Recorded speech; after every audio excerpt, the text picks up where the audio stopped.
Not all pimps use canes.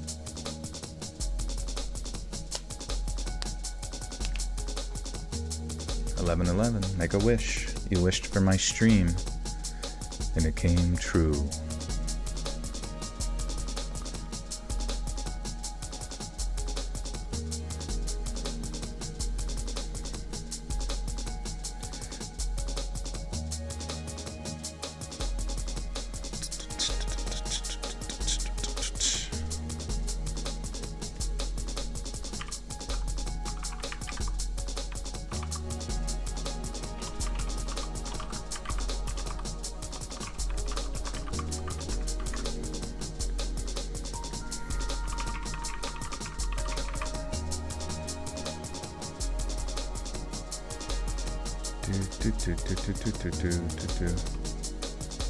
Okay, I gotta pin this, I think. Yeah, pin message. There we go. Cool. What do you think aliens would be fascinated by with Earth? I don't know, honestly. Maybe they'd be fascinated more with, like, the fact that we're so self-destructive as a species as a whole, I guess. Maybe because they operate more on like a hive mind.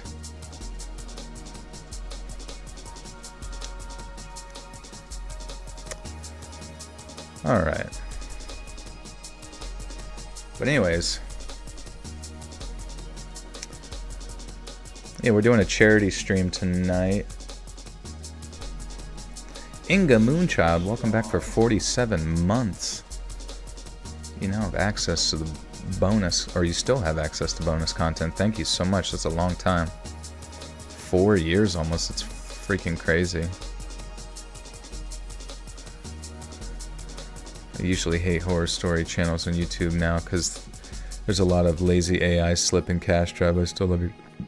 Thank you. Yeah, we're doing a charity stream. My friends live down in Florida.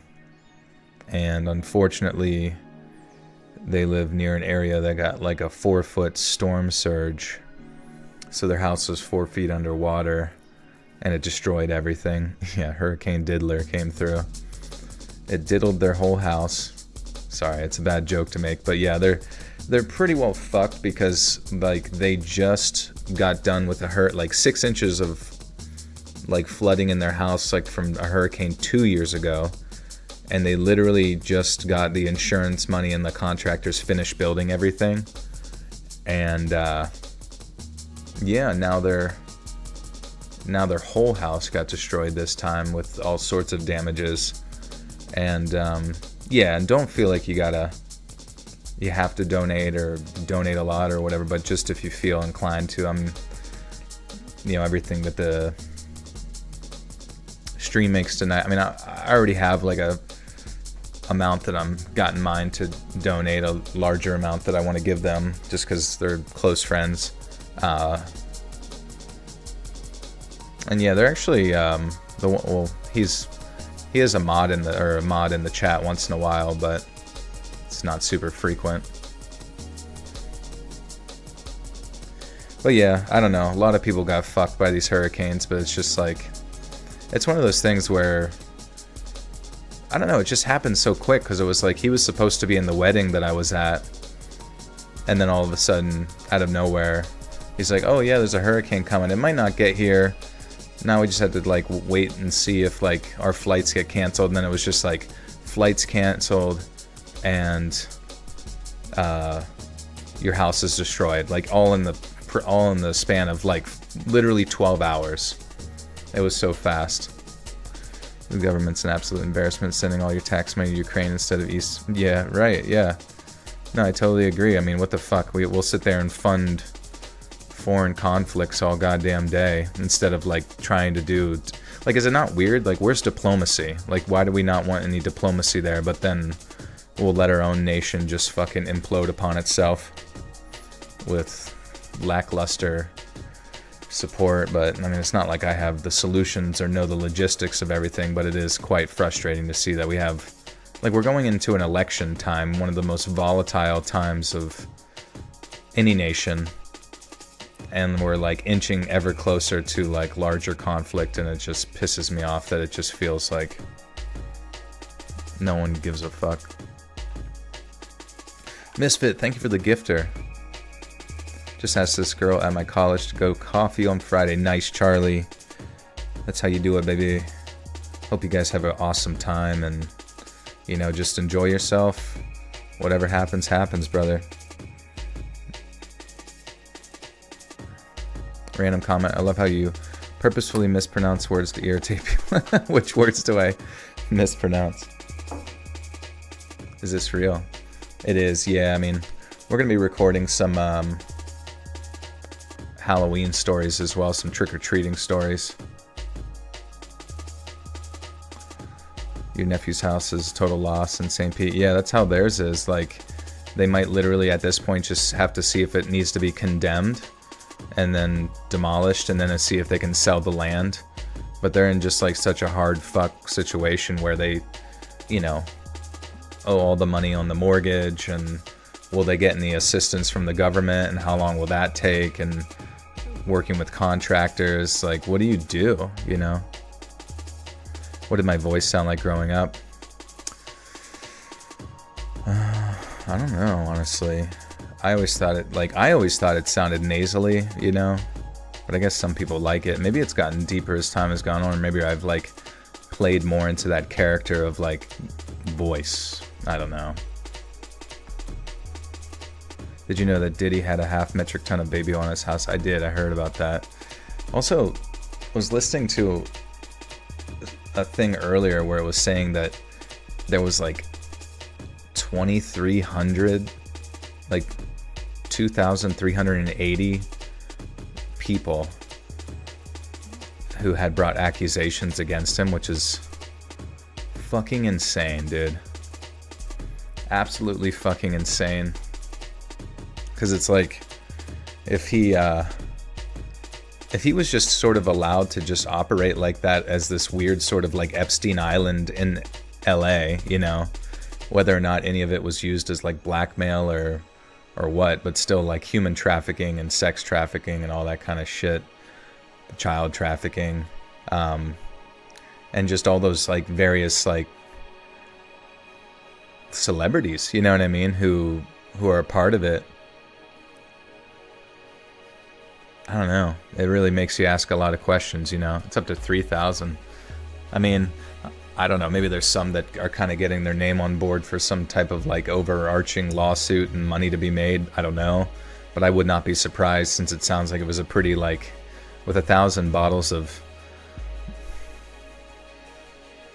baby oil, it sounded like he had a fucking assembly line of raping going on, you know.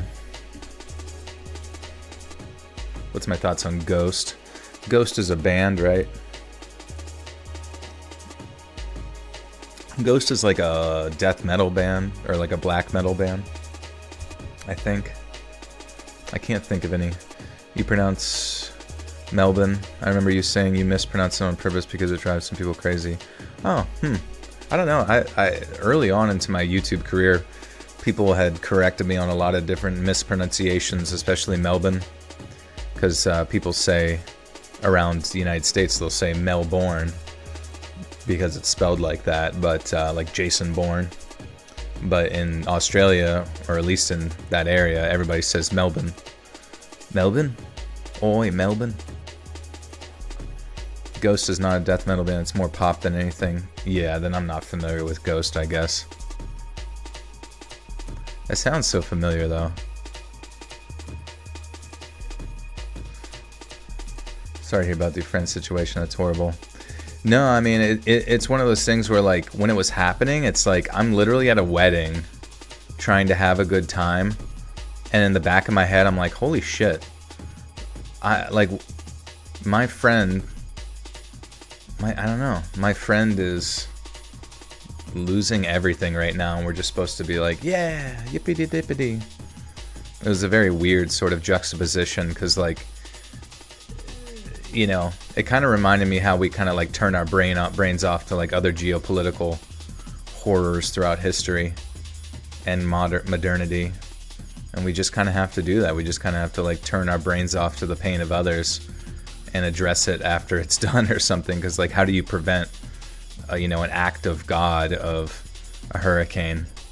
You just tell them to get the fuck out of the way, and thankfully they're safe, because he's telling me that there's some people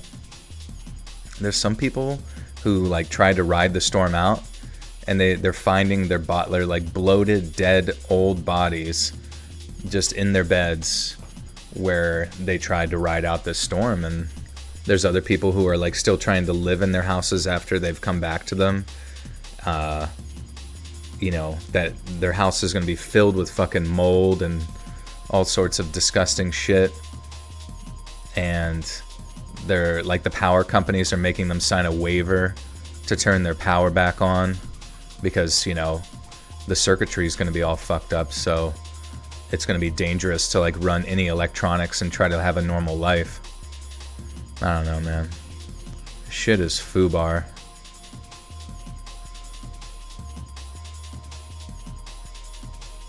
Record a Halloween. Oh yeah, Misfit. Oh yeah, that reminds me. Well, shit. I don't know if it would mess up my... I keep forgetting. It's like I literally... Okay, I'm going to write it down. I'm going to write your name on a sticky note right now so I remember to send... Because I can send you just like an entire hour's worth of stories from previous recordings, and you can just do what you will with them. Misfit email story. Boom, I got it written down. I will not forget now, or at least if I do forget, I'll see it. It's kind of, because it's like one of those situations where you walk into a room and you forget what you were doing there, kind of thing. I just like forget everything. Alex Love, welcome back. I know you've been here forever. I don't know why it doesn't give the specific times. Partial to Kit Kat. Kit Kat. Kit Kats are good. Do they make peanut butter Kit Kat? Oh, your card expired. No worries. That's okay. It still has your sacred ascended emoji there. Thank God. My Hello Kitty girl. Yeah, kind of, because like every time I see Pradeep, I'm just like, hey kitty. Hello kitty.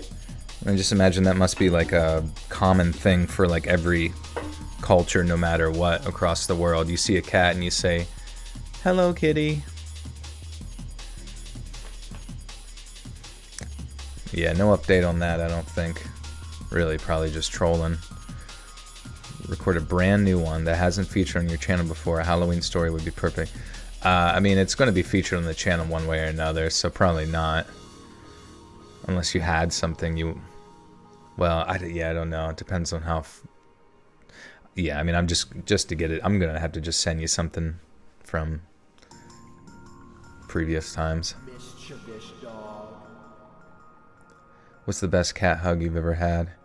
Cat hug? I mean, I guess just when Pradeep tries to wake me up in the morning, because he'll climb on my chest and just throw his body like down into me. And even if I put a blanket up on my face, that's when he like really gets in my face and smashes himself into my face. That's cute.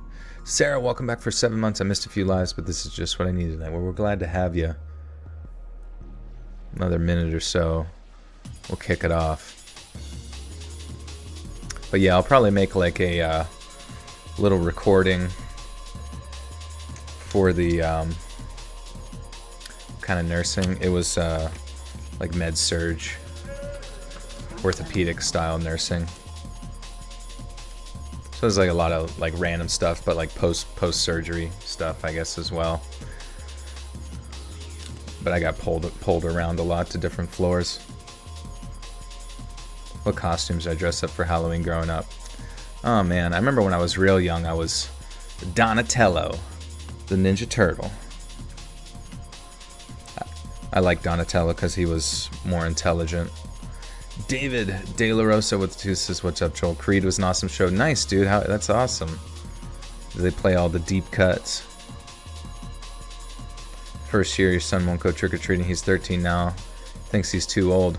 Well, hey, at least he thinks he's too old. I remember I was like forced out of trick-or-treating by my parents. What's my opinion on Transformer?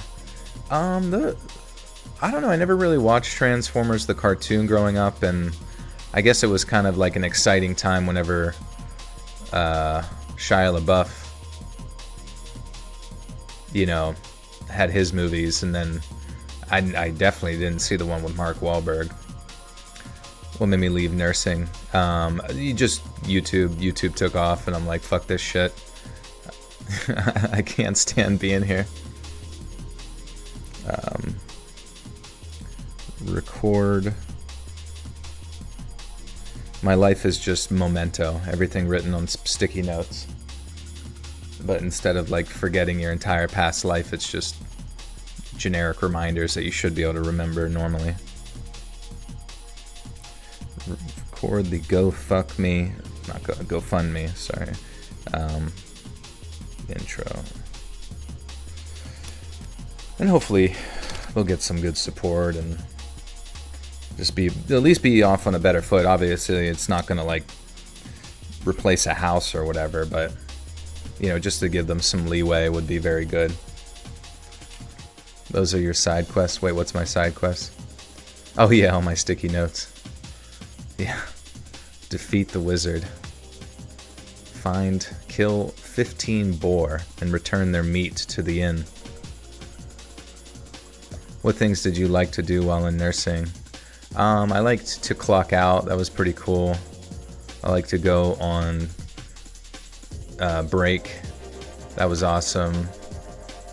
I liked chatting about stupid shit with the bros, the very few nursing men that were there. And I liked whenever I quit and went and did YouTube. That was really cool. But no, I enjoyed the patients that they liked me. I was nice to them and tried my best with them and wasn't rude or whatever. And most people, it's like you kind of develop a relationship with them over the course of a few days or however long they're there for. Honestly, I really didn't mind like bad patients that much because you knew that eventually they're out of there. There were some floors that kind of sucked where people would be stuck there for fucking just months at a time because they had nowhere to go due to like health things. I can't imagine like the bill. I mean, hopefully it's covered, but who's good at Calculus 3? We could ask ChatGPT. How long did it take you to create a successful podcast? I guess like when I started YouTube in 2014, I didn't like immediately go into scary stories, but it was around 2017, so like 3 to 4 years in, that the channel was like viable as far as like a full-time job. And I honestly don't think I actually moved the audio over to podcast till maybe a year after that or something. Yeah, no paranormal nursing stories. Though I did like work with this one like I think she was Indonesian, but she was like one of those like hardcore Christians. And she was all about like exorcising demons and believed that some of the old people had like demons in them, and I don't know. It was whatever. She wanted me to be part of her prayer team. And I said I was busy. I think Nikocato's actually skinny or fat. He's kind of skinny fat, to be honest with you. What are your thoughts on the TikToking doctors and nurses in the middle of an operation? I can't... Yeah, I mean... I have no idea, but I feel like you'd probably get fired if you were actually TikToking in the middle of an operation, because it would be like breaking sterile code or whatever. So it's probably just like fake, maybe they have like one of their other coworkers laying there on the table just doing a funny. But still, even that, if they found out who you were at your hospital, you might get, Of course, honestly, like, hospitals don't do a whole lot to doctors. I'll be real with you, like, especially surgeons. Because surgeons make hospitals a really good amount of money, especially orthopedic surgeons, just because it's such a fucking lucrative thing. I remember this one, we had some good orthopedic surgeons where I was. Like, it was so funny. They literally had, like, this one guy had, like, assembly lines for knee surgeries where he would have his physician's assistant, like, go open up the next patient's knee, like, cut it open and, open up the flaps or whatever to remove the patella or whatever the fuck they're doing. And then he would just, like, go down the line of, like, scrubbing in and scrubbing out for, like, patients and shit. And he was good, though. But the only bad thing it's so funny, dude. I don't know if it's the same way for all, like, doctors and shit.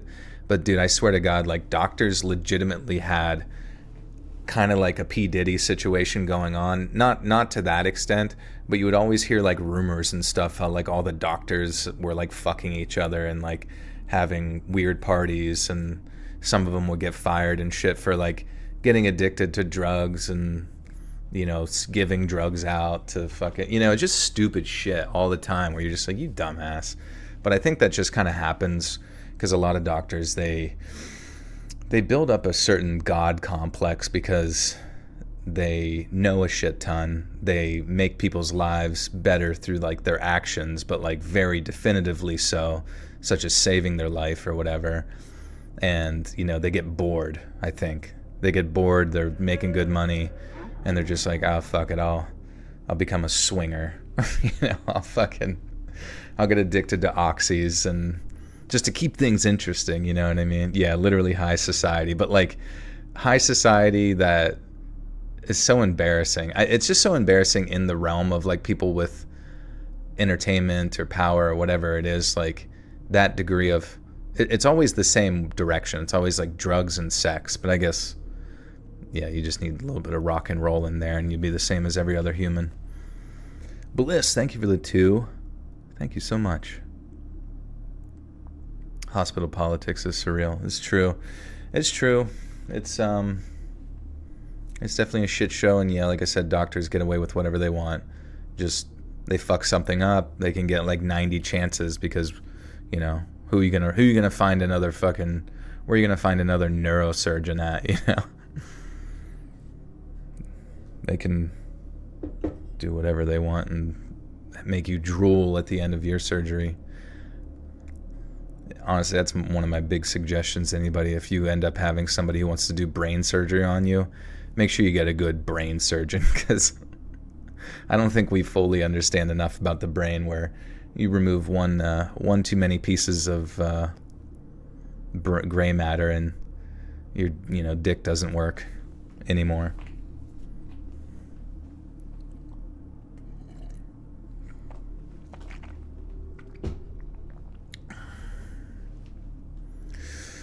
All right, guys. Well,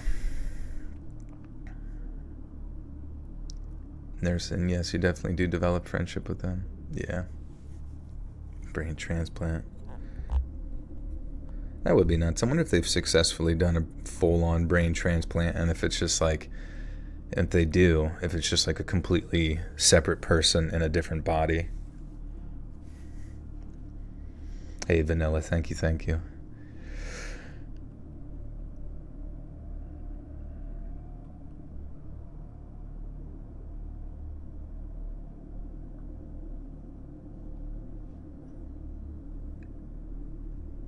On Halloween night, back in 1978, I was just 10 years old.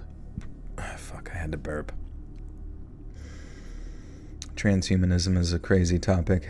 Yeah, already seeing, like, the neurolinks and stuff being put into people's brains and just, like, making them essentially aimbots at video games is fucking crazy. I broke my leg and had no insurance, and when I had surgery, I got lucky with some of the top surgeons in my area, and I was allowed to stay in the hospital for most of my recovery. That's good. That's good to hear.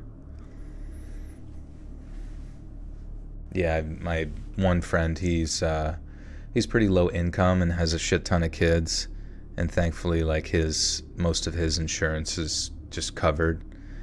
But man, I cannot imagine how expensive it would be, because it seems like every kid he's ever had is just like, especially between the years of 1 to 2 years old, they just like are nonstop going to the ED or whatever for some random issue, you know what I mean? And please say, in a world. Bliss with the two says, gotta make med school worth it. Right, yeah, I mean, it's weird too. Doctors' personalities are very strange. Like, honestly, I've always kind of thought that like a lot of doctors in general, when you interact with them, not all of them, but many of them, like, seem almost like autistic to me. Like, it's almost like one of those like special interest type things, because all of their social skills are just like so off and strange, and then just like the mannerisms. Like it's almost was like rare to come across like a doctor that actually had like the ability to communicate normally. Where Twitter, I deleted it. I think I had enough of that silly shit show. Destroyer Lynn, thank you for the gift there too, Yasmin. Welcome. If you had to have a last meal, what would you have? Oh man, it's probably just lasagna with some big old, I'd eat the whole fucking pan of lasagna. Maybe get some good dessert, diet soda.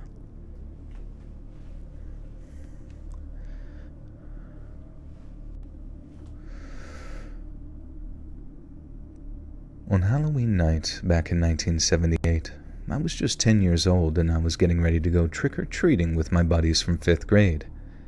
I remember being really excited because the year before, my friends and I had gotten to run up and down the streets in total freedom, knocking at houses... knocking on houses wherever we could. Now, it sounds crazy to think that we were allowed to go out at night at that age, almost totally unsupervised, but since we were going from door to door and being constantly greeted by adults giving us candy, I guess folks figured that it was just safe as could be. And it really was. We had the night to ourselves, running around like crazy and seeing all our elementary school friends in their costumes.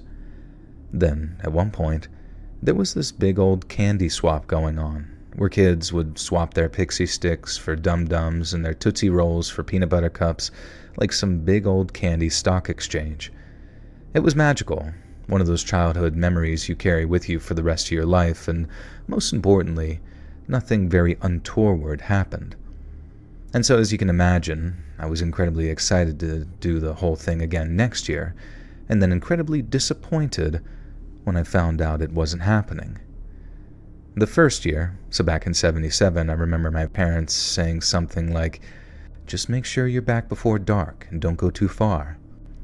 But then the next year, in 78, my mom seemed way over-involved right from the get-go.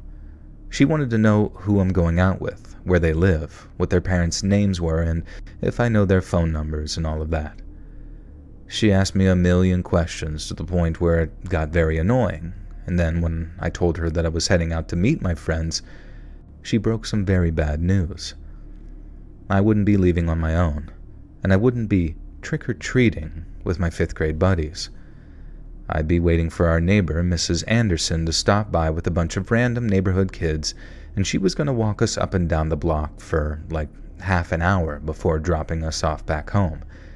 And believe me when I say, I was devastated. I kept asking why, what had changed, and why I couldn't go out with my friends.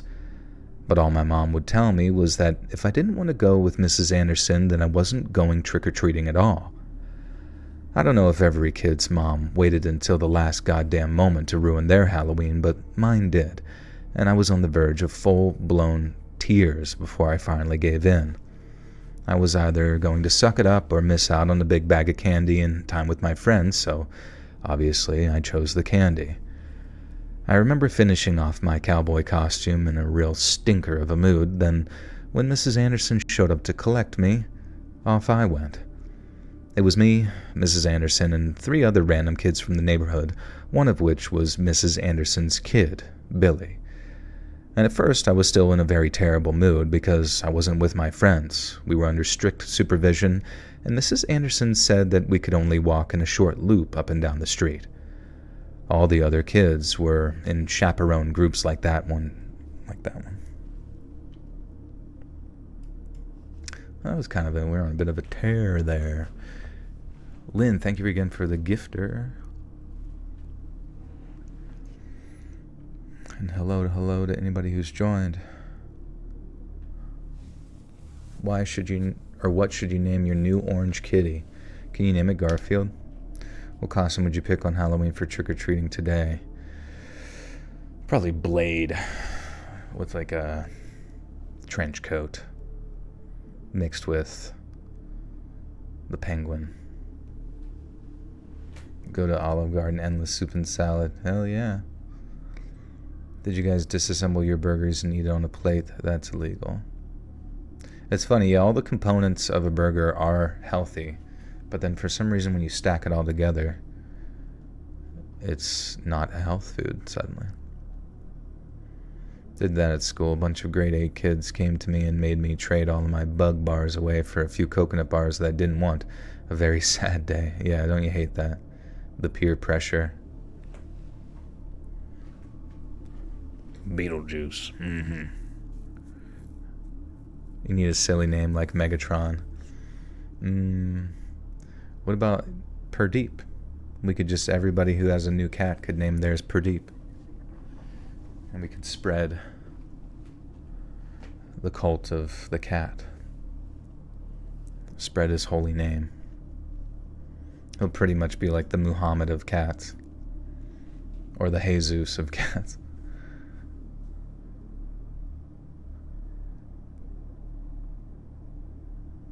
Pounds of burgers in mere minutes. That's crazy. Your aunt named your cat Becky. It's awesome.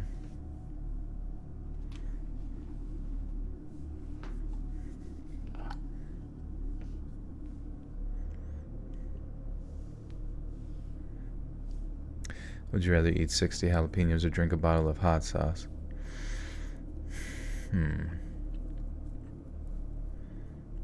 Probably the jalapenos. I don't even know. Jalapenos. It's pronounced jalapeno. Excuse me, it's pronounced jalapeno. Yeah, I get it. Alyssa Berkey, welcome to the Buttersock Cult. You now have access to bonus content. You gonna feed him lasagna? I mean, yeah, you could do Garfield. I really would have no problem with Garfield. But I feel like we could go bigger. Am I drunk? No. Just kind of silly. Just born this way. All the other kids were in chaperone groups like that too, so it wasn't like it was just us, and although it wasn't as lame as I thought it was going to be, it still sucked compared to the chaos of the previous year.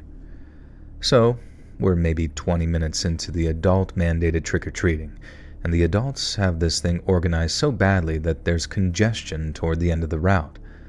We're literally queuing at this one house in front of not one, but two other groups of trick-or-treaters, and as Mrs. Anderson and the lady in front start talking to each other, her son sort of sidles up to me, points off into the distance and says, "That kid's giving me the creeps." I look to see what he's pointing at, and off in the distance, there's a kid standing near the edge of the park where the old jungle gym was. He was close enough for us to see that he was wearing a mask, but he's not with any kind of group. And so we say, hey, what gives? That kid gets to walk around on his own, why not us? Now looking back, it was kind of cold of us to just drop him in like cold of a...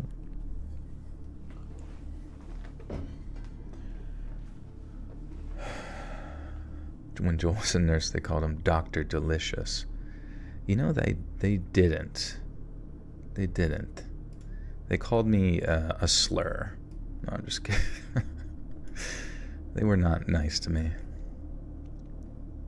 Looking back on it, was kind of cold of us to drop it like that. But we were kids. We didn't know any better. Okay. Hey, see you, Vanilla. Take care. Delicious MD.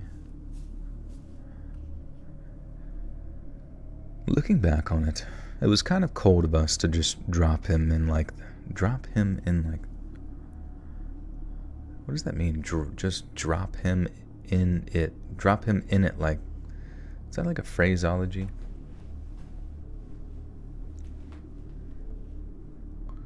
Used to idolize Garfield as a child, striving to eat a ton and sleep all day. Now I'm 400 pounds plus. Really? I don't believe you. Were they ever nice? Yeah, they were nice. I don't know. It's like working with nurses, like was working with like very catty people whose personalities changed daily depending on who was deemed to be the coolest girl that day, if that makes sense. Like there was a lot of like mother hen type characters, and if for whatever reason they felt that you were not favorable in their eyes, it seemed as if it was very easy for them to manipulate the opinions of the other women to dislike you as well. And I always found that to be kind of embarrassing, especially for the ones that, you know, sometimes you would consider them your friends in private conversation. And it's not saying that's always how it was, and they weren't all like that, but it was definitely very catty and very childish a lot of the times. And it made me sick. It like made me sick in my head, just like being an adult male and just being like, what the fuck is wrong with these people?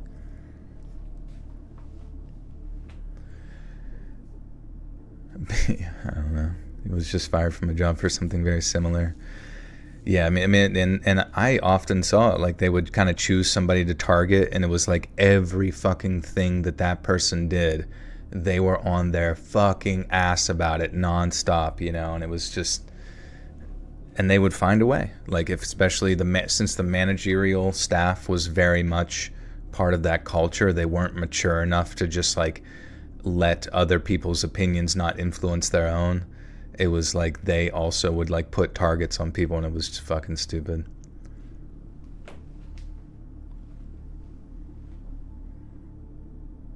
I don't know. And I just remember like having many a time where I'm just like, you know, especially when I would look at the older nurses who tended to be a little bit more chill, but especially when they were like immature, it was kind of embarrassing, I guess, because like, really, you're that fucking old and you're still a bitch. You know, like, aren't you supposed to be happy? You're old. Come on. You're closer to God. Come on. I would say that to them. I would talk like the Joker right behind their ear. What's the matter? Why so bitchy? Solly, thank you for the 10. Appreciate you. But, yeah, I just fucking glad to get out of there. Whatever. I'm sorry. I'm just using this. I've been bitching about that for years. Now I need to let it go.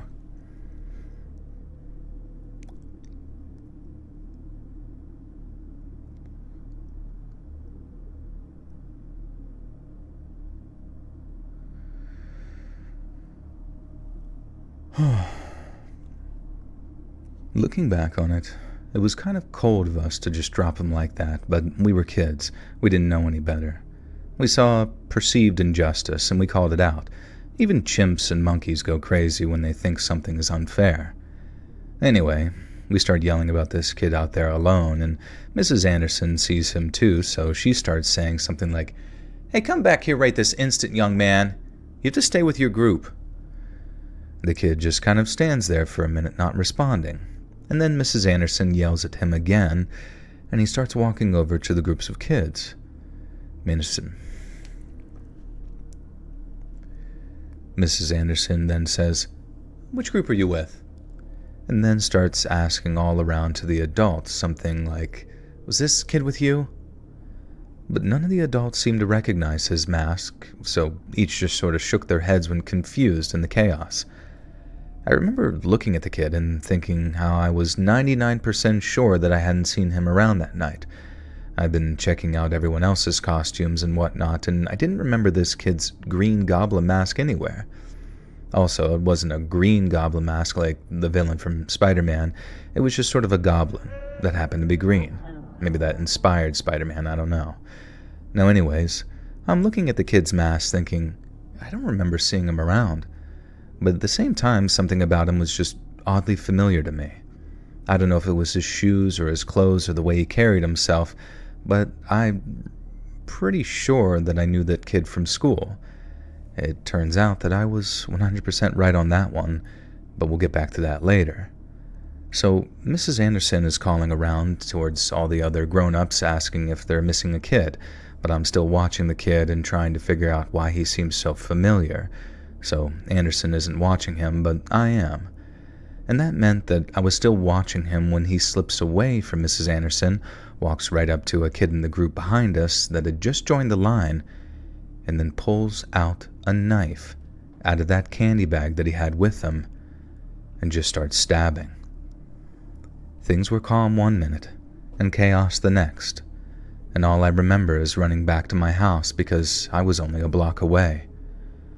My dad came to the door, and as I ran inside, he ran outside because he could hear 50 kids all screaming and running with adults trying to corral them. I mean, it must have looked like a disaster movie or something, because some kids got blood on them. Blood on them. Blood on them. Some kids got blood on them. Queef Sweat, thank you for the $1. Jesus Christ. Netflix Mendez Brothers. Oh, yeah, what was that show called?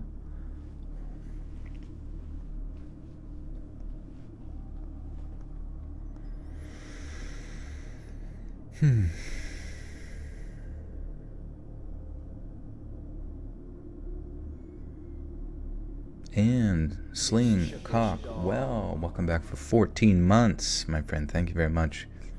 Keep hearing new stuff about Diddy. That's what I'm saying, dude. It's gonna, I mean, like when you think about the Epstein situation, it was clearly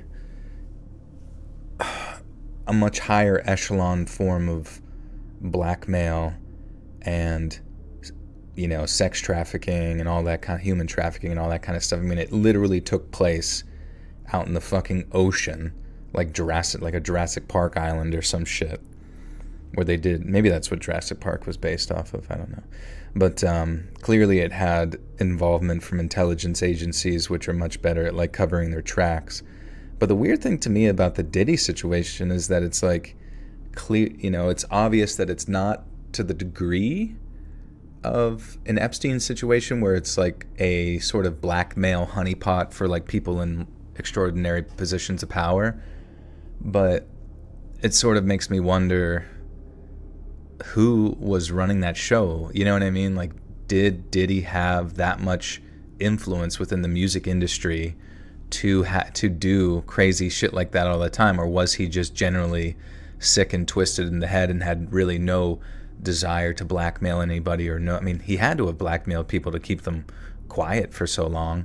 And I mean, just to get them to go to the parties, like, you would have to offer them some degree of success within their field, because that's kind of how the Epstein thing, I assumed, worked, like making the connections and networking and, you know, plata o plomo type thing. But I don't know. I am curious to what extent things go down. Life advice, everyone: don't go to college just for clout. Yeah, good idea. Mr. Beast actually kind of lucky cases are being overshadowed by the Diddies. If not for Diddy, people would have the bullseye on him. Yeah, I mean, I don't even know what the fuck's going on with him, honestly. It seems like he's just like, I was going to do a response, but fuck it. And he's like, I'm just going to keep making videos and focus on that. I mean, I'm sure he's got a lot of shit on his plate if there are like lawsuits coming in and all that kind of stuff. Maybe some sort of initiation.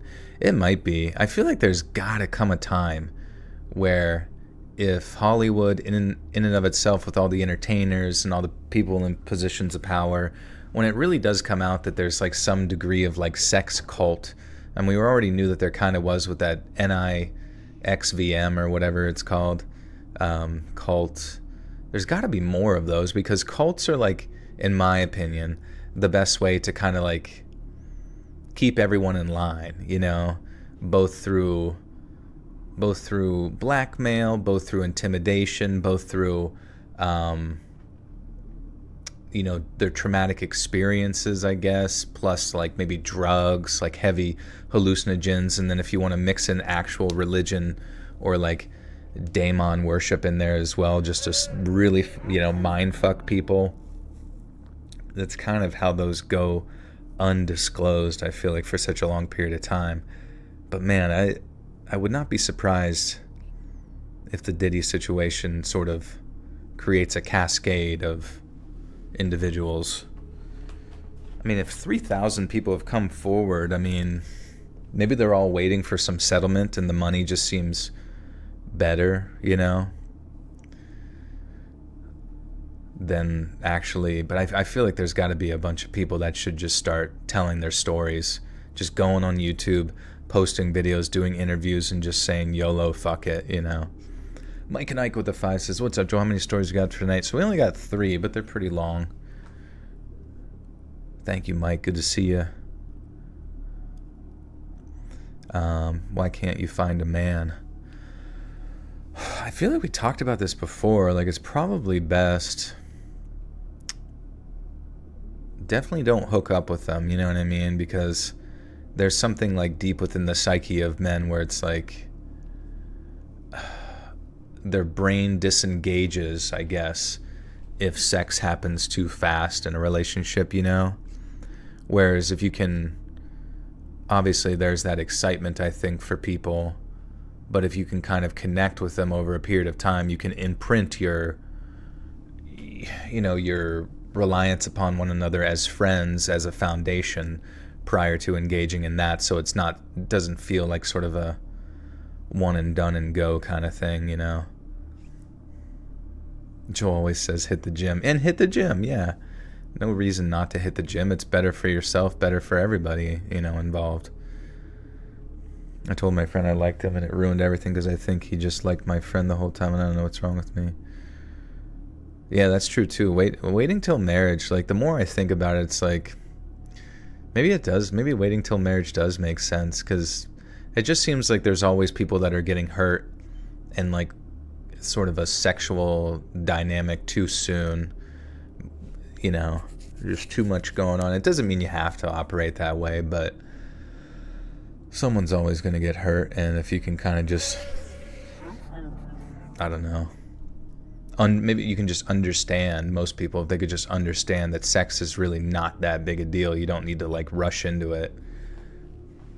And you definitely don't need to like be promiscuous, because that's just gonna, like, it's kind of like the, what's the thing from Harry Potter, the Horcrux or whatever. It's just basically spreading your soul sort of psychically to a bunch of random people, but also getting, you know, AIDS and whatnot. Andrew Palmer, thank you for the 5, says, what's up? I've been listening to your narrations before bed every night for a few months. Thanks for getting me through college so far. You're welcome, my friend. Thank you, Andrew. Hope college is going well. You're deaf waiting till marriage. Yeah, and there's really nothing wrong with it. Like, people say it's like some old, outdated bullshit, and I get it, you know. There's the desire to just get right to it, but there's a desire right to hawk to a. But, you know, maybe, I think that also like establishes a certain degree of commitment, because that's what women want. They want the commitment. Guys are inclined towards the sex, but if you can kind of like secure the commitment for it first before the sex, and you've been with each other for a long period of time, then it's like, you know, maybe both parties are happy in that scenario, as long as you both get along and aren't going to be crazy, you know.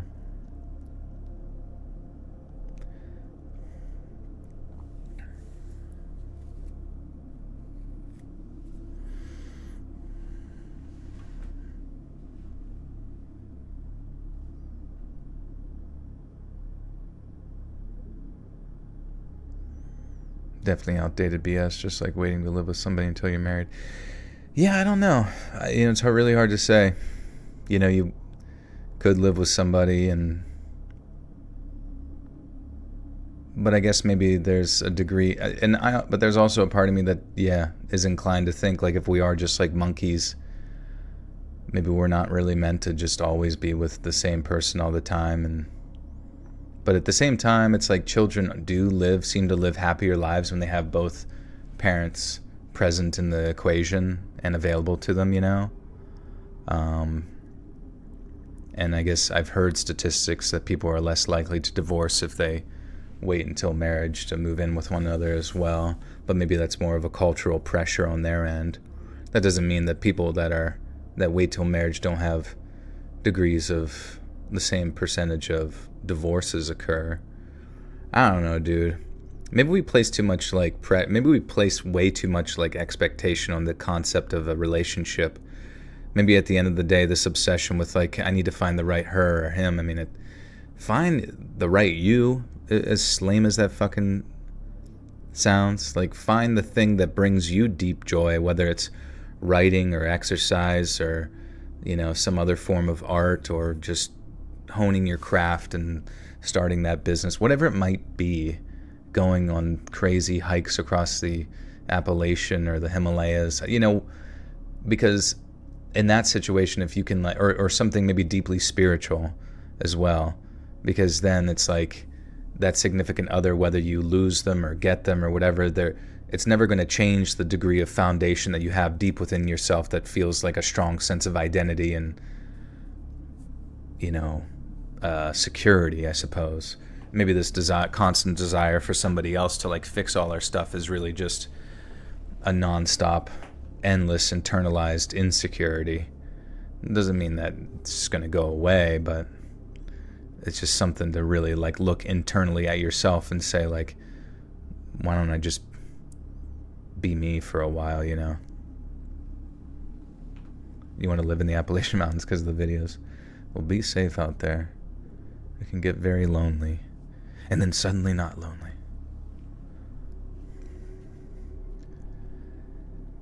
I mean, it must look like a freaking disaster movie or something, because some kids got blood on them. Some of the adults had blood on them too. Just wild stuff for him to run out into with... Just wild stuff for him to run out into with no context whatsoever. And I spent the rest of the night in my bedroom, scared out of my mind with my mom, making sure that I wasn't freaking out too hard. And the rest of this I got from my dad, so it's kind of secondhand info. Leslie.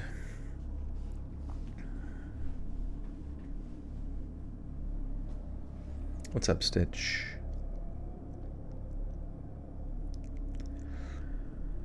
I've been my person for 7 years now, and we're not married yet. Yeah, what even is marriage, Obviously, it's a commitment to one another, and that does make you feel deeply connected to another human being on a strong spiritual level, but is it always necessary? I mean, that commitment within yourself can also just originate there as well, and commitment to the government, exactly. A commitment to a bunch of like blood-sucking fucking lawyers to drag their feet as long as possible to like just milk you for tens of thousands of dollars.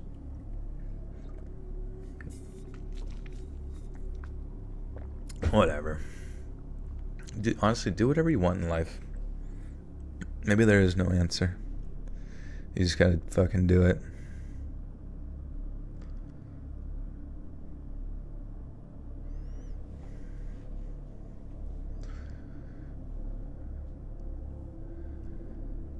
I obviously saw the first stabbing happen up close, and in my head, I was thinking way more kids got hurt, maybe got killed too. But by some sheer miracle, no one died, and only one kid and one grown-up had to be taken to the hospital. And the grown-up only got hurt because they cut their hand on the knife while grabbing it off of the kid in the goblin mask who was doing the stabbing. It seems like we kinda dodged a bullet, right? That it could have been way worse? Well, it was way worse. And even now, no one really knows any of what that kid says is true or not.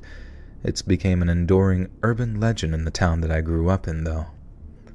And so the way it happened was that the kid started stabbing, and then some grown-up with brass balls ran up and immediately subdued the kid before he could hurt anyone else. The kid who got hurt received only defensive wounds, as in cuts to their hand, wrists from trying to defend themselves, you know? But then, what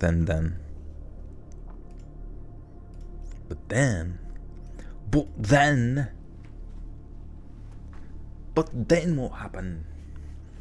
In the Orthodox Church, we do courtships. Many get married in 2 months of knowing each other.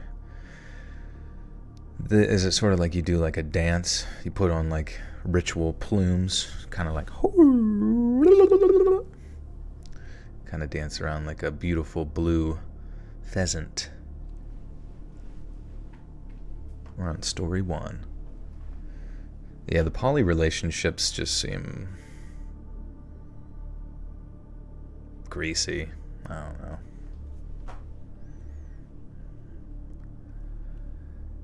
But then, the cuts were only minor, and it was like the kid was only trying to scare her, not really hurt her, but it just got out of control. That kind of fell in line with the kid's story, but like with that other thing about recognizing him, I'll get to that later.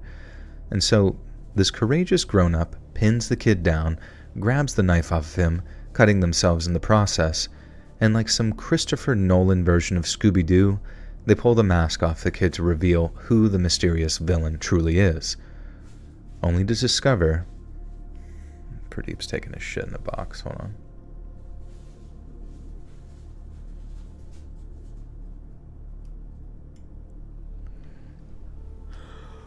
Oh, serenade me with lasagna. That is the only way to my heart.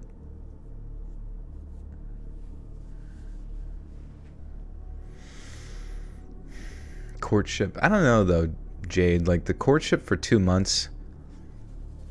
Like I get it's a cultural thing, but it sounds like a stupid cultural thing. 'Cause it just sounds so fast. Like you were chosen and designated to reproduce specifically for the group's interest, you know. And that doesn't mean that that's necessarily a bad thing, because what are humans other than being in a group? Whether that group is religious or all sorts of various titles that kind of just boil down to various hierarchies anyways. But I'm not saying your culture is stupid at all. I'm not saying that. I'm just saying, like, sometimes, like, there's so many people who are in, like, arranged marriages, like, say, like, in India and stuff, and they're just like, I don't fucking like this at all. Get me the fuck out. I swear to God, they've made, you know, Romeo and Juliet style, like, musicals to, like, describe how incredibly unsatisfying that is to the protagonists of whatever story where, you know, somebody who's part of the monarchy is forced to marry the disgusting Prince Charming over there who's not quite who she wants to be with. And, you know, I don't know, I think people should be free to choose who they want and live their life as they want.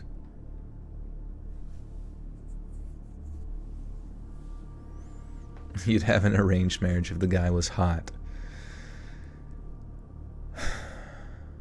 But what if he was P. Diddy? P. Diddy is a conventionally attractive fellow, but he's got a dark, dark secret.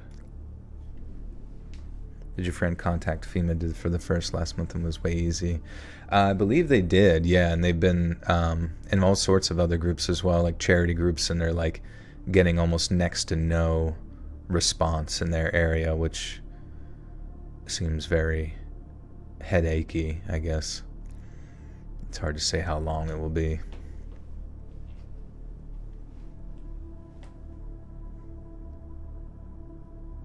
P did arranged marriage.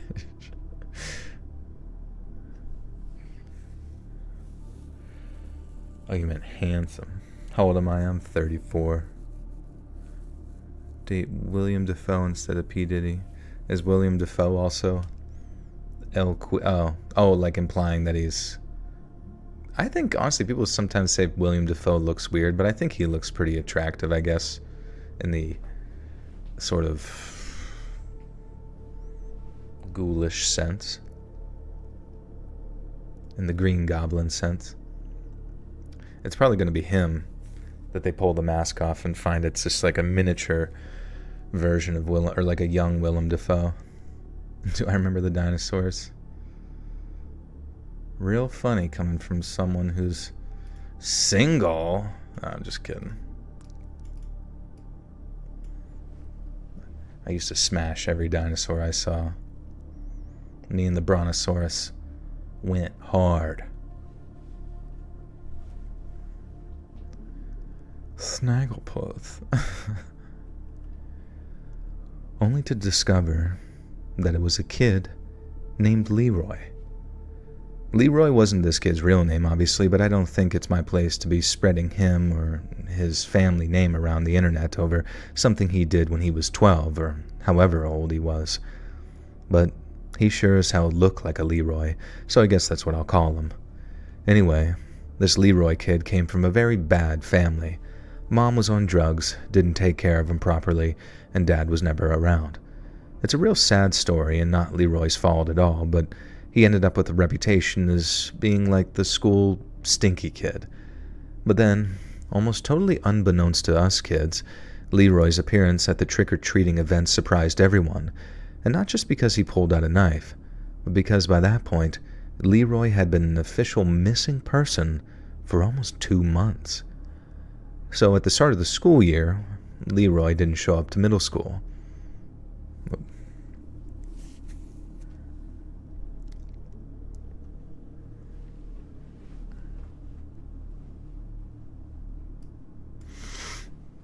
Leroy Jenkins coming at you with a knife. Leroy! Alright, boys, let's do this. See, I'm old enough to know Leroy Jenkins. I feel like Liz would not know who Leroy Jenkins is. So at the start of the school year, Leroy didn't show up to school. The school's principal then reached out to the county sheriff, who drove out to Leroy's family trailer to talk to his mom or her boyfriend. And both were high out of their minds, thought Leroy was at school, and raised all hell when the sheriff and his boys took them away in cuffs for child neglect. They had no idea Leroy was missing, but word has it that his mom bawled her eyes out, down.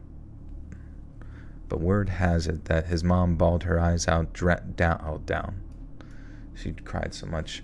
Oh, that would be kind of a good story, like an old Japanese story or something like, he cried so much, it flooded the police precinct. That was the school's stinky kid, yeah. But it wasn't because I didn't shower, it was just because I would shit myself every day. I couldn't control it.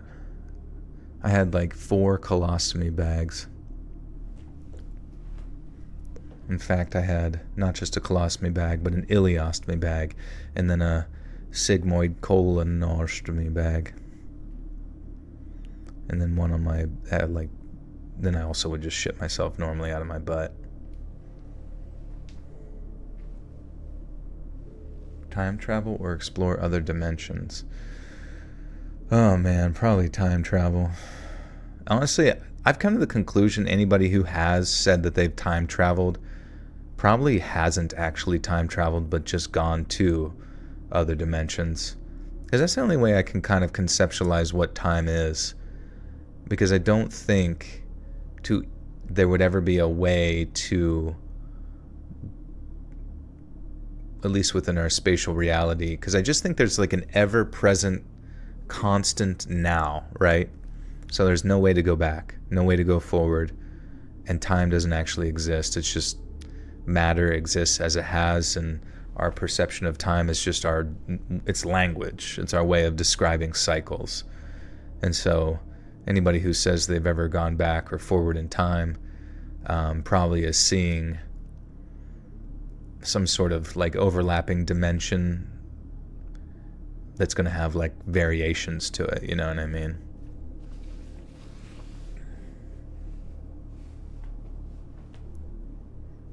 It's not what Einstein said. What did Einstein say? What type of cult would I lead? Let's see. Yeah, I don't know. Probably like just sort of like a American Al-Qaeda, you know what I mean? Something chill.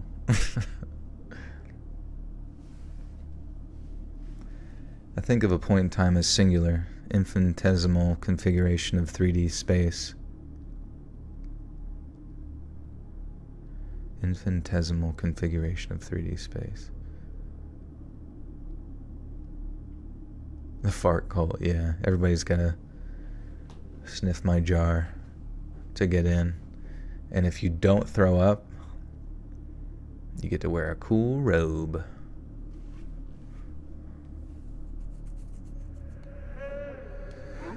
Ashen with the 10. Thank you, my friend. Says, do you think extreme wealth makes somebody like Diddy perform acts of depravity, or is it just something that's inherent in a person, like the whole nature versus nurture thing? I definitely think that it brings out and affords opportunities to individuals given opportunities with wealth. So it's like, you know, if Diddy just worked at fucking GameStop, you know, or whatever, he might have inclinations to do depraved things, but never the opportunity to do so, or even the opportunity to even realize that those sort of, that his sexual depravity could even get to that level. Because I think a lot of the times it's sort of kind of like that addictive dopamine process where it's like it's a stepwise pattern of sorts. But there's a part of me that also thinks that, like, I don't think Diddy is the top of that pyramid, if that makes sense.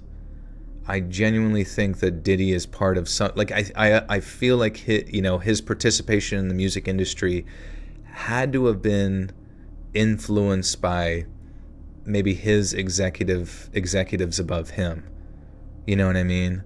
Like some system of sexual depravity and blackmail and, you know, trafficking. Like, it's almost like there's this weird inclination in me that believes that he sort of inherited that through participating in the system and selling his soul, and that the devil, though is in him, I also believe it came before him as well.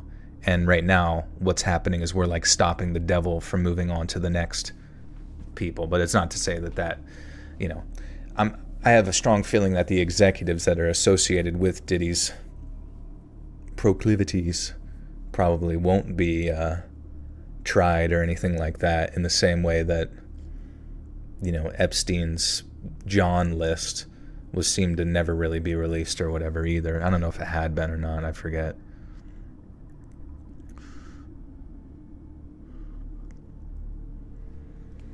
Had enough money before his handlers would start grooming him for that job of controlling the music industry. A person like Diddy had to make enough... Okay, I think a person like Diddy had to make enough money before his handlers would start grooming him for that job of controlling the music industry. I mean, yeah, maybe they found him and they just saw him as like this perfect opportunity, where it was this mix of like willingness to enjoy the depravity, but also willingness to enjoy the control that he probably enacted upon various people within the music industry. Because it sounds, based on like people like Pop Smoke and the killing of Biggie and Tupac and all that kind of stuff, that the music industry is much more sinister than we're kind of led to believe, due to how incredibly wealthy it can make people, you know. Will living under the sea protect you from nuclear Armageddon? Living in Australia will, apparently. Apparently Australia is like one of the best places to be if we get into World War VI or whatever's going on.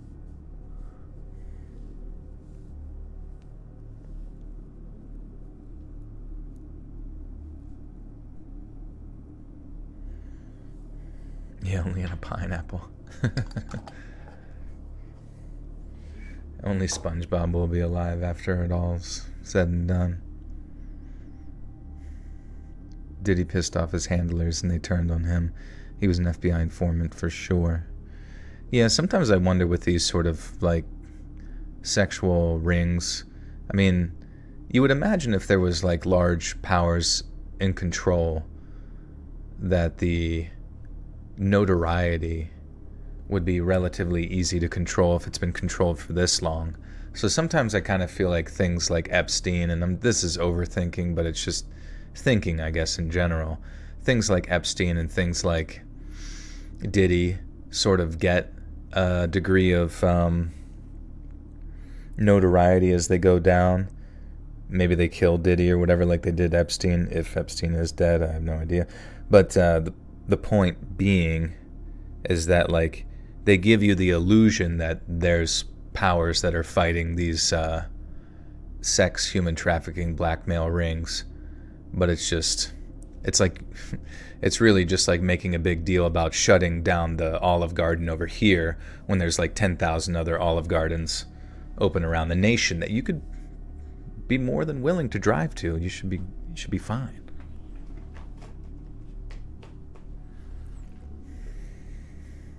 Did you ever follow solar flare activity? Yeah, a little bit. That one channel, spaceweathernews.com, or maybe not .com, but Space Weather News. I always enjoy like it's such a fascinating science where basically it's like solar flares happen, or maybe not solar flares, but coronal mass ejections happen, and then they're like sending massive amounts of radiation towards the Earth faster than the speed of light, and then that's what creates like our northern lights whenever it interacts with like our, I don't know, magnetosphere, magnetic fields. And it just so happens that the magnetic fields are like smallest or like closest to the Earth at the poles, and that's why you see that coloration, because it's almost like that radiation is penetrating through the magnetic field of Earth. And then it's kind of fascinating, like based on where the coronal mass ejection comes from, or you can see the sunspots on the sun, then the coronal mass injection interacts with the geotectonic plates of the Earth to create earthquakes or whatever. Excuse me. Yeah, erections. And yeah, then you can, so basically it takes like 3 days for that shit to get here. So you could like predict earthquakes on Earth like 3 days, or seismic activity like 3 days before it actually arrives.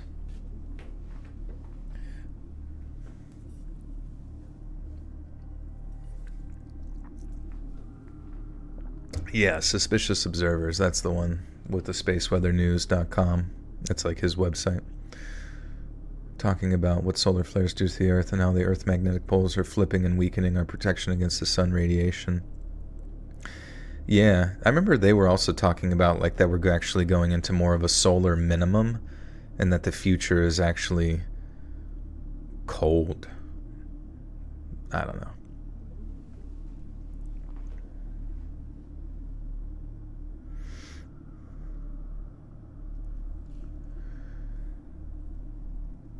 They had no idea Leroy was missing, but word has it that his mom bawled her eyes out down at the department, and I guess whenever she sobered up, it hit her what a terrible mom she was, and at first, everyone blamed her and her no-good boyfriend for Leroy's disappearance.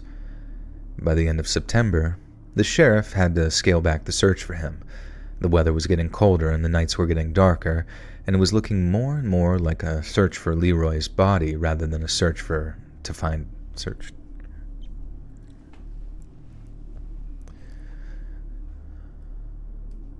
you believe in people's accounts of near-death experiences? Do you believe people experience heaven and hell?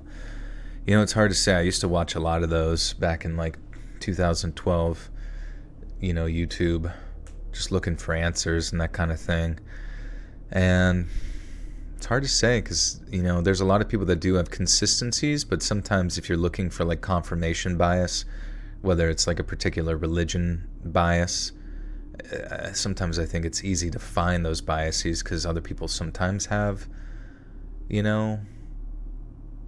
not the same experience. I knew someone who died during surgery and they didn't see God, they just they don't remember anything. It was just blackness, I guess, for them, like a night of no dreaming.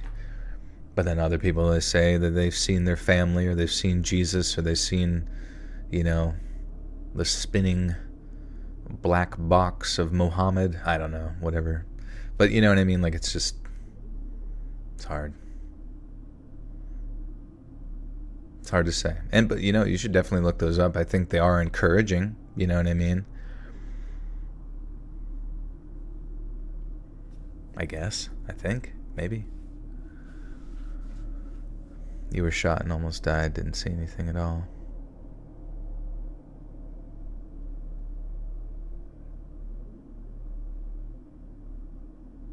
Would you meet Satan if you could? What would you ask?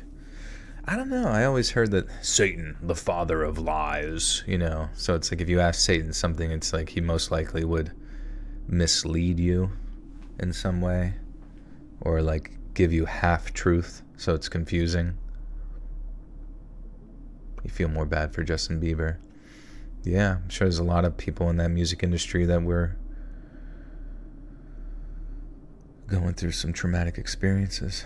Just finished Black Myth Wukong, definitely Game of the Year for me. Nice, that's awesome. Yeah, I got to see a lot of gameplay of that, and it looked gorgeous. Why do you keep talking about the Olive Garden? Damn it, now I want chicken scampi, and there isn't one near me. They shut it down. There was human trafficking going on inside. Noodle trafficking. Satan invented glitter, that's true, and poop. And the poop glitter bomb. Read the Screw Tape Letters. It really shows you the mind of a demon if you believe in them. Yeah, I was thinking about that the other day. Just basically how, to convince people that, nothing's going on. You just kind of like dull their senses and fill their lives with sort of a depraved, chasing after of distractions. Do you have any vids dedicated to stories about people taking their lives? I don't think so. I mean, there's definitely some that, but yeah, not like in the sense of having. Oh, Liz, the more recent deep web video that got like flagged because of saying the word suicide like 50 times. There's a video in that about a website where like the people on the website used to be a subreddit, which was really creepy. But the people would like encourage each other to take their own lives, which was really sad. But then they moved to another website and apparently got away with it, or getting away with essentially encouraging people to do that, which is really fucked up. But I don't know, it's fascinating that it even exists. Would you rather meet Father, Jesus, or Holy Spirit? I guess maybe like Jesus, because it seems like it would be more of a communicative experience, I guess. I don't even know. I guess it's almost impossible to contemplate what any of it really is. Hope that the afterlife is good and not eternal pain. Yeah, I don't really like that idea, I guess. Just the fact that that's pushed on people so much, because honestly, a lot of ways, like religion kind of messed me up, where like in Christianity, it's like there's always the message of like, come as you are, no matter how bad you are, Jesus loves you. It's like, oh, cool. And then you accept Christ, and then it's like, and then begins the sort of like, well, if you're still doing bad stuff and doing this and that, like, are you even really saved? And so you're like constantly in this like strange back and forth in your head, trying to like understand what happens in the world, but also not secure in your faith, I guess, or secure in your sense of like eternal destination. And then you're you're just constantly like left in this strange limbo of confusion. What team pisses you off more? Like football? Yeah, definitely the Eagles. I saw you did a story about a military death, and there was a story about that in it, and it was interesting to say. Oh, yes, yeah, the last episode where they were. Yeah, I mean, that was honestly a fascinating tale. Somebody was like, this is fake, none of this all happens. It's like, no, Dumbo, this fucking happened over the course of 2013 to 2023. Like, clearly the person had a pretty long experience within the Air Force. And I don't know, it really, like, because we were just talking about during that stream about how joining the military is kind of a little bit of a trap. You know what I mean? It's not saying everybody has a bad experience, but the fact that you do become a number in a lot of ways. It was nice to see somebody's experience, even whenever it was what they call merry time or whatever it is, like peacetime and no active duty. But it still sounds like hell, you know. What was the story? It was an Air Force story. It was in the last video, the most recent video I published, the Reddit one. Oh, there was also people, I feel like such a stupid dummy, but there was the Reddit video before that. Last week, there was one, and in the beginning there was a was that Factor? I don't know. There was, oh no, it was the Cops video. Okay, it was the Cops video, the evil Cops video, and I did a Factor ad before it. And my hope was to not have any ads in the video, right? So then, normally I'm used to putting manual ads, and I only ever put like 2 in the video, like really spread out or whatever, and towards the end. And I just like thought like, oh, well, if you don't put any in, there won't be any. And then YouTube like auto put like 50 in, and people were like, Joel's greedy. Joel's greedy. Shut the fuck up.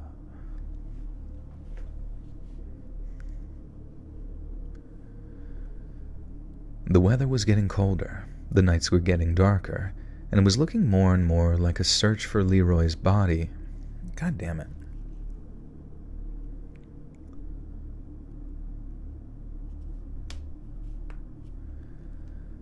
The weather was getting colder, the nights were getting darker, and it was looking more and more like a search for Leroy's body. And it was looking more and more like a search. It was a search? It was a search for Leroy's body. Okay, I don't know why the fuck that.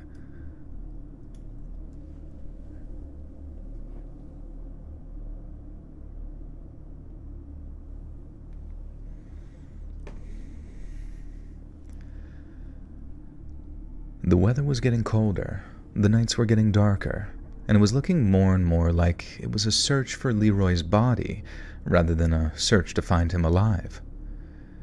And that was doubly so by the time Halloween rolled around, because how the hell was a 12-year-old kid going to survive being homeless for the better part of 2 months? Everyone was real shocked to hear how Leroy had just showed up out of nowhere. But what shocked them even more was the story he told the cops when they finally got around to interviewing him. Because when they asked him why he'd showed up with a knife and tried to stab somebody, he told them, "The devil made me do it." And I'm guessing the cops figured that it was just an excuse at first. You know, kind of like that I Don't Like Mondays killer girl, that it was blatantly just an attempt to disguise her total psychopathy. But when they asked her more questions on who this devil was and how he met him, when they asked, oh, whoops.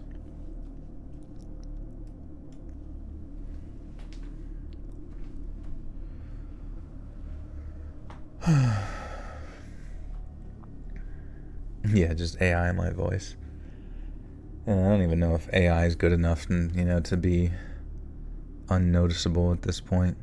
And then I wouldn't get to do the live streams either, which would kind of suck, because I do enjoy chatting with people and stuff.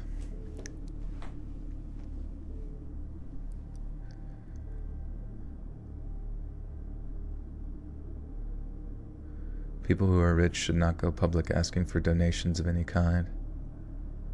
Are you referring to the GoFundMe up here for my friends whose houses were destroyed? What are you talking about?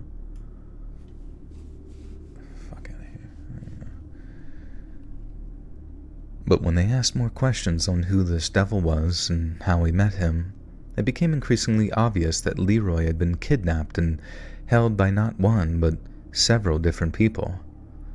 According to Leroy, he was playing outside one day when a man approached him claiming to be a friend of his father's. The guy asked if he wanted to meet him, and of course Leroy says yes, but he also said how he wasn't comfortable just wandering off with a stranger. The guy says, "No problem. Let me go get your dad." and then returns a half hour later, driving a van and telling Leroy that his dad is in the back. And little Leroy then approaches the back of the van, looks inside, and then before he even realizes it's empty, the guy shoved him into the back, closed and locked the door, and then drove off with him, screaming to be let out. Leroy said the guy drove him somewhere, someplace he'd never seen before, and had no idea how to get back to. He said he was forced into a windowless.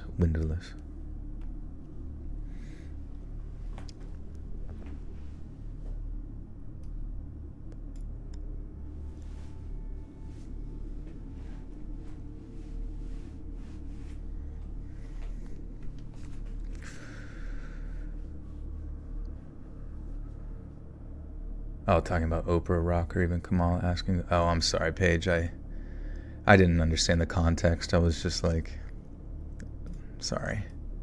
I saw the message, and I assumed that it was based on this.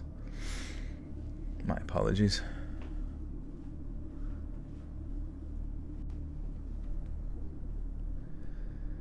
He said he was forced into a windowless room with nothing but a mattress and a bucket, and then kept there for so long and tortured so horribly that he lost track of time. He said he got so thirsty and hungry that it hurt, but when he begged for water, the man who took him gave him water that tasted bad, and after that he felt weird, like he was tired but different, and had dark spots in his memory. The cops asked why Leroy had told them that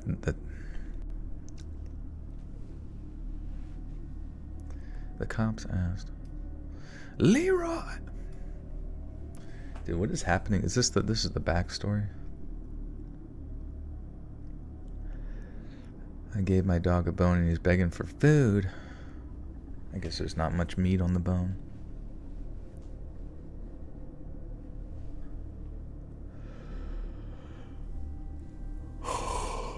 Oh, man. I'm so thankful I didn't get into World of Warcraft when I did. Because when it came out, I was in late middle school. And that would have been so prime for me to get super addicted to it. And essentially do probably nothing ever.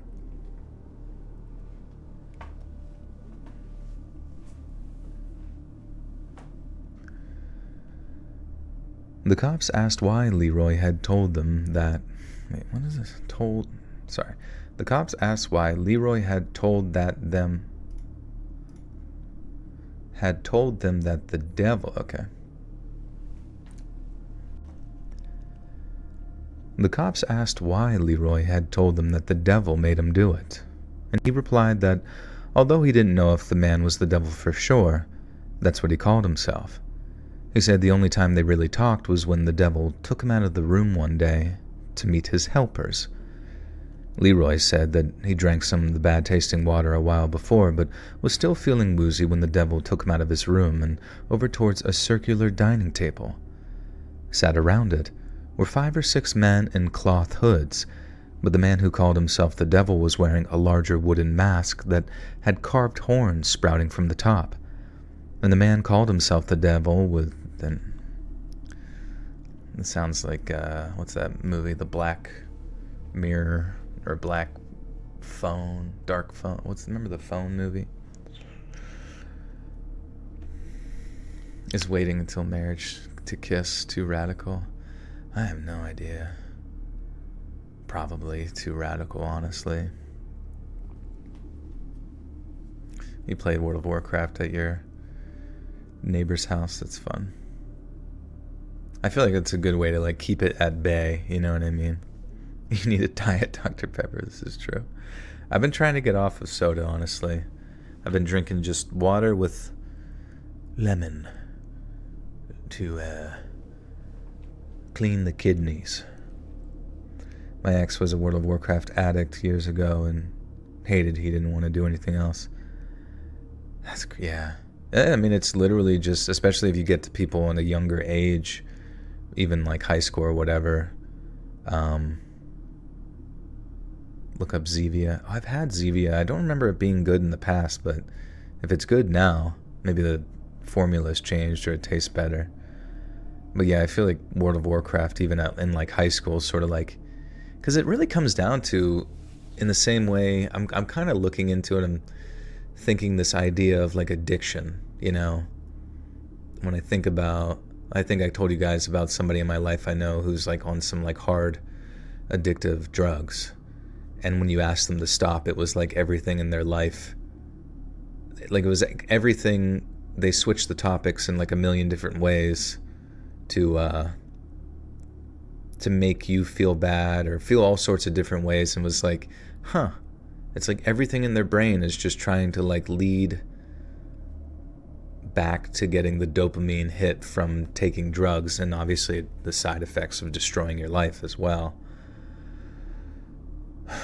And I feel like the same thing could be said about like World of Warcraft. And I do find that like Blizzard games, like they probably have hired like some crazy psychologists, you know, people who are marketers or whatever you want to call them, analysts that have looked into how exactly to make games as addictive as possible.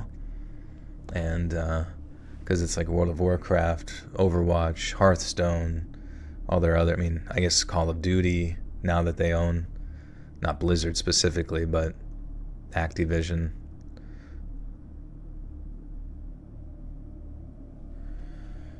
More Let's Read stories about addiction. Yeah, those would be interesting, just to kind of dive into the psychology of it. I connected addiction to World of Warcraft. I mean, it's true. It's true. It's the pathways in your brain. It's similar to like World of Warcraft. The dopamine rewards that you get, especially in the sense of routine, is very similar to the psychological experiences people might have with like pornography or drugs or weed or, you know what I mean? Like all that kind of stuff. It's just to certain things have greater degrees of side effect, I guess, or addictive qualities to it. YouTube addiction is hell. It's true too. I fucking open up Instagram to stare at reels. Even when you close it, you just like instantly open it again. You're like, what's going on? The reels. Do I have any bachelors? Yeah, I do. YouTube girl streamer that gets high on her live stream. She just doesn't show it, but you can tell what's happening minutes later. She is hyperactive. That's funny. I wonder if it's like a type of strain. Yeah, I mean, and then just think how many times in your day, like, you know, you reach for your phone. I mean, we say all these things all the time, but I mean, it is weird when you really sit and look at yourself as like an animal. That's like, holy fuck, I do actually feel like anxious or free. I don't even know, one of the two. Or maybe I'm trying to pretend that I'm free by just like leaving my phone somewhere else. You hitting the meth pipe right now? Hell yeah, dude. You sound like you know a lot about psychology in the mind, and that's why I was, because, oh, word, yeah, I mean, it's, I don't know a lot, but it's definitely something I do find interesting. And I guess I did have to, you know, whenever I was in nursing school, I did have to take some psych stuff, but it was mainly, I feel like anything I've actually learned or had interest in, it just comes from watching YouTube bullshit.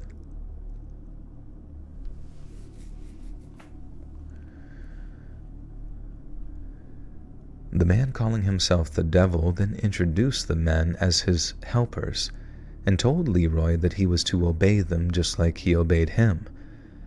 And that's when Leroy said that they gave him the mask and told him what they'd given him was very important. They made him wear it, never letting him take it off all the way, not even when he ate and drank. Then, after what we know was almost 2 months in captivity, the man calling himself the devil told Leroy that the only way to get the mask off was to make a human sacrifice. Leroy said that by that time, he was ready to do just about anything for a shot at freedom, so he did exactly as the devil and his helpers asked him and attacked the trick-or-treating groups that I was a part of. He said one of Satan's helpers then walked him across the park to where our groups were trick-or-treating, gave him the bag with the knife in it, and then told him to do as he'd been told. Leroy said that the moment he killed a kid, any kid, the devil would then transport him back in time to his mom's trailer, and that it'd be like he'd never been taken at all. And that was all it took to get him close enough for us to see him, and when Mrs. Anderson called him over, I guess he saw his chance right there. I don't know exactly what happened to old Leroy after that, as in I don't know exactly where he is now or exactly how the legal process went after he was taken into custody. But I do know his mom and her boyfriend got into trouble for child endangerment and all of that, and then Leroy himself got taken to some kind of psych hospital / kiddie prison, I guess. The doctor there said there was a whole bunch of things that were wrong with him.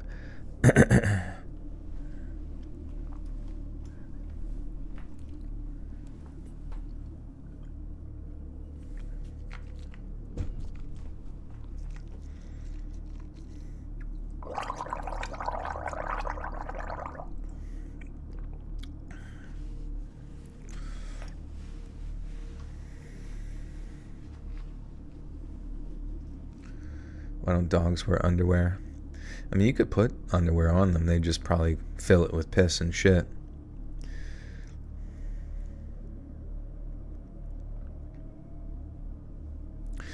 Yeah, I don't know, man. What even is going on with, I feel like I don't know. The vice president debate, it was weird. It like, because they weren't calling each other names or being rude to one another, it was like I wanted to sleep during it. But it was refreshing to see like two people who just sort of semi-knew, at least could articulate the things that they knew to a degree and slightly off cuff. You know what I mean? I'm not saying everything they said was correct or anything like that, nor would I really know. But it was nice to see like two people actually like show somewhat degrees of respect towards one another and hold a conversation that didn't seem incredibly divisive. Joel don't know shiz. What did I say? Addiction more of a psychology disorder. Well, I mean, psychologically speaking, like your brain is comprised of matter and, the neurotransmitters or whatever, so if that's what you're referring to. Because generalizing it to psychological disorders just kind of can be summed down to those particular neurotransmitters and structures within your brain, I guess. I mean, the brain is still very complex and confusing, so making it even more vague doesn't necessarily, like, make it a better answer, I suppose. Yeah, I only saw a little bit of the debate, but it is what it is. I do have theories for the future, but I guess it's not pertinent to really say much. I don't know.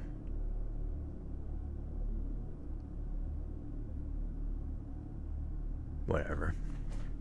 I guess we're fortunate we get to be alive at all, right?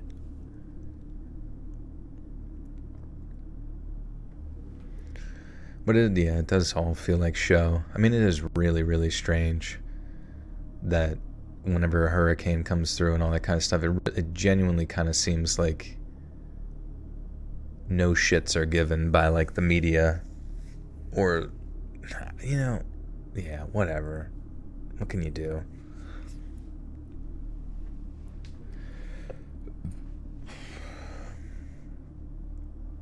Joel's crystal brain, yeah. It's just super smooth in there. Yeah, it should be represented by Muppets. That would be so good. Like they had to show off their puppeteering skills.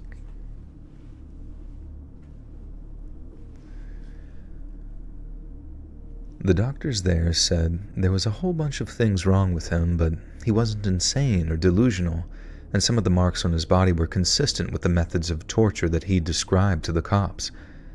But the thing that really messed with people, and had this taking on urban legend status even after all these years, is the fact that the cops never recovered the mask. You see, after Leroy was taken down and the cops showed up, someone had already taken the mask off of him, I guess. I said a Scooby-Doo moment earlier, but it wasn't really like that. They always used to wait until everything was over and done with before taking off the bad guy's mask, right? Well, this was real life, so almost the second that they had Leroy pinned down, someone whips that thing off of him right there, and then to see who it is, because why wouldn't you? But then by the time the cops got a crime scene set up and went looking for Leroy's green goblin mask that he was supposedly wearing, no one could find that anywhere. The cops started asking folks in the neighborhood to make sure that there isn't a kid who had picked up the mask by accident. But then when no one comes forward, they start going door to door in the neighborhood to make damn sure that there hasn't been a mistake. After all, Leroy said all his captors touched the mask at some point, sometimes with their bare hands, so the cops wanted to maybe check it for fingerprints or something like that. And in fact, I think it was probably their only connection between Leroy and his supposed kidnappers.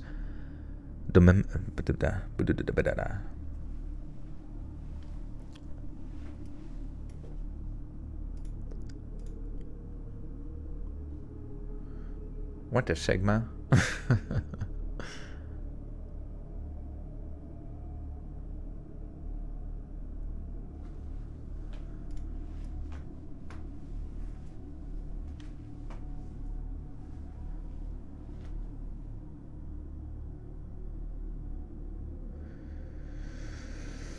Haven't eaten a piece of fruit in 4 days. I'm going insane. Why are you not eating fruit? Is that another wait till marriage type situation? I'll see money. Thank you. I'm not, and I'm not, I don't fully understand. I am excited when we get to the point where psychology can make like leaps and bounds that you might have, like technology had like some insane booms in the beginning of the 20th century or whatever, and all throughout the 20th century. It would just be so nice if, I still feel like, to a degree, psychology in and of itself, though there's a lot of words and there's a lot of medications, I still feel like the brain is like some crazy enigma that's going to, and who knows, maybe some people have already unlocked it, figured it out, at least to a certain degree. Been losing weight because I am not hungry in the evenings anymore, usually just eat yogurt for dinner. Yeah, the intermittent fasting thing where you just eat like within a window, or maybe you only eat like breakfast / lunchtime, or maybe you don't eat all day and just eat at dinner. That's a great way to, if you actually are 400 pounds like you said and trying to lose some weight, getting out there walking maybe up and down the block might be useful. 1800 is when we first advanced technology. It definitely seems like it's been exponential, and now we're at AI and using AI to recognize patterns in like things like scanning the body, like scanning the brain for tumors, or the looking through tons and tons of ultrasounds to just pick up like small lesions that maybe doctors kind of gloss over and don't notice as like precancerous or whatever. Eat crayons for breakfast. Hell yeah, dude. They should start flavoring the crayons. I mean, if like we're all eating them anyways, like might as well make them taste good.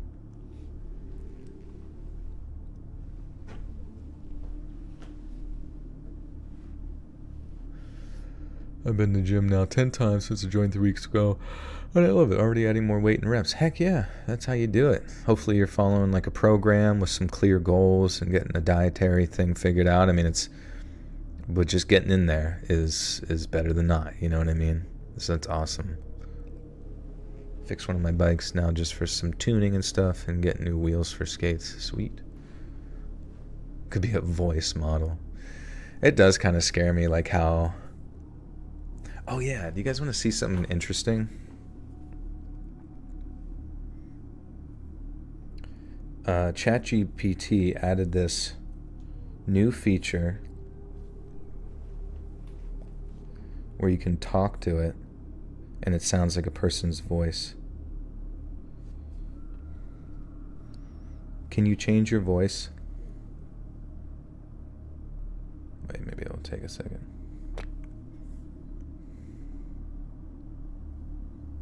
Connection failed. Tap to retry. Hello, can you hear me?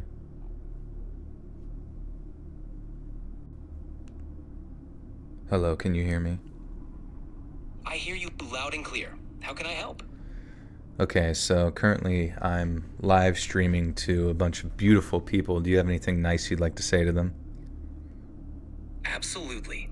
Hello to everyone tuning in. Just a reminder that each of you brings something unique and wonderful to the world, and it's great to have you here. Let's make this moment awesome together.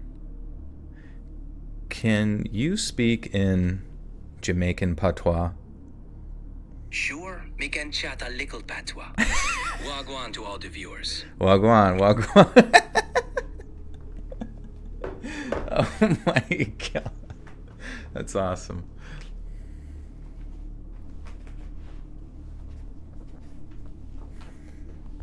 Dude, how fucking sick is that, dude? Dude, we're gonna have like actual fucking like robot. Oh my god, it's like people are gonna be arguing with their Alexa, dude. It's gonna be actually insane. Oh my god. Jamaican bobsleds. Can it speak the Swedish chef? Oh, that's a good question. Can it do a southern drawl? Yeah, good question, actually.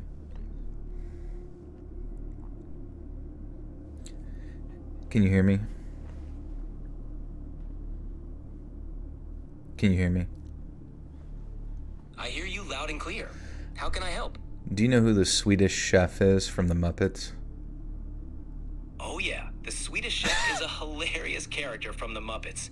He's known for his mock Swedish gibberish, funny antics in the kitchen, and of course, his iconic ork bork bork. Can you do the Swedish chef voice but with a southern drawl? I can't do the Swedish chef voice or any specific impressions, but imagine the Swedish chef cooking up a storm with a southern twang. It'd be a whole lot of bork bork, y'all, while frying up some grits. That's very true. Wow. Glad you enjoyed that. Anything else fun we can chat about while you're live streaming? Is World War III coming soon? That's a pretty heavy topic. There's no way to predict something like that. It's always good to stay informed about world events, but try not to worry too much about worst case scenarios. How's the vibe in your stream? It's fucking sick, bro. Thanks for asking. Awesome to hear that. Keep the good vibes rolling and have a blast with your stream. Thank you. Have a good one. You too. Enjoy the rest of your stream. What are you wearing? Well, as a virtual assistant... Alright, never mind. Put that away. Khakis? Tell it to narrate a story. Oh, that would be good. Oh, damn, yeah. Next time. You don't like his vibe. I know, I don't really trust him. I think he knows too much. Is it fat? No, he's like, absolutely not. I would never allow myself to become as such. Deshay Braun, thank you for the 2. Says came to leave a like. You guys have a good night. Thank you, Deshay. Good to see you.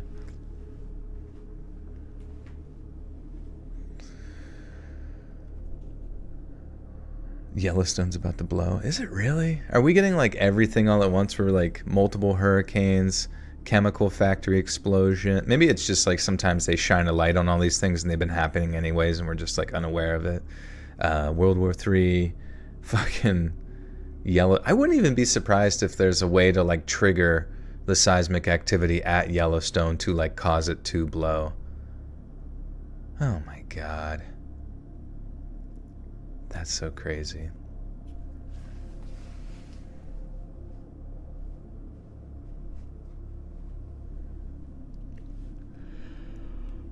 Oh, well, yeah, it's been a good run, guys.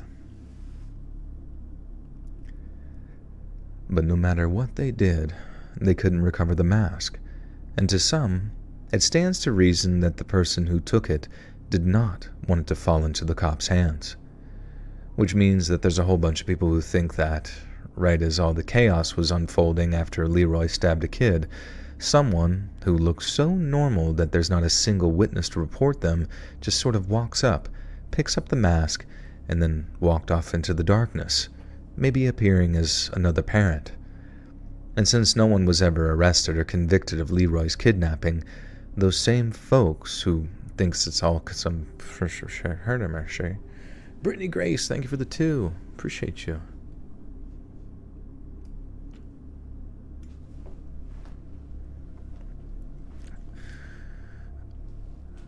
I hope we get clone mammoths before World War III. That's true. They've been taking forever for the clone mammoths. I remember they were working on that when I was real young, and I was like, wow, science is amazing. But I remember they were saying, like, it's almost like they had to, like, continue to put the DNA into the embryo to, like, make it with an elephant, like, over. So you just, like, constantly get, like, one elephant, then another elephant, and it would get closer and closer to mammoth or something. I would get in trouble for telling dark jokes here. Oh, you can tell whatever dark joke you want as long as it's TOS. Wait, I asked where you are? Oh, I'm sorry. What did I say? I said Brittany Grace. Where? Yeah, sorry. I didn't mean to ask that. If I did, I don't know. TTGB with the 2 says, love your content. Any more scary retail stories? You know, maybe down the line here for sure. I will definitely look into it.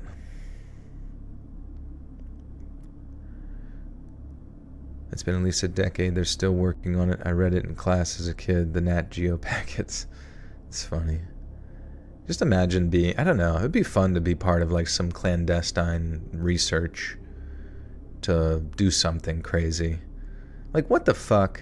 You know the CERN thing? Like, what is CERN? Like, I get it, they're smashing particles together to find the origins of life or whatever, but it's like giant, miles long, underground, like goes across like the border of what? 2 countries?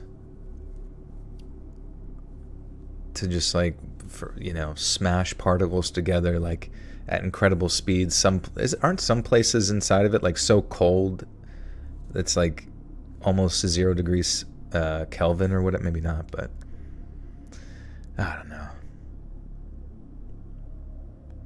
Yeah, in Switzerland. Yeah, on the border. Was it France and Switzerland? I forget.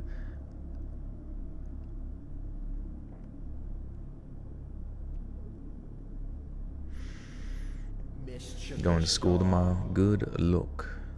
Omar, thank you for 13 months. I saw something about aliens coming on the way here. I mean, at this point, why not? Wait, really? See, that would be hilarious if, like, that's, like, the big reveal. Like, we got a big conflict coming, and the aliens show up right just in time for the election. Yeah, dudes, I need everyone to just, like, chill.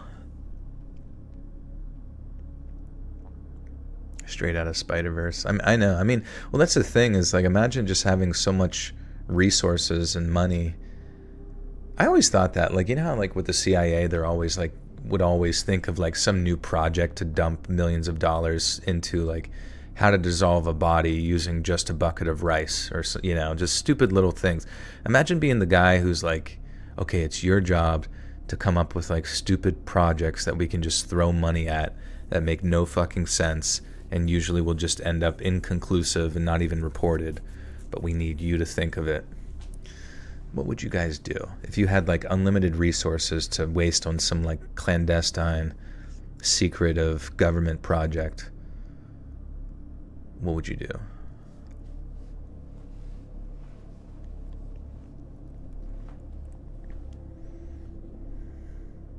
Abducted by aliens or fight Bigfoot? Probably Bigfoot, honestly. I feel like there's no getting away from aliens. What's up, Fox? How you doing?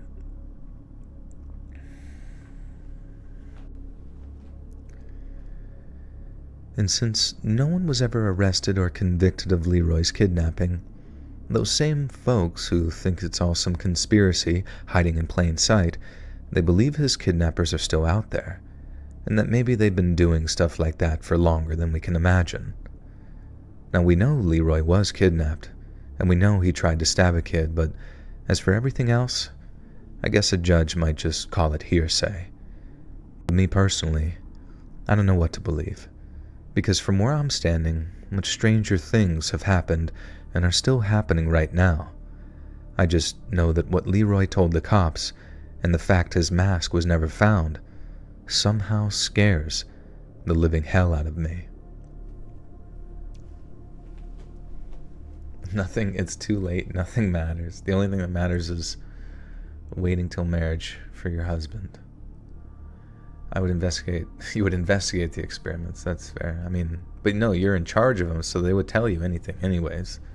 But you couldn't talk, or you would be squished by a big bug monster. Just resigned from my lab research science as an undergrad college student, and no longer want to off myself. Oh, was it really that bad? Like just doing research and stuff? I guess it can be very tedious and lame. So I'm glad you're feeling better. Why do people think there's something in Antarctica? I mean, I guess it'd just be a great place to hide stuff. Oh no, I'm sorry, Jade. I'm just kidding. Just picking my nose. All right. Story 2.0. Just look up CERB to confirm is indeed in CERN, and it's currently closed. But the good news is that it opens up at 9 a.m. Yeah, for Black Friday. People are just banging on the doors. Let me in! I want to see all the tiny particles. And make the world's biggest bomb. It is kind of strange. Like, how the hell did they make nukes, right? And what is it? It's, how the hell does nukes work? You just fucking, you split the atom, but then that creates the cascade effect of like a bigger bomb. But you need a bunch of TNT in there or something too, right? I don't even know. So like, could you, if you split something even smaller than the atom, could you make a bigger, like a black hole bomb that just sucks everything in? 9:30. Actually, it opens up at 9:30. Well, that's good. Wait, it's been closed for a while and it's now opening up for the first time? Would you rather suffer radiation injuries or burns? Isn't that the same thing?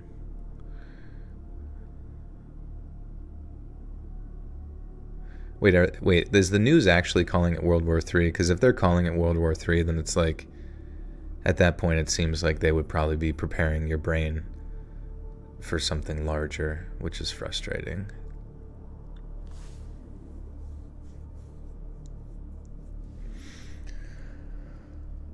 Alright, sorry to talk about negative stuff tonight, but I gotta go to the bathroom. I'll be right back.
Hello.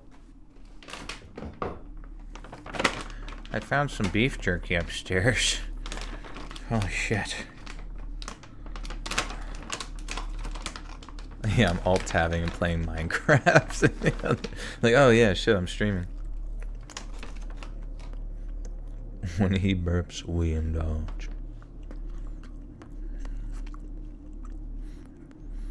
Oh man. Who's your guys' like favorite people on the planet? Is there anybody that's like really cool right now?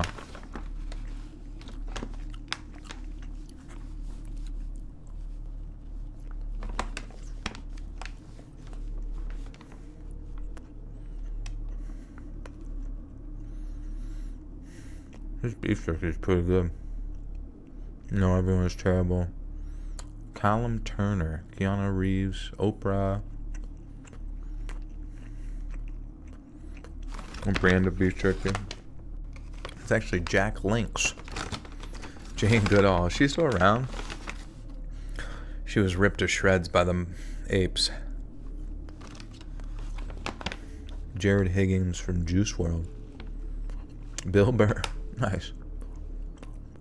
Jamie French. I don't know it. Oh, Willem Dafoe. I do know that. Martin making the Marble Music Machine. Taylor Swift. Me. Thank you. Rhea Samara. Who's old now? Bill Burr. A Hawk Tuah girl. And it's pretty funny. I saw a meme earlier that was saying that the Hawk Tuah girl was a Mossad agent, which is an Israeli agent, and that she had her family or like some social media guy, like some higher up or whatever, like scrub her entire internet history, and that she's putting on a fake Southern accent. I'm like, it's a lot of steps in that conspiracy. But I'm listening. She's a spy, yeah. She's a spy with a grandma that lives down in Alabama. They brainwashed the grandma to think that's her granddaughter.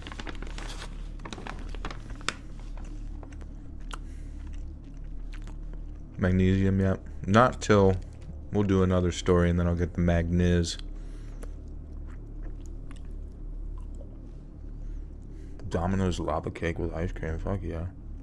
Yeah, Theo Von. I really like Theo Von. He just seems like a genuinely nice dude. Like,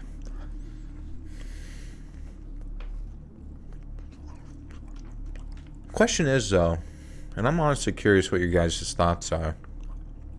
Like, what? Why does he get randomly depressed out of nowhere? Would I visit Jerusalem? Probably not. Not now. Get fucking exploded. Well, I guess their missile defense systems are pretty good based on whatever happened with Iran there, but I don't know, man. I don't even want to fucking get on a plane after going to Australia and how long that shit was. Take a break from traveling really far like that. Who Theo? Theo Von's a comedian. You should look up his clips. They're really funny. He was immature then. But he still seems like he's in this spot where he just like doesn't really know like what to do, man. You know what I'm saying? Like sometimes just like thinking and stuff. And I don't know. Like he does those moments where he's just like kind of very solemn. I don't know if he has kids or whatever, but he seems like someone who should just have kids, you know. It doesn't matter if he gets married or whatever. I just feel like that might make him happy. Might make things worse, but it might make him happy too.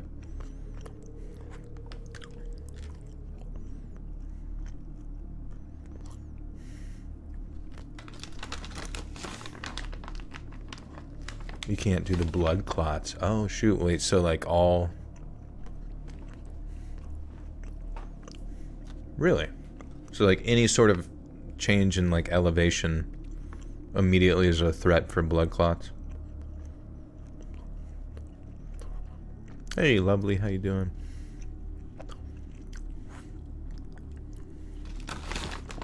You just want a hot wife. Well, good luck.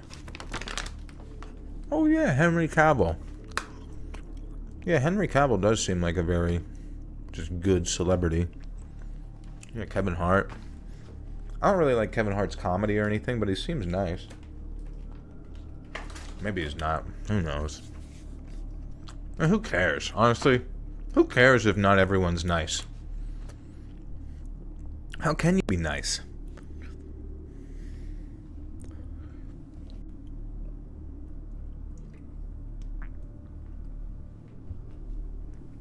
Jewish, preferably. Oh, like a hot Jewish wife. You could marry what's Ben Shapiro's sister with the big milkers? Here she's single. I don't actually know if she's single, but good luck.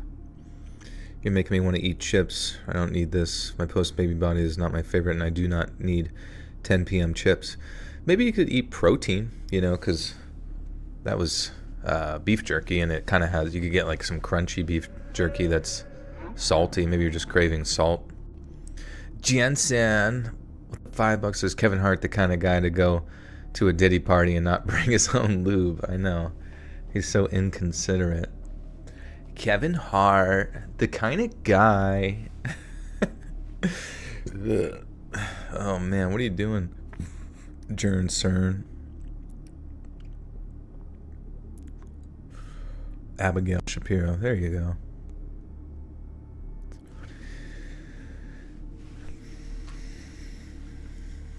Jensen is the most... he's playing Overwatch. What a lucky dog.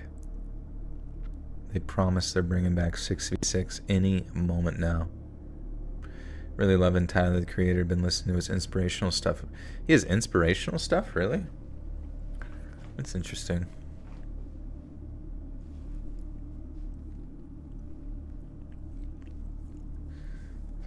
Yeah, Jensen, do more videos. We need more comedy. Make us laugh. Make us laugh. Make us, everybody, grab his fucking arms and legs and start pulling till he makes us laugh. Yeah. His guts will make us laugh. His insides. He's like, no.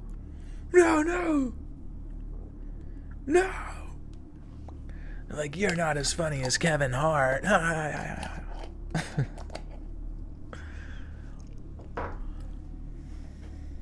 I love that song by Tyler, the Creator, where he says, I love having sex with poop in my butt. I never know what he meant by that until I was an adult.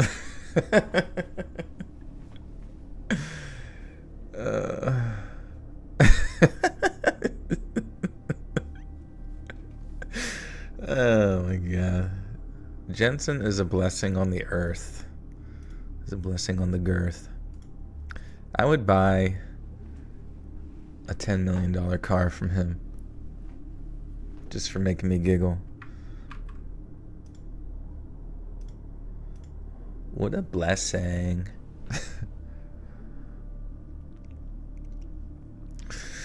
Alright. The single most frightening, confusing, and traumatizing thing that's ever happened to me happened on Halloween night of 1999. My mates and I had just started year 7, which in America is equivalent to 6th grade, starting at 11 and finishing at 12. Starting secondary school was exciting, but it also meant that we were quickly reaching the point where it was no longer acceptable to go trick-or-treating. I don't know what it's like in America, but around here, if a load of kids walk up your drive dressed like minions, of course you're going to give them a mini Mars bar. Do I really believe the stories I read? I believe them like the Torah. I'd love to hear you order something at Starbucks, making that voice. Give me some of your fluids. Give me the stuff that makes me poop. That makes poop pooplicant. What did Fry say earlier? Pooplicant. Why is poop so funny, dude? It doesn't stop. You got fart, you got poop, and you got diarrhea, and they're all just so great. They're like, it's like getting a Pokemon, and those are the 3 evolutions, and they just keep getting stronger. Joel, do you remember when Jacob shot a snake with a shotgun protecting a mom and a bunch of kids? I do remember that, actually. I think we said like he like shot over their heads or something to like nail it like a fucking sniper, but then he accidentally like blew one of the kids' brains out.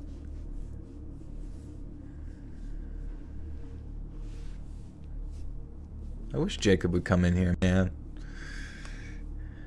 He's being such a party pooper.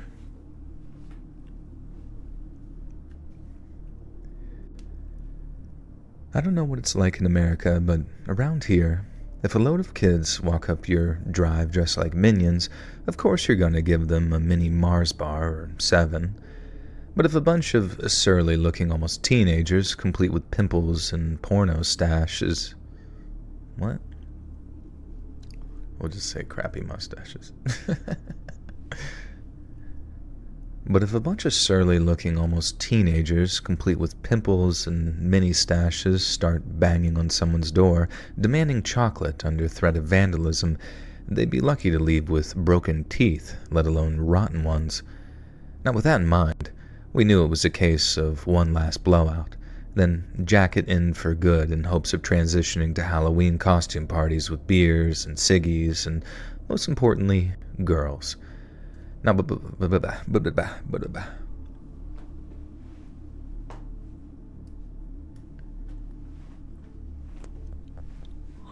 basic humor, but like chimps throwing crap at you at the zoo. I know. Remember that one video where the chimp threw its shit at the grandma and it got over the grandma's face? Oh man, dude. In that moment, I like secretly wish that I was that chimp. You know what I mean? Like sometimes you just wish you could be a chimp, a monkey of sorts, some degree of ape-like creature, just so you could be a complete fucking degenerate bozo. Whip your dick out, throw your poop, pat on your chest and start yanking people's noses off and stuff. It seems like paradise, honestly. It got grandma. She turns around. It's like she died from that probably. That was her last day on Earth. Her last wish was to go see the Cincinnati Zoo. And that's how she's been a good Catholic woman her whole life. And God repays her with fucking shit on her face. Only you can make dreams come true. That's a good point. I don't need to be a monkey to do any of those things. I can get addicted to substances and wake up under a fucking bridge. And no one can say anything about it because I'm in New York City. What's the weirdest fetish I've ever heard? Probably Abigail Shapiro and her big milky knockers. My friend and I are 32 and 34 old women that constantly send each other potty humor Instagram videos. What else? What else is there to do with life, honestly? If you weren't doing that, I'd think you were a bit strange.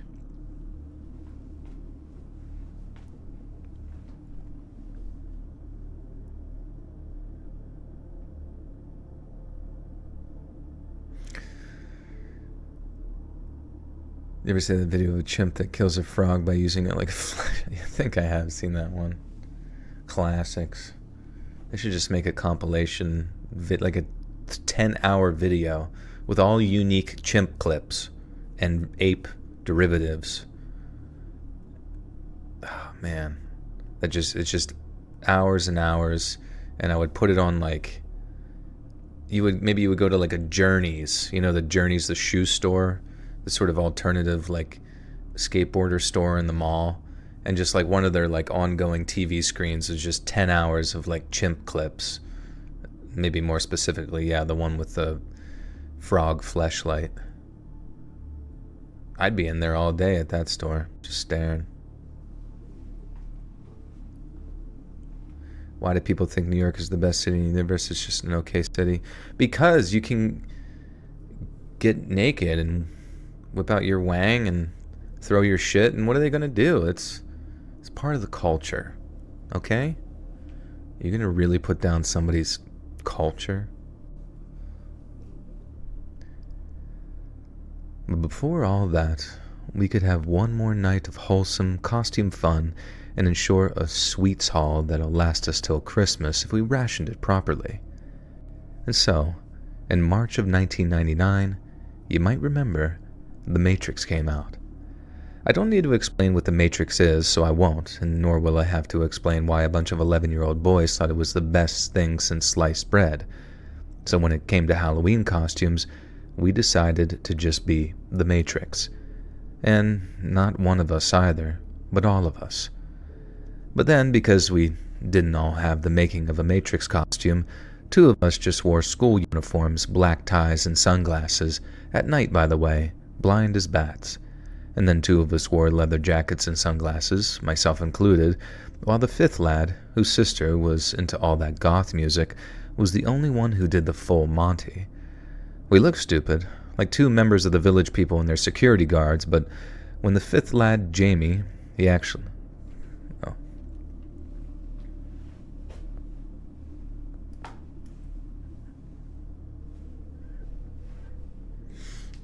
You tell him you can walk nude in NYC? Hey, I don't think anyone would bat an eye. Does this channel get spammed a lot? Do you mean like in comments or...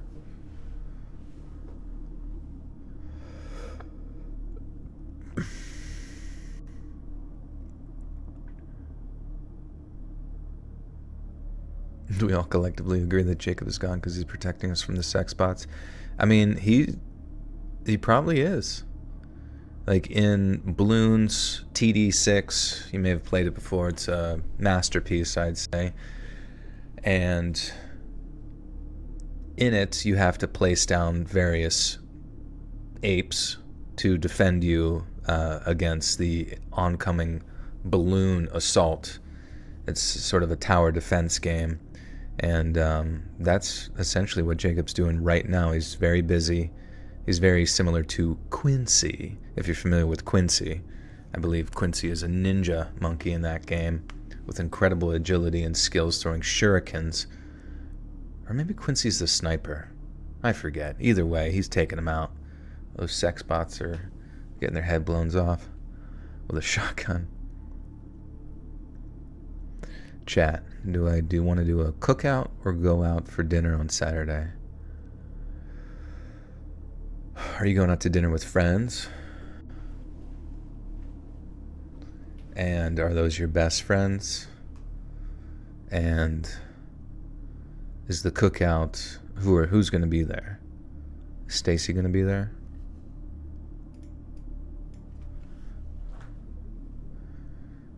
Let's read mobile game. Remember when I had a mobile game? It was like a choose your own adventure horror thing.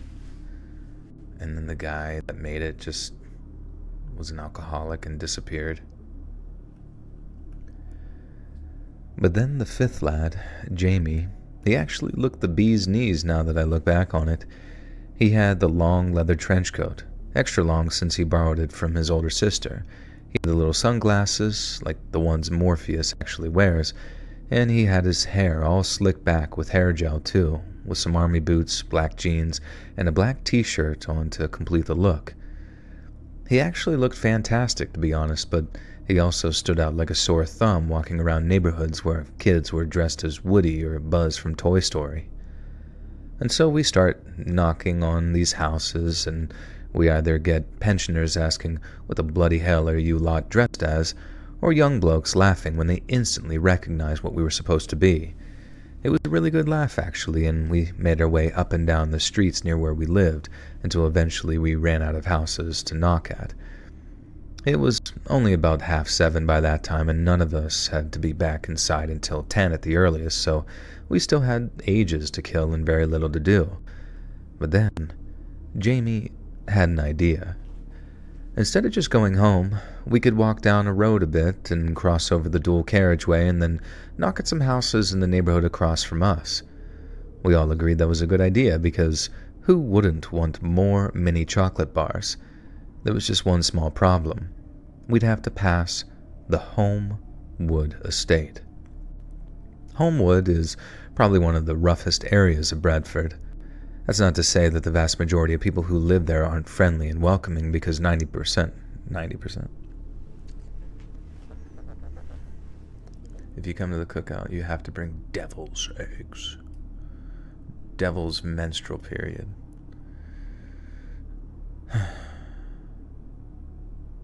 With a better substitute.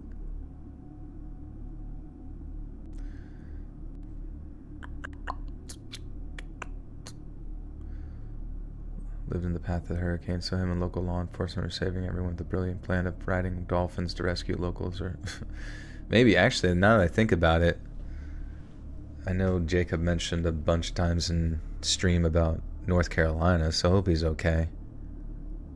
Jacob, if you're there, please let us know you're safe and sound, my friend. You should have fired your shotgun directly into the hurricane.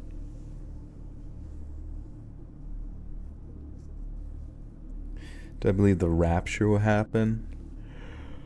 I don't know, dude. Just because I remember, like, reading in the Revelation or whatever, where they even talk about the rapture, I, like, vaguely recall that what is written in the text in regards to the rapture wasn't even, like, the same way that it's sort of implied when people say the rapture. Like, I don't even know if even the word or term rapture is used, and it's sort of just interpreted as like a day when everybody's just beamed up by Scotty to the mothership or whatever. And I don't know. I mean, Revelation is just a bunch of, like, schizophrenic babble that, like, spans much time that people's interpretations of it is just like, how do you even arrive at any sort of consensus on what the fuck's being said?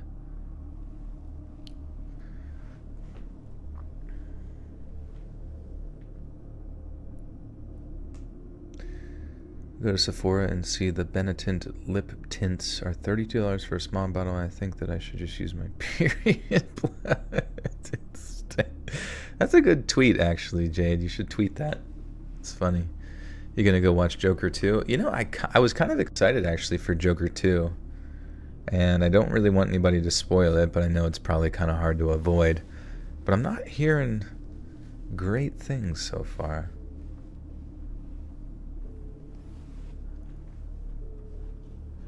Was I raised Catholic? No. Joker's gay. End movie. That's fine. Harley Quinn's just his best friend. The first Joker sucked. Really? I thought it was good. I thought it, like, had good progression to it and story and engaging characters and stuff. I don't know why they made such a big stink about it, but I guess that was just, like, part of the viral marketing bullshit. It's the same shade as why I'm paying so much when I get it naturally and I bleed more. Well, yeah, nobody's stopping you, I guess. Oh, it was boring. That's fair. It wasn't, there weren't enough Christopher Nolan explosions. Have you seen the movie Butterfly Effect? I have, yeah, it's been a while. I remember that was pretty interesting. Also, there was some, like, weird circumstance with pertaining to the Diddy situation. What's his name? Ashton Kutcher was, like, oddly connected to, like, very deeply connected to Diddy and his parties, as well as obviously his, like, worker on the 70s show who got arrested for some stuff. Not saying, like, that implies that he's that, but then the one thing that I've always questioned about Ashton Kutcher is that I'm pretty sure he runs, like, like a foster, like abused children's network or something like that for like fostering kids. And I've heard sometimes those are sort of like the hidden in plain sight, or there's a lot of abuse that takes place in those systems. And I don't know. I've always questioned it, where I'm like, this doesn't seem quite right here. You watching the Penguin show? I have not. No, I remember I heard about it, but I didn't even see any advertisements until like after it's like. I feel like you're the second person to tell me. I'm like, what is that show?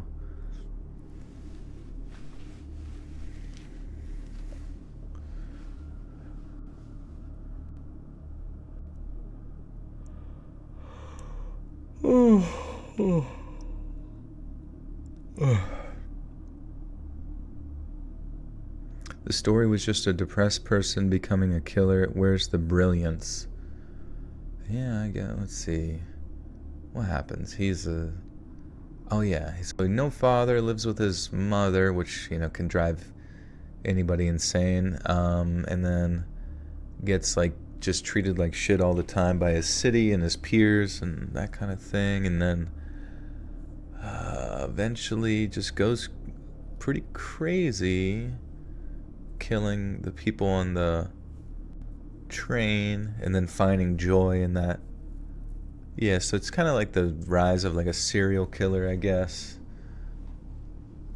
I suppose you could say maybe that's sort of a derivative story, but I suppose the fact that it becomes a super villain of sorts, or that's the only part in the movie that I don't really follow very well. It's like why everyone in the town and city pertaining, during the time of like a political upheaval, decided that he was the figurehead that they were looking for. I don't know, it just because you didn't really get the side of the story of like the people in the crowd. They just kind of made them out to be like mindless drones or whatever.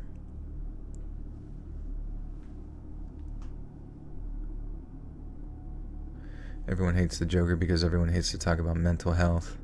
I mean, I guess in many ways, like, if there's any sort of like person with a backstory that leads them to becoming a certain way, you're kind of just like inherently discussing mental health. Even though I guess, yes, there was parts in the Joker where he was legitimately going to like a social worker to work with something, and then, sorry, the state's cut the funding, and I came here to tell you that, Why so serious?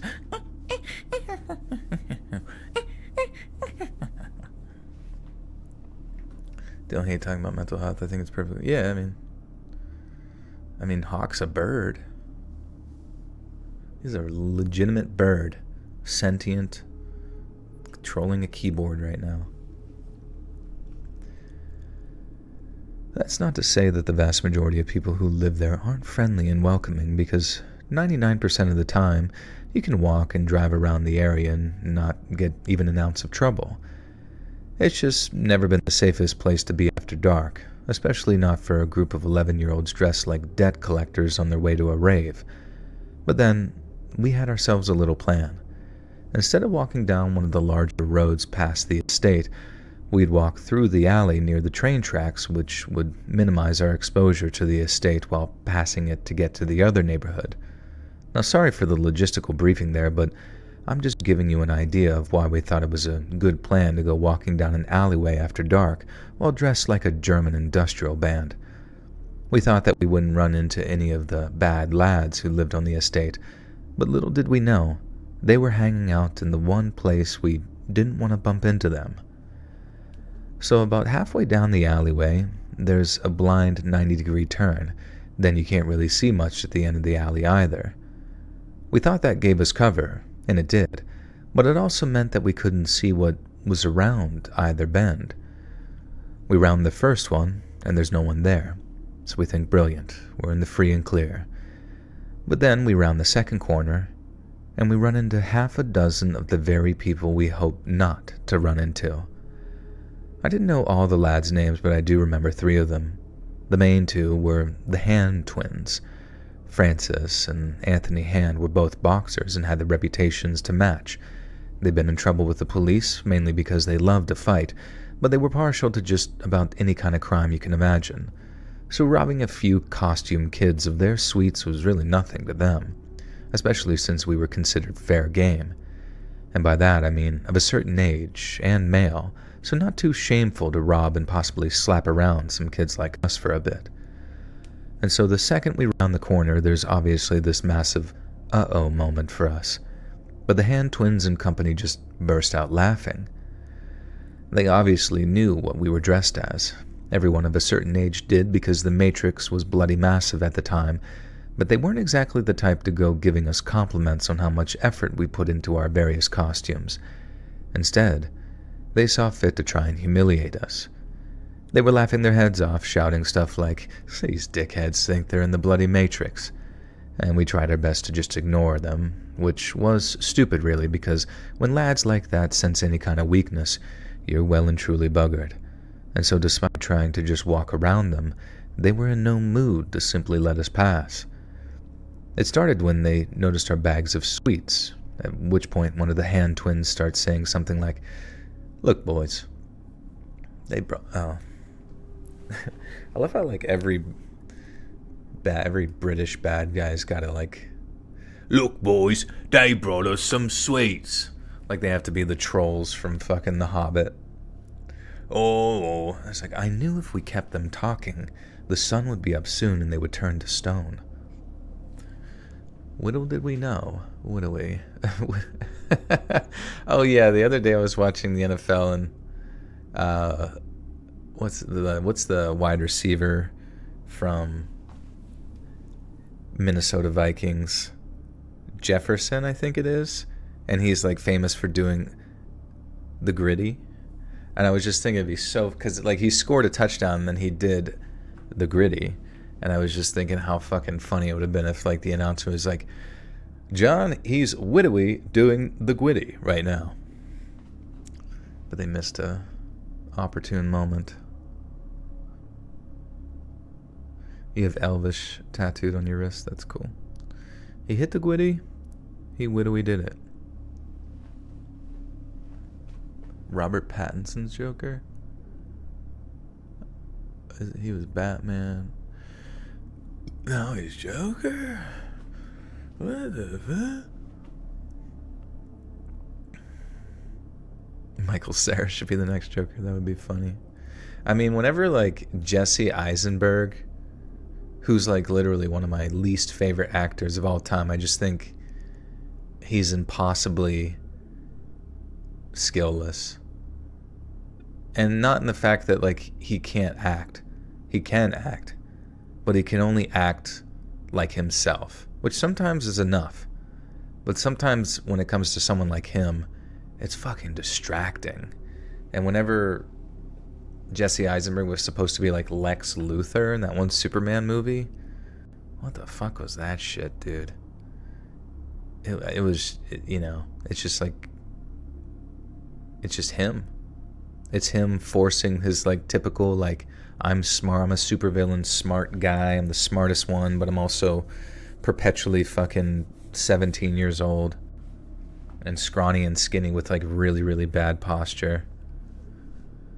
Looks like a fucking turtle poking out of a shell. I just can't stand it.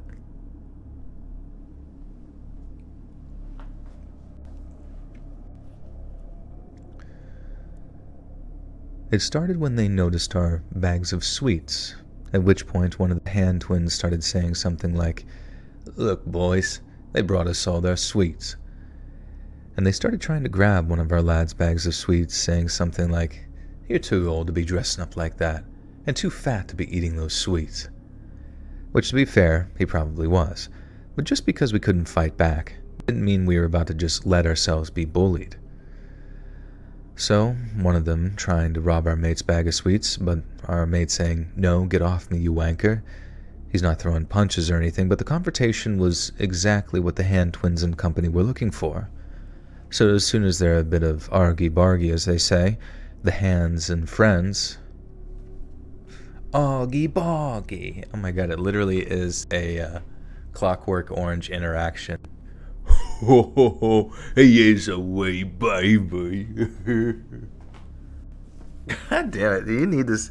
If you have not seen Clockwork Orange, it is so funny. Not really in the sense of the material, because it's actually quite boring after about the halfway point, but the fight scene. Just look up like the gang fight scene, and it's just, I mentioned it before, but it's the most ridiculous fucking sense of choreography you could ever imagine. It's like everybody was like fighting in like a trampoline barn, and also just like throwing themselves through windows multiple times. It's ridiculous. Stephanie.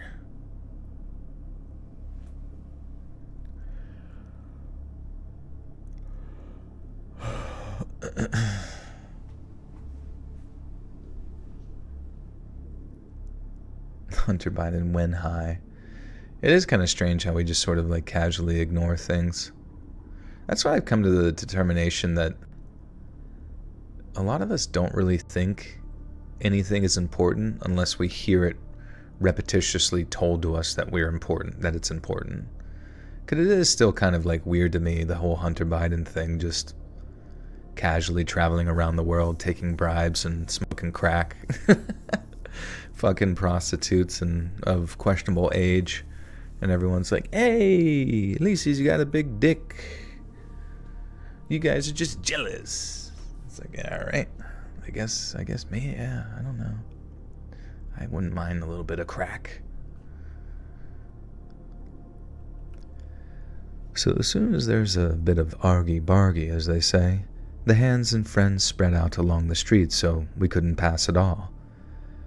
We didn't all shout run or anything, but there was this very recognizable moment where we all kind of looked at each other thinking, we're in trouble here. And then when the first one of us turned around and ran back down the alley, the rest of us followed.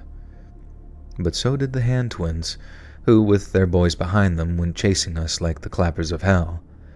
And we ran like lads possessed, and since we were running down a blind entry, there was only one way we could all run. But then, once we rounded the corner and sprinted to the end of the alleyway, there was no plan on where we were all running to. Wait, oh, not argy-bargy, but argy-bargy. Argy-bargy. Oh my god. Thank you. I do have to go back and do that over again, because I believe the global flood happened. I don't know. I have no idea. I remember hearing like a lot of like cultures have a shared flood story, but it's hard to fucking say, you know? Maybe there was some sort of cataclysmic event in the process of, you know, human development along the way. I don't know, man. I don't know anything. I don't, you know, like sometimes we talk about history 300 years ago, but it's like in our current form of cultural discourse, it's like we can't even get correct the story that was happening yesterday without like some excessive political bias and, you know, misconstrued facts and all this kind of stuff. So it's like, who's to say that we even fucking know what anything happened in the past? Not all of it, but just, you know, who am I to say? All I know is this fucking computer screen right in front of me and my dick in my hand and this crack pipe. Okay. Argy-bargy.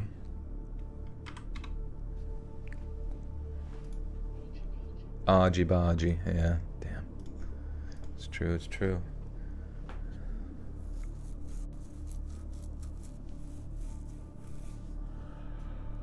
Cataclysmic event was your mom taking her first steps wittily.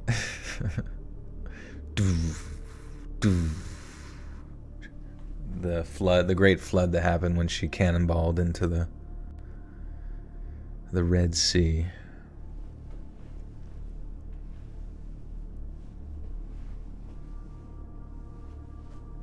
Worst game of telephone ever. I mean, it's strange because I guess if you ask yourself, like, in a similar fashion to what we were talking about with time earlier, where it's just a human made-up construct, it's a form of language to describe and contextualize, you know, our place in spatial reality, right? We add time, we recognize patterns, we recognize cycles of the sun and stars and our body and whatever the fuck, seasons, etc. But it's like in a similar fashion to like history, it's once again just a form of language that humans use to describe and contextualize and in many ways give a narrative to their existence here on Earth. It doesn't mean it has to be right. It just means that it makes us feel better when we think we know what happened before and what could happen again. It's just, but in reality, it's like by the laws of the jungle of reality where death could come at any time and no one would blink an eye. It does not matter if it's correct or not.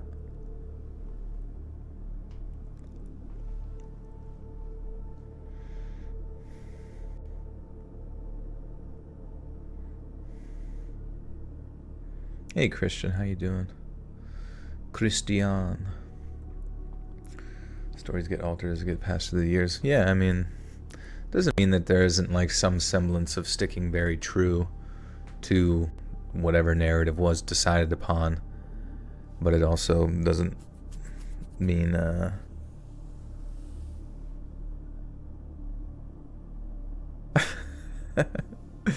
sorry. Anyways. Yeah, I remember when Jesus was a woman. I do too. They changed it because of walk.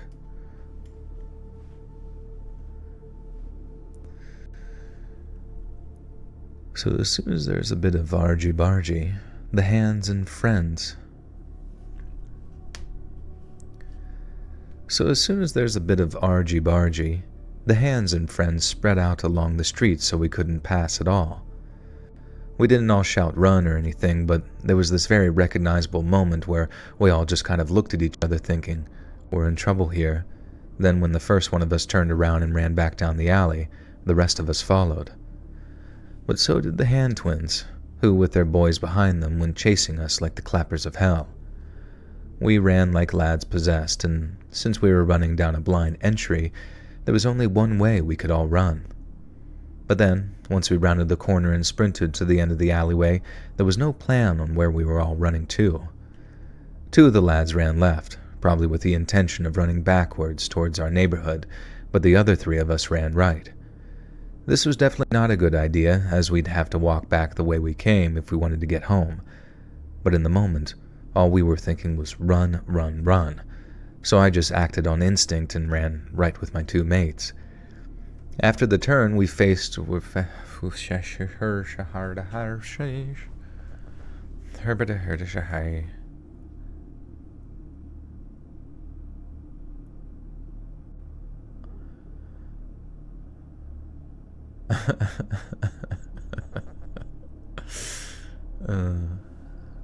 yeah, maybe Jesus turned water into prime. Did anybody ever wonder that? That'd be so funny if like Logan Paul like did a commercial for Prime and he comes out dressed as Jesus just to like turn like at a wedding or something like water into Prime. That'd be so fucking funny, dude.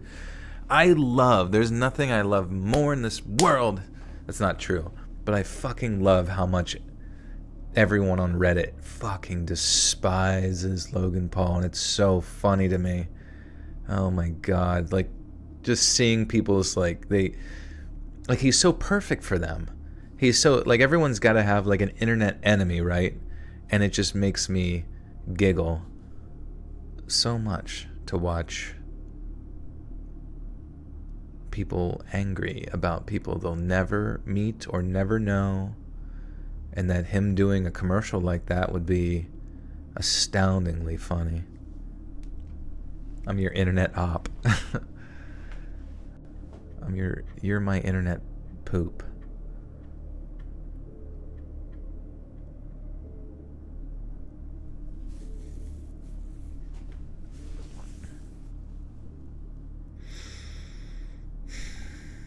Who do you hate more, Jake or Logan Paul? I don't, it's like I don't even like feel anything towards them, I guess. I guess there's, to me, like when I think of Logan Paul, like I see a thing, like a guy who kind of plays into his character now of being the heel or whatever. I mean, that he literally does WWE as that character, I think, playing like the disliked individual. Jake, on the other hand, is weird to me because I see him and I just see like, I've joked about this before, but I feel like he's the sort of parasitic twin. When they were separating the two, he was the smaller one on the Siamese twin situation. And so he's just not quite all there, but he's constantly trying to like mirror and match that which Logan Paul has done. And it comes off to me like just like slightly soulless in weird ways, where it doesn't, I mean, not to say that either of them necessarily have a soul per se, but it's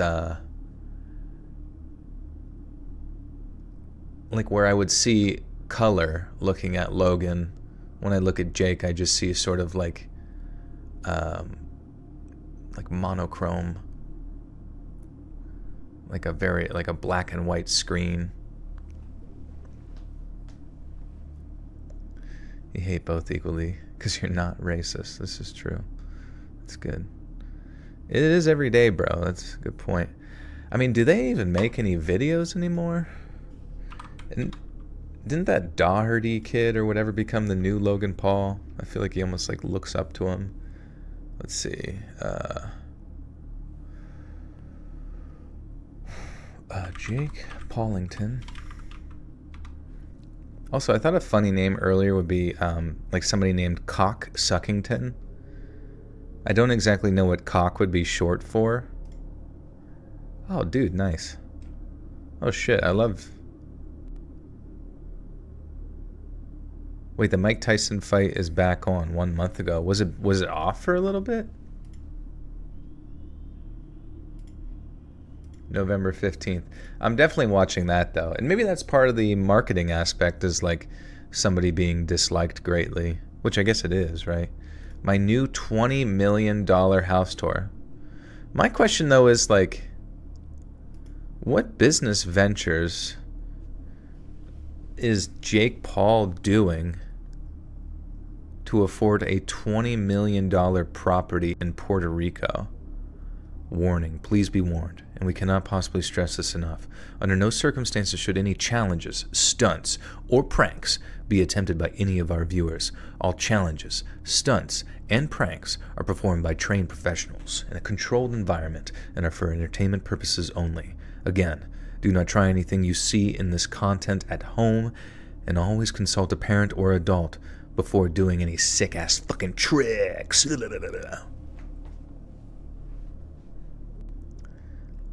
Didn't Mike get health issues? Yeah, I think he injured himself or something.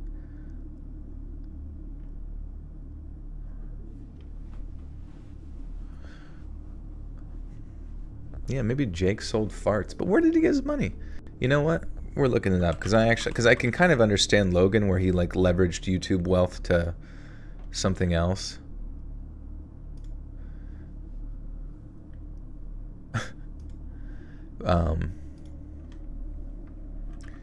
But Jake, on the other, how did Jake Paul make his money? Because $20 million ain't nothing to joke at. That's quite a mortgage. YouTube, social media, Jake Paul got fame from short video. Yeah, right, Vine. Acting? Notably his role in Disney Channel show Bizarrevark. Oh, I guess, yeah, his boxing. Oh my god, I'm a dummy, dude. Boxing, duh. In recent years, Jake Paul has transitioned to professional boxing, which is right, yeah, and even if they're not like crazy skilled fights, like it's pay-per-view. So if people watch it, and they are very much watched. Merchandise and brand deals. Yep. I mean, okay, yeah. I don't know why I completely forgot about boxing, which I'm sure was like a pretty nice money purse to like pull. That would have been that probably was like a huge jump in his like overall net worth, which is crazy to think. It's almost like those types of people, they convince you that they're like worth $20 million before they actually make the 20 million, or even, I don't even know, who knows how much he has. Cock is short for Richard, yeah. Well, no, we need to think of something else, cock. Because Richard is dick. So it'd have to be like... Well, Charlie is Chuck. But I think I think Charles, you could also call Charles cock. No. Constable. Constable Suckington. Or Cock Suckington for short. Cameron. Yeah, Cameron would work.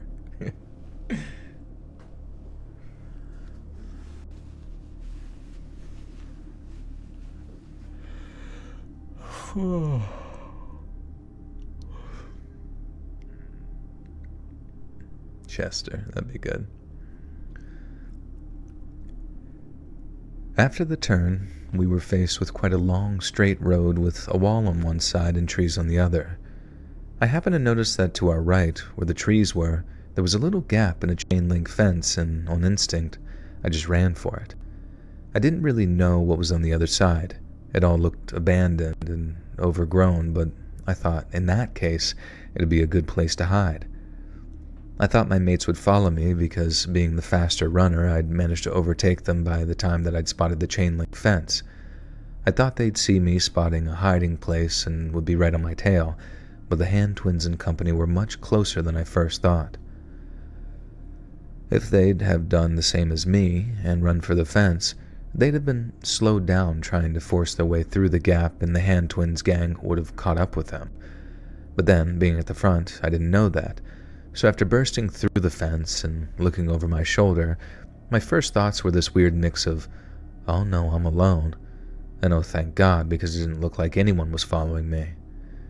Through the metal gates of whatever abandoned plot I was on, I saw my mates running past, and then what looked like all of the Hantons.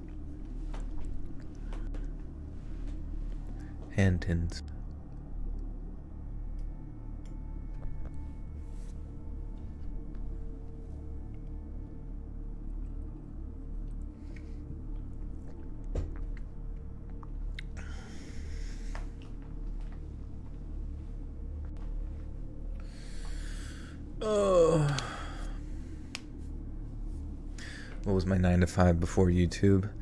I was a stay-at-home dad, but I wasn't married, nor did I have any kids. And I didn't have a home. So yeah, I was just a homeless guy under a bridge, I guess. Whipping on my cock and throwing my shit around.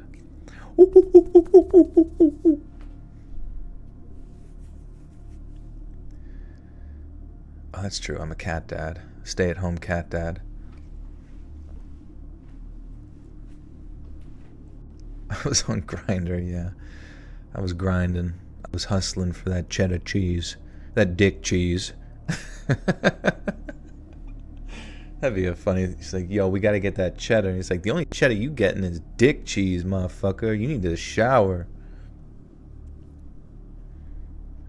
The world may never know. Through the metal gates of whatever abandoned plot I was on, I saw my mates running past, then what looked like all of the Hand twins' crew, so there was this wash of relief that passed over me. I didn't stop running, though. I was still scared out of my wits and wanted to find a hiding place. So that's what I did, and it basically involved sitting in a bush that had a view of the front entrance so I could be hidden whilst being aware of my surroundings. If this had happened a few years later, we'd have all had mobiles to call each other on, but it was 1999, and I know people had mobiles back then, but not 5 working-class 11-year-olds from Bradford. And so instead of being able to do some information gathering, I had no choice but to sit there in my leather jacket with my bag of sweets and just wait until I thought the coast was suitably clear. I'm not sure how long I waited, but it felt like a long time. Then just as I started to think, yeah, I might be safe to run home, I saw someone walking on the other side of the metal gate toward where the gap in the fence was.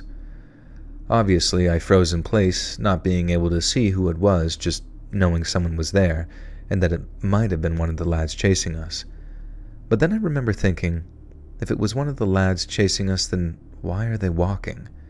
They seemed to be walking quite calmly, too, not even a brisk walk or jog to suggest that they had any urgency around them whatsoever. I started to think, it's okay, this is probably just some dog walker. Then just as I was about to climb out of the bush I'd secreted myself in, I heard something that turned my blood to ice. It was the sound of the chain-link fence rattling. Someone was forcing their way in. I couldn't see who it was straight away. There were a few trees blocking my view of that portion of the fence, but I think I knew deep down that it must have been one of that hand crew because I didn't even have to see them to know that I'd had to get back into the bush, crouch down and pray that no one found me. I then watched as a lad called Fernsey stepped out from behind the trees. I didn't know him personally, I just knew him by that nickname, Fernsey. He didn't know me either, and although we'd seen each other around town, we'd never spoken a word in exchange. He had no reason to hate me, no reason to want to kick the shite out of me and rob my sweets, but that didn't stop him from chasing me, and for some reason, that scared me even more than the prospect of getting the crap beaten out of me. But even scarier was seeing him start to actively and methodically hunt for me. I didn't think anyone had seen me dart through the chain-link fence, otherwise surely they'd have immediately chased me. But as it turns out, someone had seen me, and they were in no rush to come back. I didn't know Homewood all that well, you see, and they knew something I didn't. Fernsey didn't say anything as he stalked closer and closer to the bush I was in. He couldn't see me, but by the time he got within a few feet, I bolted it. Bottled it. Bottled or bolted? I guess bolted probably, right?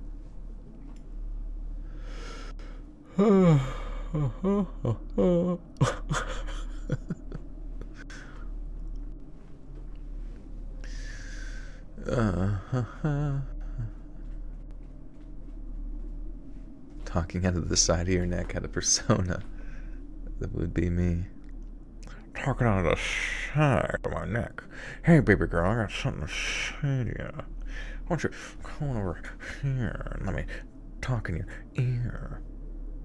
Alright, enough out of you.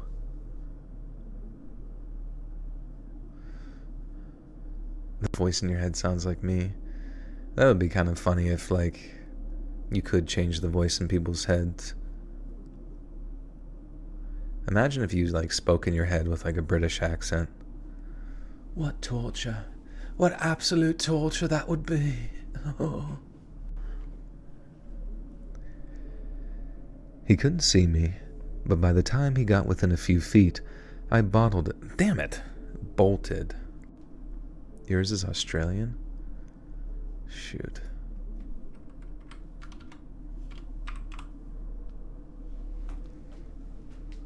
The tent is filled with baby spiders all of a sudden, like, oh my fucking god, I thought he had a stupid amount of sig ash in the air, but they're descending. What the fuck? That's a 2-sentence horror story.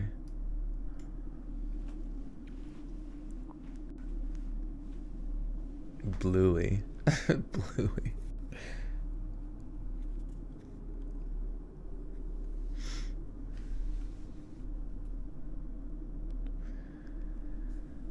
Fernsey didn't say anything as he stalked closer and closer to the bush I was in. He couldn't see me, but by the time he got within a few feet, I bolted it and ran as fast as I could back at the... Fuck.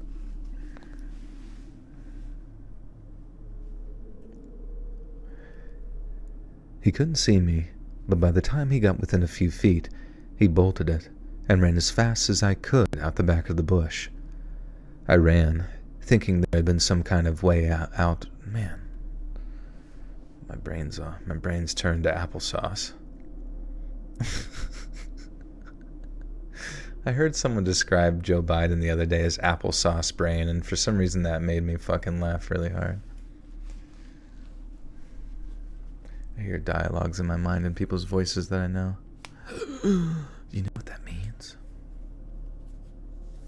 It means you gotta change your diaper. I ran and ran, thinking there'd be some kind of way out ahead of me, but there wasn't. There was only this big brick wall at the back of whatever abandoned plot I was on, and the only chance I had of scaling it was to climb a tree that was off to my right, then hop over the wall after darting along one of its branches. and so I ran. And when I got there, I dropped my bag of sweets and started to climb. But it wasn't fast enough. I was just about to scramble up a low branch I'd managed to grab onto when I just felt this pair of hands take hold of my leg. Fernsey pulled me down so hard that I grazed my hands on the branch and was dragged out of my grip, and as I fell, I landed so awkwardly that I felt this shooting pain go through my ankle before I collapsed to the floor. I don't know if I genuinely thought that me being hurt would deter Fernsey from beating me up, or if there was just pure wishful thinking.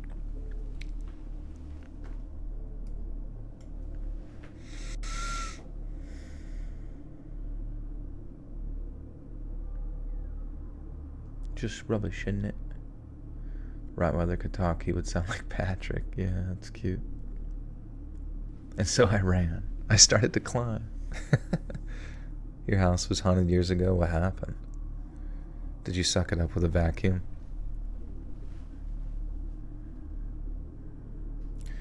I saw a video of British people arguing. I can't get enough. I searched for more. It is fascinating, honestly. Like, whenever it was so good. It was like, they were all... Okay, so it was this influencer girl. She was a fitness person, I guess, and she was setting up her tripod to take videos of her, and some guy sat on a bench at the park, some older gentleman, and basically was interfering with her shot. And she was like, "Can you move, please? I'm trying to do fucking pictures and shit." And he's like, "I think I'll stay right where I am. Oobity boobity." And they just went oobity boobity back and forth to each other, but like the polite, it was so funny. It was like each one was so well equipped articulately to say exactly the right thing to one another. Obviously the other guy, the man, owned in that case, because clearly she was kind of just in the wrong for expecting him to not enjoy the park while she does her little recording. But I don't know, it was just so impressive how they both were like polite, rudely funny, but got their point across like so perfectly that I'm like, these are the only people in the history of the English speaking language that should ever write dialogue in movies, because I just don't think anyone can really top it in such a natural progression. It was quite impressive. At one point he used the word ageist, which I thought was really funny. You playing Wukong? Somebody in here did. They said just beat it and said it was game of the year. I watched my friend play it for a while, but it was... I don't really like the Dark Soulsian style games. Souls-esque.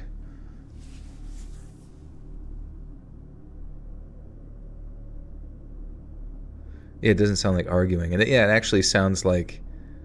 It's like they know each other. They argue like they know each other, but also are like incredibly kind. It's maybe not always, I'm sure they have their bad eggs, but it was fun.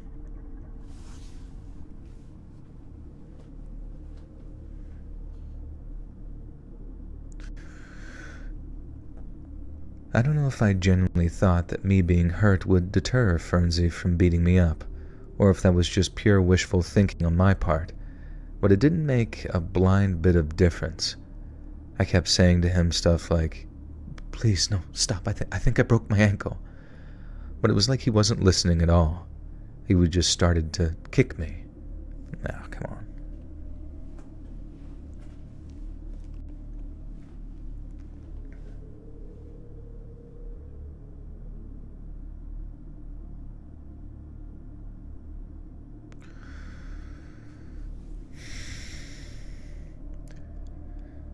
He just started kicking me, over and over again, aiming for my head, but sometimes getting my chest and shoulder, and my arm, which I was using to cover my head.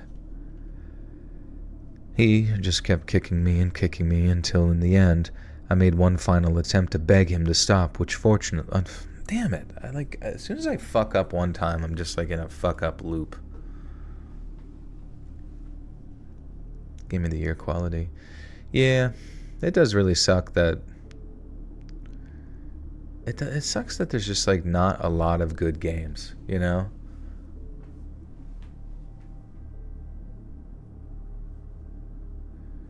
Like what?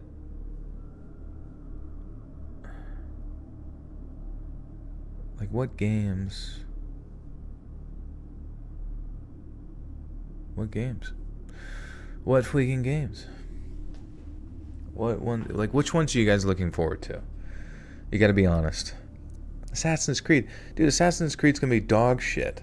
Like, hardcore dog shit. And it got postponed anyways till February. They don't give a fuck about... they suck. It's gonna be bad. Fucking buggy bullshit mess. Yeah, GTA 6, which is like... I mean, I guess it is 2025 when it's coming out, but... oh, God. If that's a failure, man... I don't know. How about the new Dragon Age game? I don't know. I don't really know. I mean, it doesn't look absolutely terrible, but I heard it was from people who are really into the previous Dragon Age games as far as like deep, dark fantasy, that it just kind of like looks like a polished, watered down version of such, with maybe even worse dialogue written by dumbos. Resident Evil Village.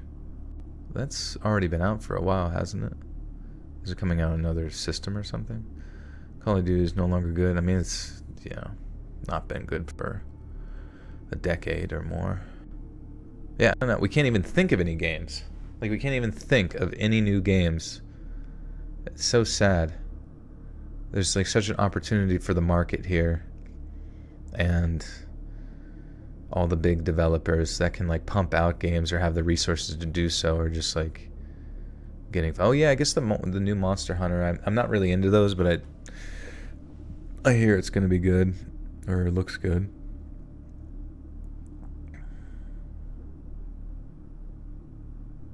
Yeah, why don't you go for a walk? Yeah, exactly. Maybe I'll stop playing games and actually go outside.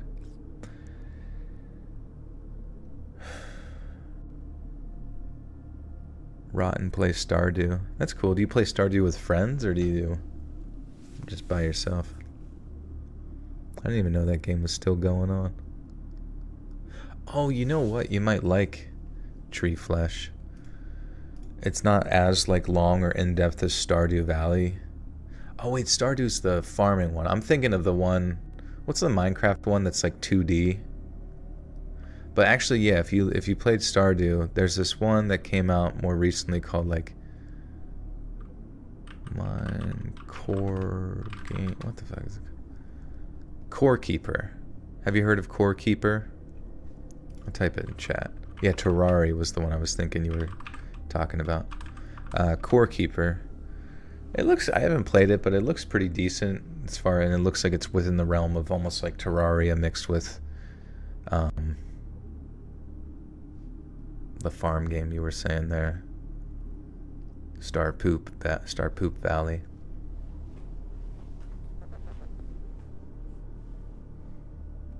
Penelope, you don't play games anymore. What's your new form of entertainment? Do you just crocheting?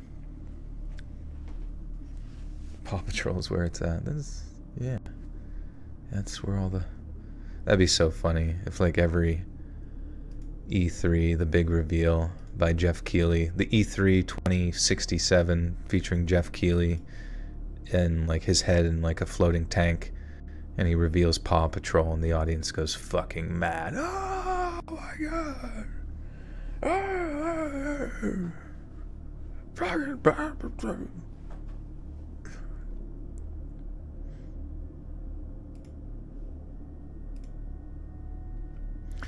Do do do do do do do do do do do. There you go, guys. I realized I made some mistakes in this one and I forgot to gift. Cross-stitching lately and doing original project. Who played Club Penguin growing up? It's shut down now. Shut the hell down. Sims aren't around. Sims is around still. Hawk, I think they're doing another expansion for Sims 4. Or maybe even making Sims 5. But Let's Read, thanks so much for the 5 gifters. Oh, you're welcome, Let's Read. Welcome Bebo 1800, Room 42, Misty E, Ashley McCann, and Nicole Anderson. You guys now have access to bonus content on the bonus content playlist. You do comedy. You do not crochet. You do comedy? Like, if I go to your channel right now, go to channel. Oh. Nothing to see here. What do you mean you do comedy? Like stand-up comedy? How do you feel about not hitting cardio? I actually hit it today. I did some boxing with a friend. Like, we just hit the bag for like 6 rounds, 3-minute rounds, 3-minute rounds. And it was tough. I kind of ripped up my hands. Mischievous dog. The one and only.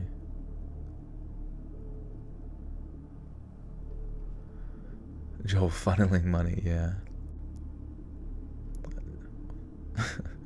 One gifter at a time. It was great, the music and graphics store. Oh wait, did you say what comedy you do? I need to know. Oh, you do stand-up. Holy shit. Can you tell us some of your... Well, we won't steal your bits, but can you tell us a funny bit? Like a funny concept or something that you do? And I'll grade it out of 5. You do sit-down comedy because you're in a wheelchair. I'm just kidding. See, that would be, if you were in a wheelchair, that'd be a great stand-up. Like, come up there, like, you're probably wondering. Hawk Tua.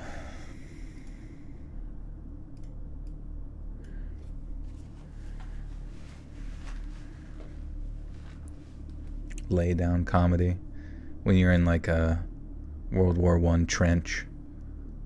You're telling, or like both you and the sniper, the one that's like the scout, you're like saying jokes into each other's ear. This is lay down comedy. Oh yeah, comedy from inside a coffin, that would be good. She's got to think of a joke. That's a good point. You'll grade it? I'm going to grade it. You can't be afraid if you do it in front of a crowd of people. You got to be confident to do it here. On the biggest show on YouTube history, we have over 446 people. I think that's the biggest stream ever, honestly.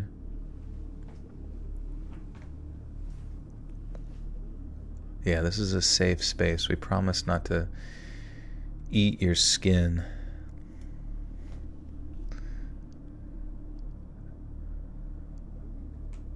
Hey, Kyle, thank you. I hate taking my jokes out of context. Well, I mean, you could give us like an idea for a bit, like, or just like something, maybe like a bit that's like the concept. Wait, somebody did a roast naked?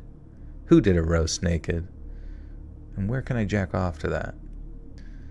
Can't put someone on the spot. Well, you can actually put someone on the spot like that, because presumably if they've already written the jokes, like, I'm not asking you to think of a joke on the fly, but if you've already written the joke, all right, you know what? Don't worry about it. Don't worry about it. You're fine. I'm just gonna pretend it was funny. I'm fucking shitting and I'm shitting and farting and laughing in my seat.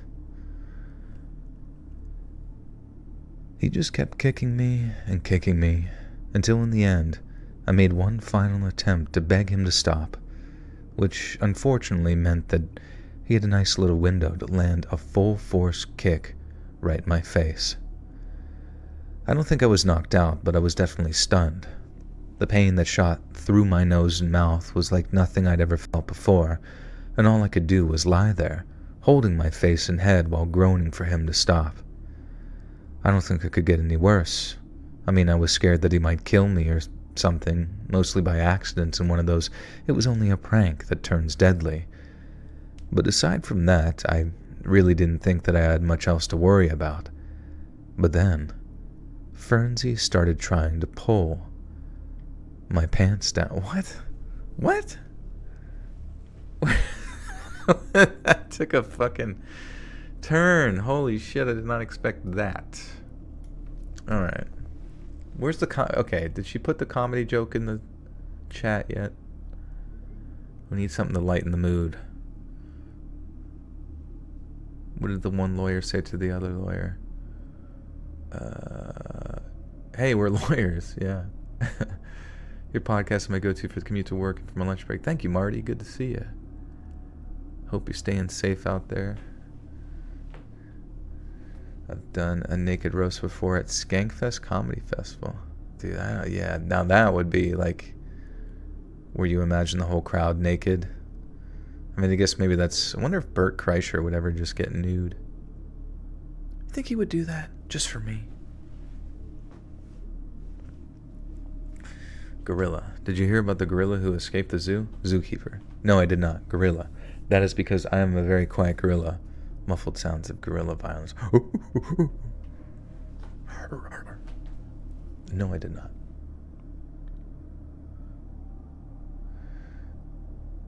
Joke I'm working on, or a premise for a joke.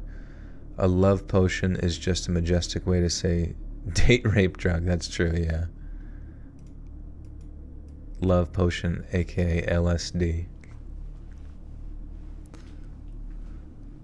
I want you to try my love potion, also known as Rohypnol.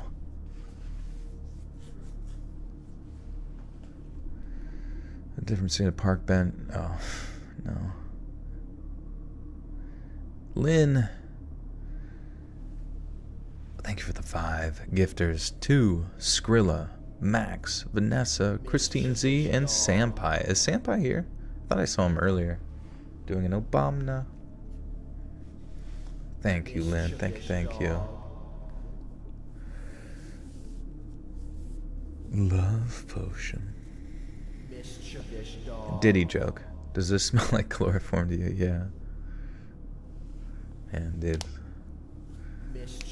It's so strange with Diddy because it was just... I feel like there's going to be over the next... I mean, we've already seen so many clips. But just how even his character, when he first appeared... At least when I first kind of saw him appearing in Get Him to the Greek. And he was sort of this irate, angry, control freak type character. And it was like, huh. He was trying to tell us something.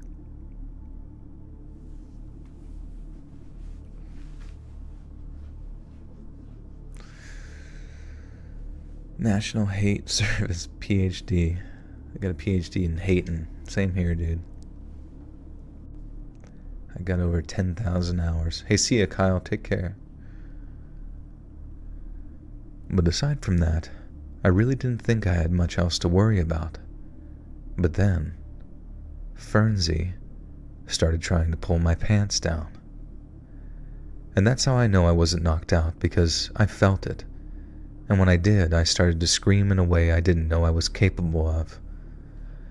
I actually didn't know what he was planning at the time. I was too young and naive to think boys were in any danger of that. I just thought he wanted to humiliate... I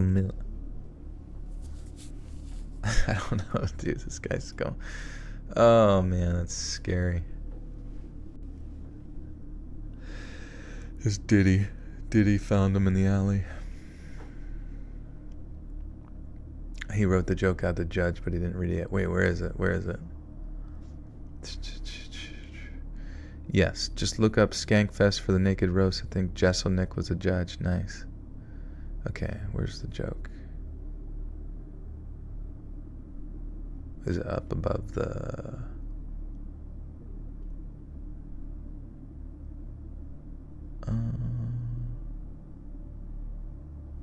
Where'd it go? I miss being a child. I remember waking up with money that the tooth fairy left behind. Now I wake up and find money on the dresser that my date left behind. Is it kind of like being a prostitute or something?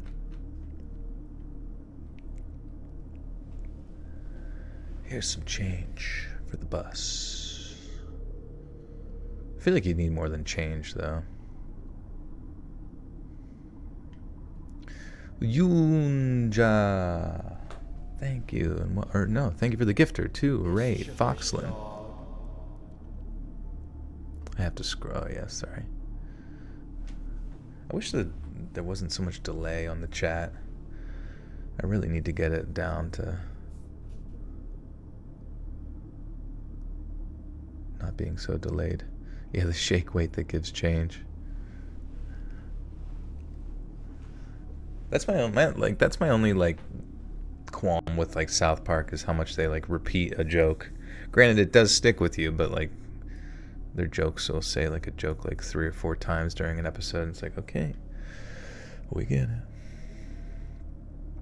Joel, do you know Dreamy Bull? I don't know Dreamy Bull. Who is that? Is that another Diddy victim? We're all Diddy victims at the end of the day. I just thought he wanted to humiliate... Man.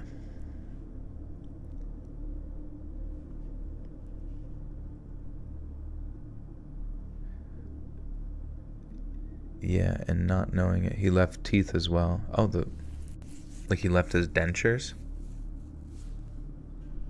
Because he was sucking a penis, maybe?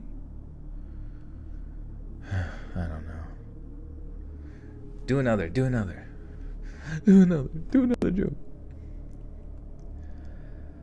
I just thought he wanted to Man, I can't read it all tonight, dude. I just thought that he wanted to humiliate me even further by making me walk back home in the nude. And with that in mind, it was my turn to attack him. Although, to be fair, my attempt was laughably ineffective. However, what throwing punches and kicking out at him did do was ensure that I bought myself just enough time for the hand twins to show up. At first, this was terrifying to me, as it looked like Fernsey now had backup to finish whatever humiliation he was planning.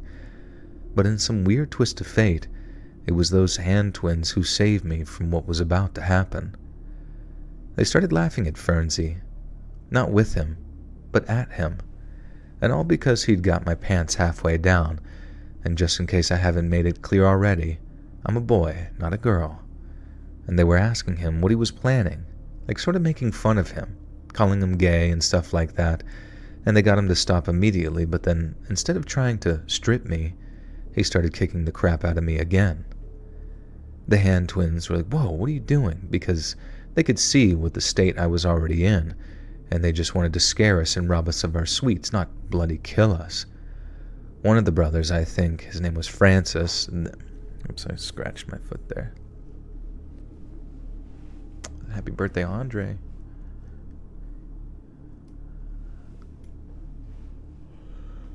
Oh yeah. I'm gonna take my magnesium after this. Can't believe it's already... I guess I did start late, didn't I? Dude, punching a bat... I didn't wear wrist wraps when punching. Holy shit, dude. My hands are like beat the fuck up. And also just like sitting there punching like a bag at a gym.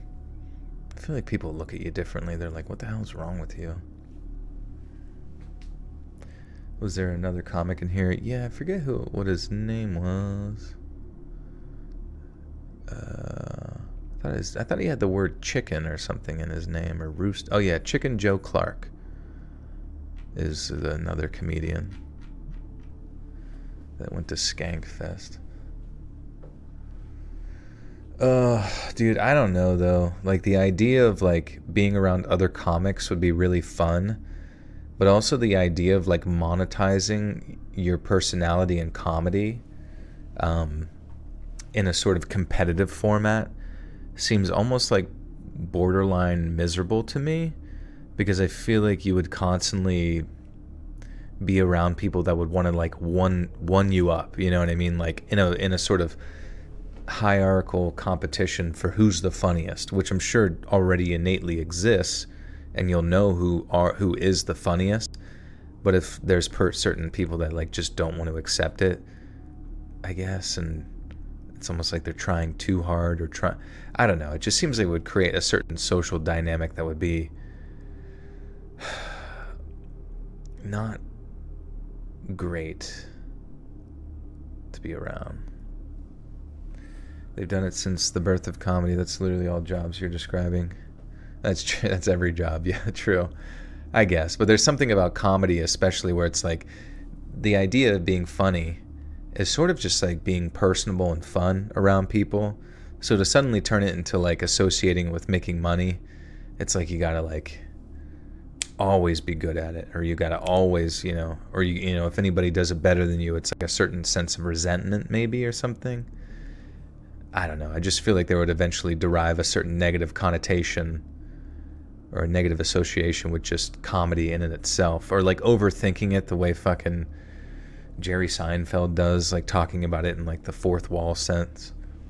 Like Jerry Seinfeld talking about comedy is literally like listening to someone or like watching someone like dissect a frog. It's just awkward. You got to bump Gilbert Godfrey. Got to smoke a joint with Bob Saget. That's sick. Start my own YouTube. How do I make time for research? How do you make time for research? What do you mean? If you get on YouTube just in your free time, that's your research. You're like finding what you want to do.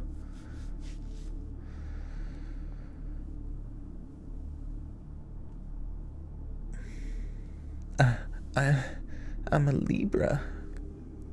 We get paid. We don't get paid to tell jokes. We get paid to travel. Yeah, that's true too. And I feel like just the fact that you're always traveling, which for me is just like without me even realizing it, is very physically stressful in my body. Like traveling and not getting great sleep in the area that you're comfortable with is just, I don't know why, it just drains me.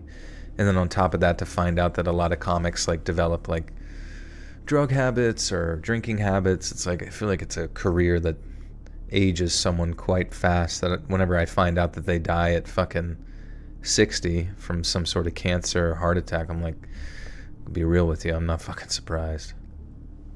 There's always a few good peeps, but I have to be careful what I say around people because they steal material. See, that would be frustrating too, especially if they stole your joke and didn't say it very well. That would freaking piss me off, dude.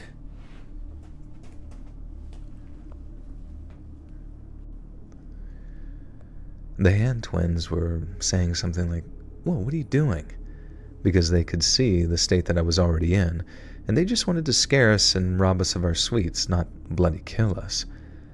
One of the brothers, I think his name was Francis, then started slapping Fernsey around, saying how he hated bullies, which is ironic because that's the exact thing they were doing to us, it seemed like.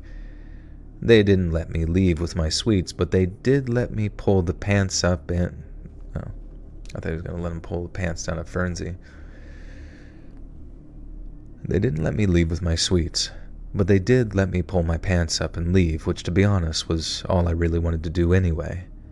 I never told anyone what Fernsey tried to do, and if you're probably wondering why I haven't used many names, it's because I still want a little bit of anonymity in all of this. And as for the Fernsey character, I don't think that really matters anymore because I don't think he's any longer with us. 7 years after this incident... Oops.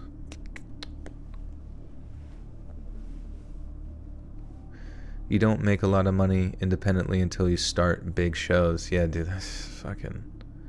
And the tough thing is like... It's this weird mix of like being, talented, but also getting lucky, you know what I mean? Like you look at Shane Gillis or whatever, it's like he's funny, he's very funny. You look at Mark Norman. He's funny. It's very funny, but it's like you look at some of these people and it's like it's the exposure, it's the kingmaker stuff of like Rogan, it's the social media presence of handsome Squidward guy, forget his name, and it's all this kind of stuff where it's like you have to be good at your craft, but you only have to be good. You don't have to be amazing, but it's just about how people see you, and I feel like that in of itself. Like, people can go their whole lives trying to blow up as a comic and not make it as far as someone who just blows up in their 20s, which is just common for anything, really, in the world of entertainment. But I feel like that's got to, like, sting a little bit when you just don't get your chance because people don't like you, or someone that got someone big just doesn't like you, or Joe Rogan wasn't a big fan. Yeah, Theo Von got big, but I feel like Theo Von definitely deserves it because he is just probably, Theo Von. I think honestly they all do. What am I saying? Like Shane definitely deserves to be up there. He's very funny and he can write skits, and he is intelligent with like various concepts and conversation. Theo Von same way, but Theo Von's stand-up comedy doesn't always strike me as the funniest because it kind of feels like he's acting outside of what I anticipate him to be as funny. Tim Dillon, very funny in conversation. The stand-up comedy itself, it's not what I know him for, I guess is what I'm trying to say. You need the charisma. Don't you have that moment when you see someone and think, this guy's funny? Some people can tell good jokes, but it's not that funny. Yeah, I absolutely agree. It's all about the delivery. All great comedians get along. The way most important person was Mitzi Shore, Pauly Shore's mom. She made the most famous comedians. Really? Well, yeah, just like as far as like, does she provided exposure for people or something? You have to find a comedy bar and you have to keep going there again and again, over and over until you get noticed, or they tell you to never come back. They say Theo is funnier in his pods, but it makes sense. It's more relaxed. Right, and like off the cuff humor, where like even anything I ever said tonight that was like remotely even mildly comedic, if you expect me to like talk naturally like this in front of a crowd while also like nailing some like hardcore jokes and stuff actually that were pre-written, it's almost like my brain turns off when I like have to turn into, when I see a joke that's written, I have to memorize it to like, because you have to be good at acting too. You have to like know how to deliver a line that seems natural, to actually feel funny. But it's so much harder to do, actually. It's just difficult because you just said, when I do it, I mean, maybe if I practiced more it would sound funny, but I just remember when I was briefly doing a little bit of comedy years and years ago, it just immediately did not feel natural to do. It felt like I'm like, I gotta put way more time into this.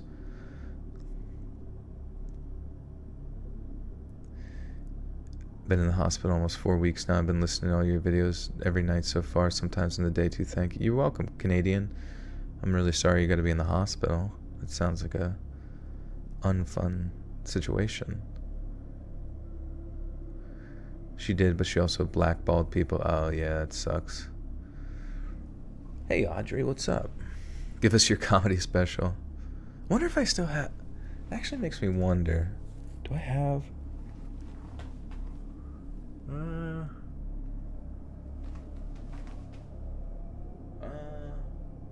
I don't even know where I would find it. I remember I had like, back in the day, I had this one, like college, I had this one like hard drive where I would just keep all of my, almost any sort of project that I would write, Word or, various things. I could just plug it into my laptop and have everything ready. And I used to have like comedy ideas that I wrote down in there. Some of them were just like such dog shit, but some of them were pretty funny. Being a stand-up comic, basically, like being an actor. I mean, it is, yeah, because you look at like Louis C.K., who I think is one of the best ones to do it. It's like his constant persona of the character he wants you to see on stage. It's so natural. But then you see that within his show as well, is like he really just maintains that throughout all of it. You did comedy. I was just part of like I was during college. It was just like a group, and it was only for like a semester. And I remember I like really didn't like it because it didn't really like feel completely like being funny feels natural when you're with people, but like actually doing it and getting up there and accomplishing it was not something that, it was something in my mind. I was like, I need to fucking practice this like all day till I find something. Otherwise, just getting up there and doing it and sort of memorizing it or whatever just didn't feel normal. But yeah, and then a lot of the people that were there, It's just a lot of like circle jerky shit, and I hated that. I hate people. You come to a new thing and they just seem like circle jerky, or they're like the top dog type thing, but they're only because they sit there and make each other feel funny. I don't even know. Just cringe.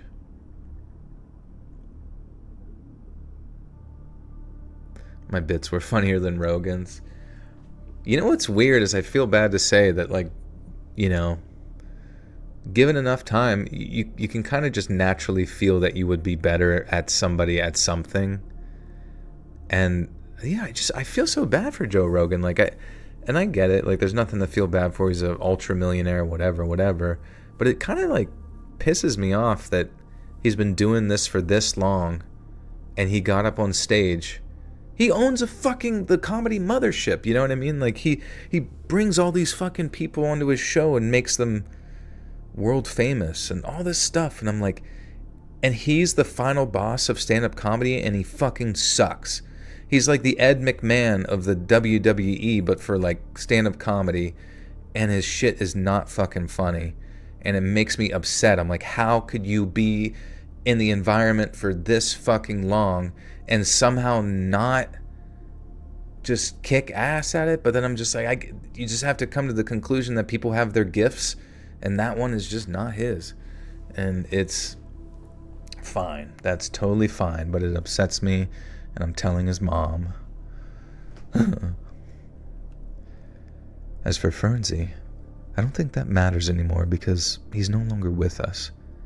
7 years after that incident, Fernsey was stabbed to death on a quiet street after a car with 4 lads hit him at 50 miles an hour. People just thought it was some kind of gang beef, but the way they killed him makes me think it was something a bit more personal. And that perhaps.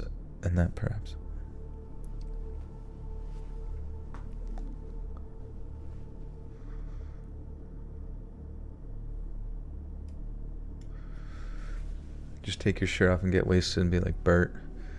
Yeah, I don't even know. What does it even mean to be a fucking stand-up comedian anymore? Because it's like, half of these motherfuckers are popular for their podcasts, which is a totally different thing than like their actual stand-up comedy. But it's like, just because they do comedy and they're marketed their podcast so well, it's got so many eyes on it that people come and see their shows in support of them and their personalities, which is great. And I guess at the end of the day, you're winning. But it kind of robs, I feel like, the actual talented stand-up comedians of the attention that they deserve, when otherwise they may not have gotten it because they're not as good at fucking doing TikToks and Instagram and blah blah blah and getting the right clip and all this stupid shit.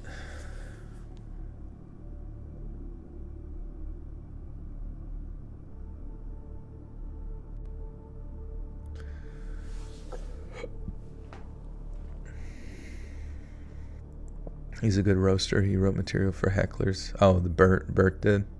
That's cool. He's a good drinker. People just thought it was some kind of gang beef, but the way they killed him makes me think it was something a bit more personal. And that perhaps I was... Oh, I see.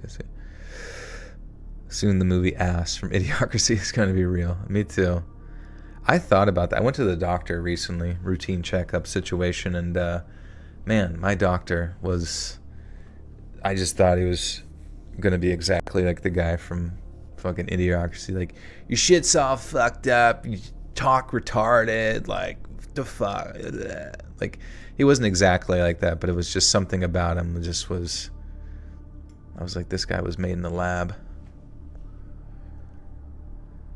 People just thought it was some kind of gang beef, but the way they killed him makes me think it was something a bit more personal, and that perhaps I wasn't the only one that Fernsey had tried to do something terrible to.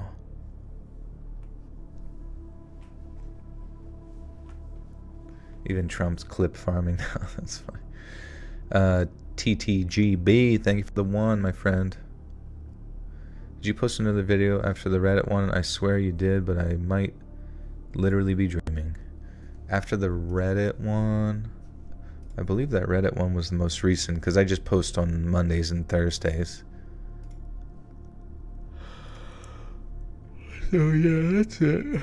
2 days ago, lay Reddit. Nice comedy movie. Yeah, I mean, our comedy movies just...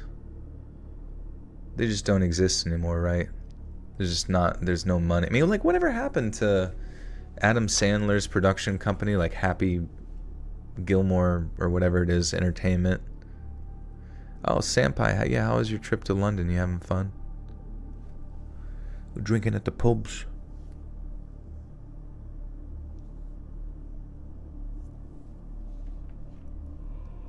What do you think about Chuck Lee? I think that's his name. He's saying a comedian with the podcast. Was comedian Ginger Friend. I've seen his bits only. I've seen him in the past. Chuck Lee.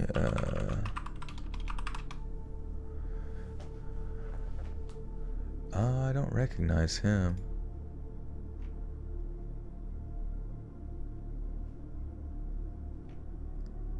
He's a painter? Is he a painter? Stand-up comedian with a podcast with the comedian. Oh, you're thinking of... No, sorry. Bobby Lee. You're thinking of Bobby Lee. I haven't... Bobby Lee, it's crazy to me. Like, how old... Dude. How old is Bobby Lee? He's 53 years old. Dude, he looks good. He, like, legitimately does not look any different than he did when he was back on Mad TV in his 20s. And that, to me, is so impressive. Yeah, you know, I've only ever seen clips of Bobby Lee with, like, his redheaded friend. And, oh, man, the Andrew... Yeah, wow. Andrew Santino is, like... Oh, my God. It's like 13 years younger than them, but they're like bestest buddies. But yeah, Andrew Santino, I haven't really seen much of his stand-up comedy, but just when he roasts Bobby Lee, it's like, it's freaking epic, dude. But yeah, once again, it's just like podcast clips, which is fine. I am genuinely curious. And I imagine Bobby Lee's been in the game for so long now. I feel like at 53, you could still pop off. It also is really interesting to me. I mean, just like Bobby Lee's energy at 53 years old, like, I mean, he could be like a wise, sage man, you know, but sometimes it seems like he's still caught up in like some degree of like dramatic, you know, energy with some co-friend or someone at the whatever. Do you like crowd work comedy? Sometimes it's good. I'll see clips pop up on YouTube Shorts and I'm like, that's funny. Jim Carrey. Yeah, I miss Jim Carrey. Remember when he was on... I never got to see any of his stuff in living color, but I remember that's where he started. But I never seen like any of his stuff from that. Look up the comedian Andy Huggins. Okay. I might recognize him. Let me take a speak. Andy Huggins. Whiny... Oh. Oh, that's an old man. I don't think I've seen him before. Senior comedian doesn't let his age define his dreams. Nice.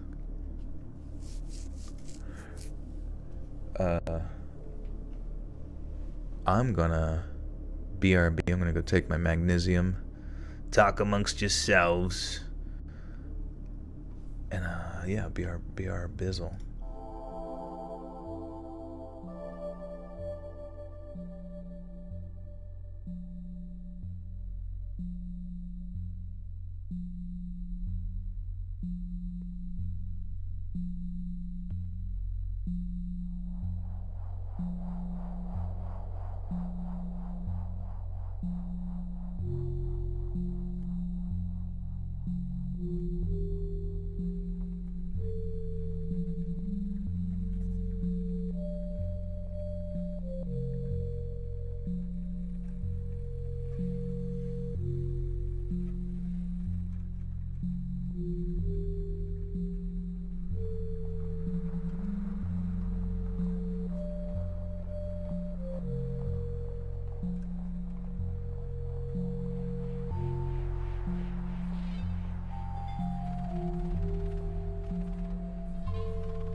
Tua! Spit on that thing! I met Tom Segura and his wife at an afterglow. My friend came with me. He started drinking the leftover drinks at the tables. Tom hated him. Wait, my friend... Oh, your friend started drinking the leftover drinks at the tables. Jesus, he must have been like pre-drunkified to feel... Unless he was just like really jonesing.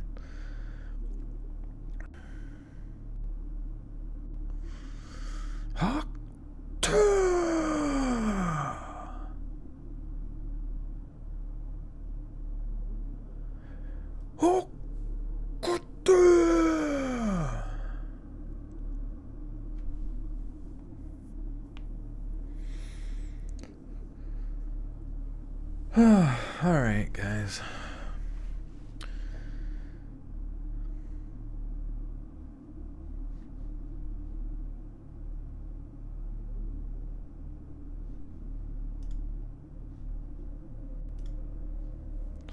This one's not as long. It's the last one.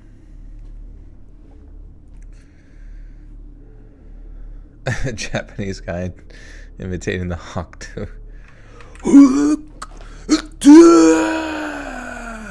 I want to see that so bad.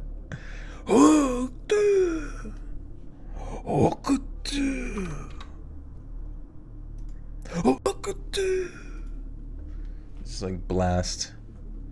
It just blasts like Godzilla back into the ocean.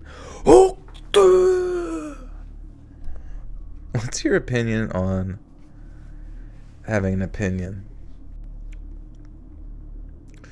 Do I enjoy Hawk Tua? Yeah, it's the best. Yeah, of course. Of course I do. Fucking spit, shit, snot, glot, blorp, snorpy, dorpy on that thing, baby. Just do it. Literally any piece of fluid material, put it on that thing. Opinion on the Hanson brothers. Are they still alive? If I ever get stalked, I'm sending a story immediately. Good. It was embarrassing. By the time we got to meet Tom, he was so drunk. But like, yeah, that's tough. Because like, you know, you're trying to do comedy.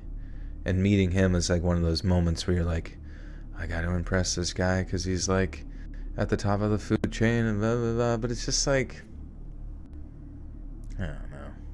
I really don't even know if I would have ever found out who Tom Segura was if it wasn't for Bert and everybody's sort of like disdain for Bert, you know?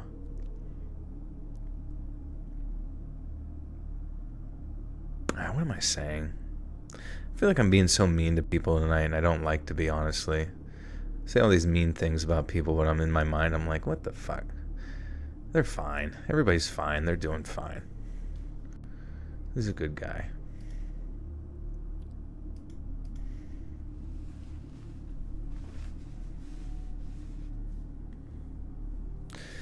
Robert Pattinson or Christian Bale? I don't even know if I finished the Robert Pattinson one, so I'm just gonna have to go with Christian Bizzle because, you know, I did sometimes kind of feel like Christian Bale as Batman was a little distracting, especially whenever he came on and talked like this. I get that Batman's supposed to have like a deeper voice, but why the fuck does he have to growl like that? Like, is that part of the comics? Like him growling like a fucking Tasmanian devil? It just seems inappropriate. Whereas to me, the only true Batman is the one from the Batman animated series. And that was classic. That sort of, I mean, granted, I watched that as a young kid, so that just sort of like established, and I didn't really feel like, I don't know. It was weird too, because then Christian Bale also put on the sort of American Psycho style presentation when he was talking to people as Bruce Wayne. Like he, you never really got to see Christian Bale's Bruce Wayne that often. It was always just like he was Bruce Wayne in private, the stoic, borderline Batman guy most of the time. But you never got to see much of his sort of Bruce Wayne interacting with the pompous elite types.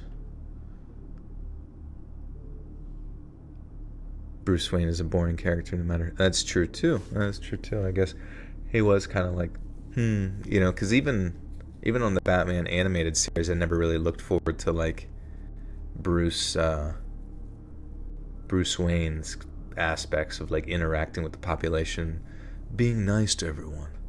Thanks, Alfred. Very kind of you. Well, not even Alfred. I guess in Alfred he could be himself, but the correct answer is Keaton as Batman. I gotta be honest, I don't think I've seen the old Keaton ones, but just looking at it, like it just doesn't seem aesthetically correct. But I guess at the end of the day, it's really just whatever you were first exposed to.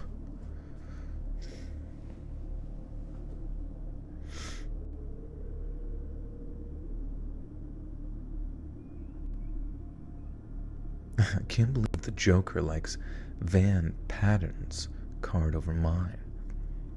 What about the idea that Batman Bruce Wayne is really in the psych ward and all the villains are really his doctors? I remember seeing that, yeah. That'd be good. Joel, they were before your time. They came out when I was little. No, well, exactly. They came out when you were little. Oh, wait, we're like the same age pretty much. I'm 34. But, yeah, exactly. Like, whatever you were exposed to as a kid, that is what that hero is always going to be in your mind. Like, for me, but yeah, Batman's always going to be Kevin Conroy and his iconic voice in that animated show. Same with, Mark Hamill. The Joker. And what other things? I mean, well, the Hulk, Spider-Man, like I guess like Tobey Maguire as Spider-Man, but I guess there's a little leeway there, to be honest with you. Honestly, I think about Tobey Maguire, and because I had experienced him in other movies, I don't really consider him very Spider-Man-y-esque, even though he was. Unky Jolie. Spawn. Yeah, Spawn is very underrated. Fucking, that was a great movie. What's Jay? What's his name? What's the actor's name for that? Something J. Karate guy. He's always doing perfect karate.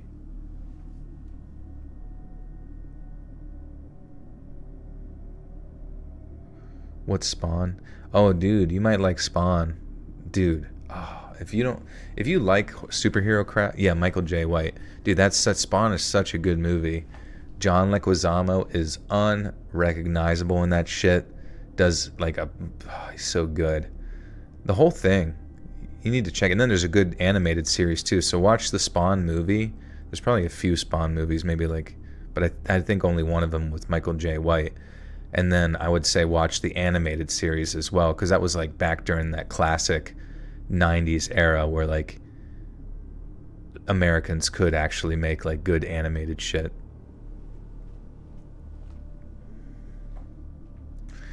The Keaton films were the most correct for the era. The Killer, Clooney movies were just trash. Oh, yeah, I don't think I saw those either. And that's crazy. I feel like there's so much old Batman shit I missed out on. Oh yeah, Bat Dad. Holy shit. That's going back.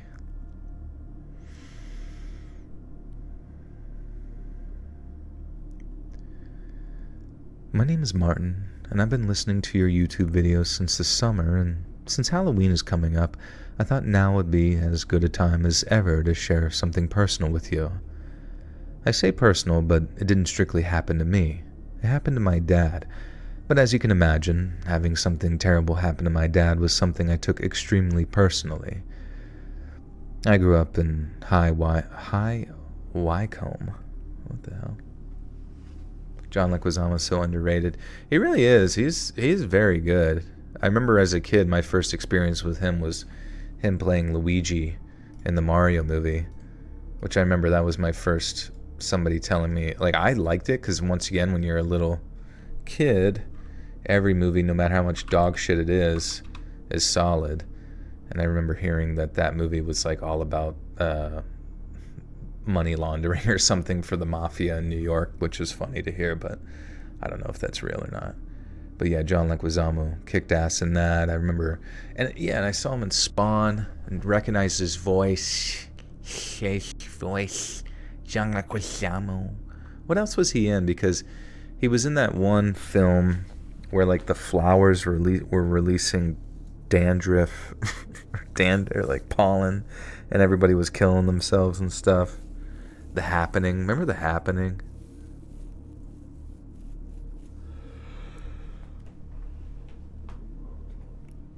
When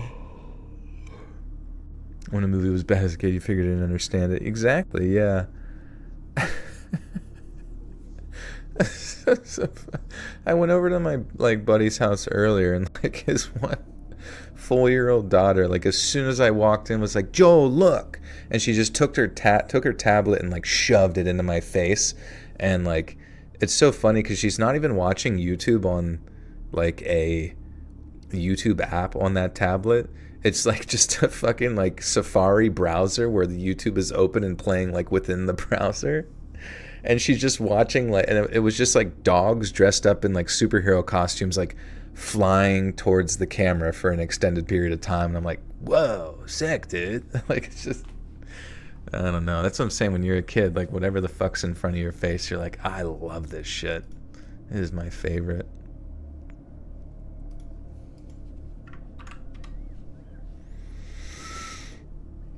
Wickham. Okay, hi, Wickham.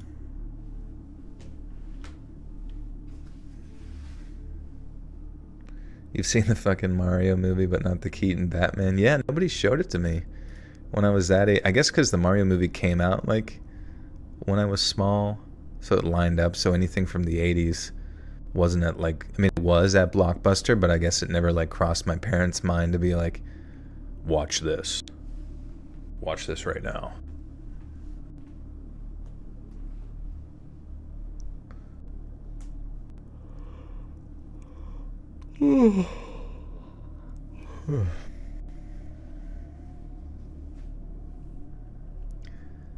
I grew up in High Wycombe, a town of less than 100,000 people that sits on the northwestern edges of London. I feel like I got the best of both worlds growing up because London is only about half an hour away by train, but High Wycombe is surrounded by countryside and parks, so it's not nearly as fast-paced as life in the capital.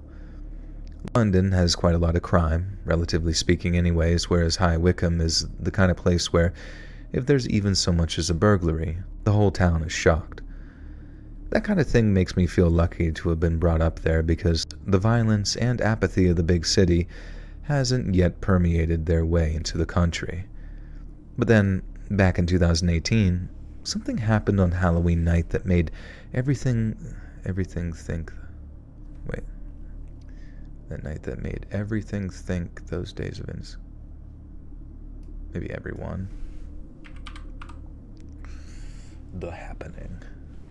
The crappening.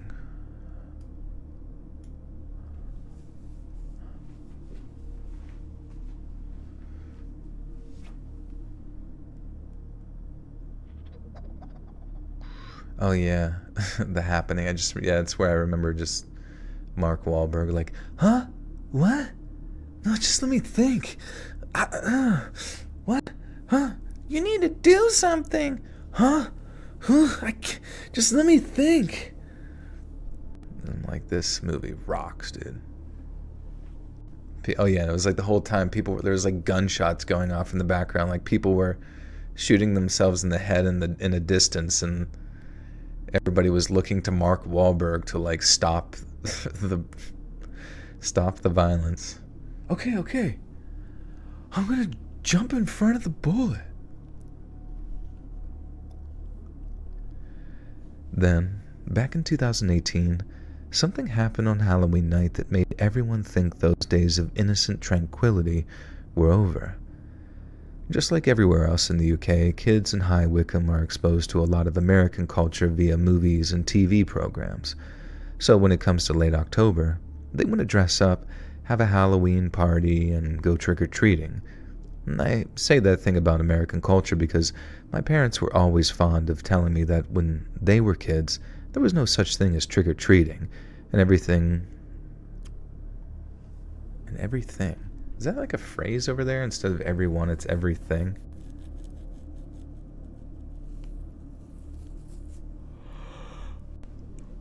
The plants are trying to kill us.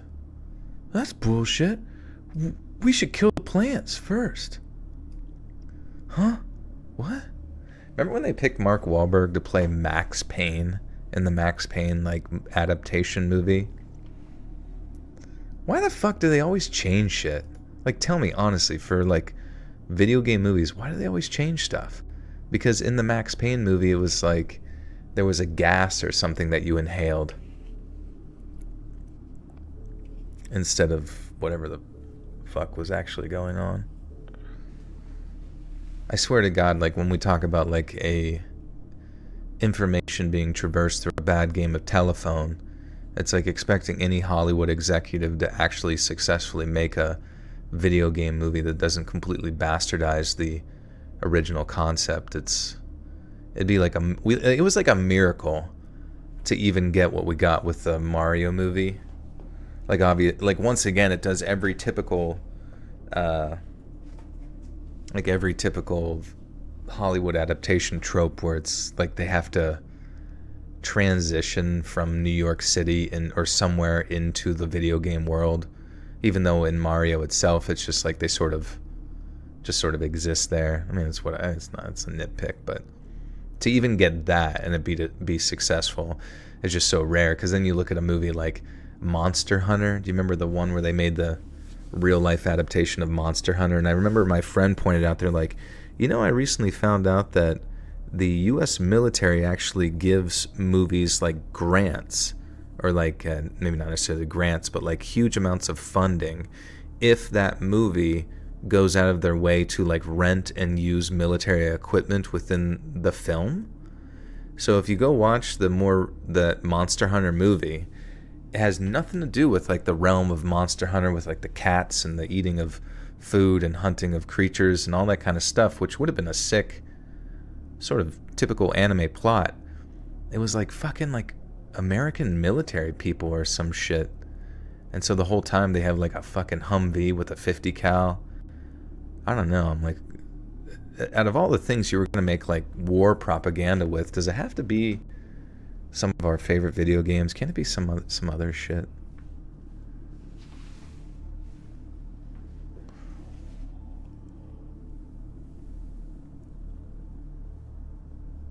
Oh yeah, Planet of the Apes. The Planet of the Apes wasn't too bad, was it? I don't remember it being bad. I remember the shock ending. Wendy's or Taco Bell? Honestly, probably Wendy's. I actually really like Wendy's burgers. I say that thing about American culture because my parents were always fond of telling me that when they were kids, there was no such thing as trick-or-treating, and everyone looked forward to bonfire night instead, which is only a few days later on Remember, the 5th of November. Now anyway, so come Halloween night, there was quite a few trick-or-treaters roaming the dark, rainy streets of High Wycombe. I forgot how to say this fucking place. Wycombe, yeah. Volkenscheid. DOA is one of the best game movies ever. It's free on YouTube. I very recommend. Oh. I don't even remember the game DOA.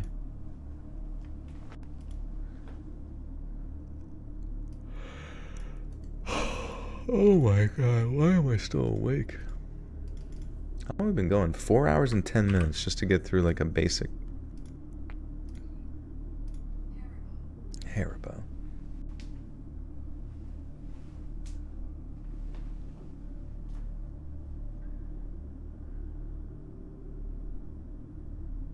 The ending of the Planet of the Apes is just a Levi jeans commercial. That's funny.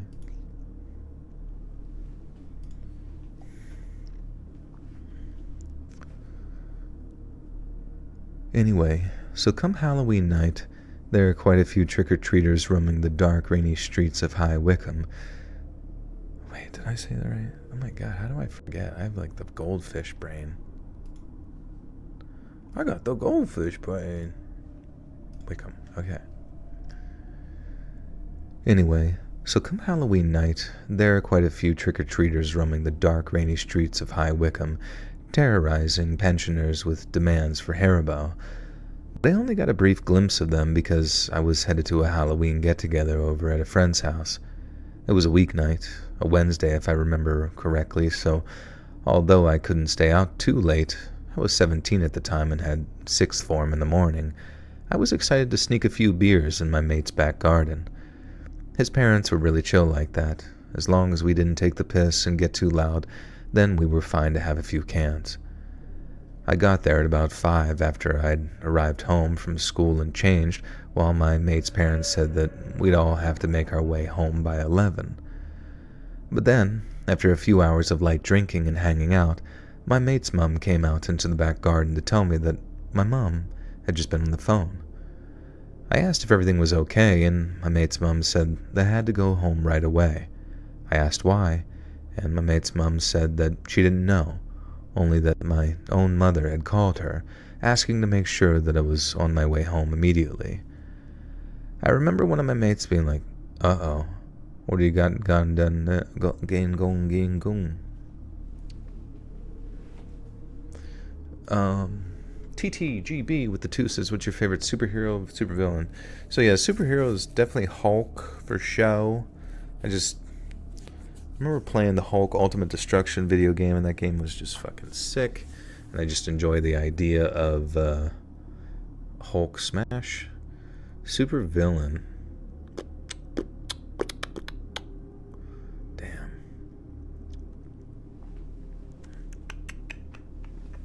Supervillain. Probably Bill Gates. No, I'm sorry.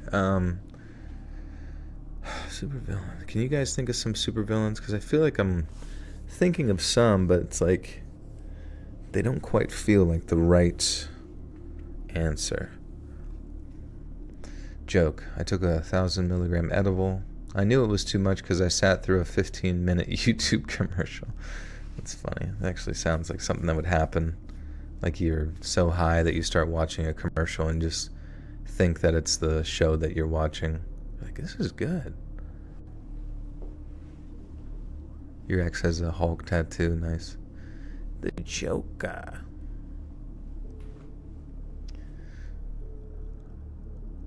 Doofenshmirtz.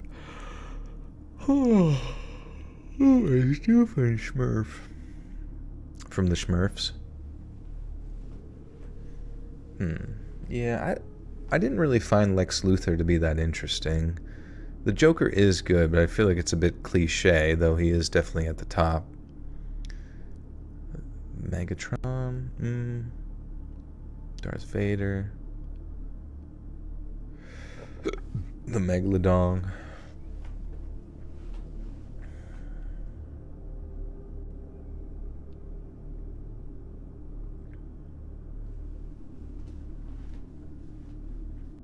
Sharknado.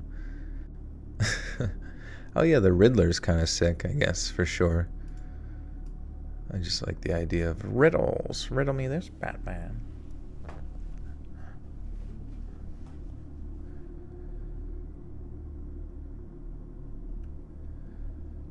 I remember one of my mates being like, "Uh-oh, what have you gone and done now?" And the implication being that I was in trouble somehow. I was actually convinced that was the case myself, and as I walked back home, I was racking my brain trying to figure out exactly what I'd done to warrant having my evening interrupted like that. I arrived back home, just about ready to face the music, but after unlocking the door and walking inside, things didn't go anywhere near how I expected them to. Usually speaking, if I was in trouble, the first thing that I'd hear when walking through the door is, "Andrew, me and your mom would like a word with you." And that was generally the sign that I was about to get a bollocking, and it was usually my dad who delivered that stern opening address. But that night, on Halloween night back in 2018, it was my mum who had called me into the front room, and she didn't sound angry at all. She sounded terrified. It feels weird looking back on it now because at the time I just knew something had happened to my dad. He should have been home when I got back at around 10 p.m., but he wasn't, and then the fact that my mum seemed so upset over something, I just picked up on it right away. Before she could even say anything else, I walked into the front room and asked, "Where's Dad?" And she just replied, "Dad's in the hospital." And then she told me to sit down. I asked, "Is he going to die?" And my mum said, "No." But that something had happened that meant that he probably is going to be scarred for life. I was extremely relieved to hear that he wasn't going to die, and I had this weird feeling that whatever came next would be fine. And I know that sounds weird, maybe a little bit callous, but it was like, no matter what my mom said next, at least he's not dead. It might be some life-changing injury, but at least I'm not going to lose him. And that kind of emotional whiplash definitely helped me put things into perspective, because what happened to my dad was this absolutely atrocious, and I find chilling.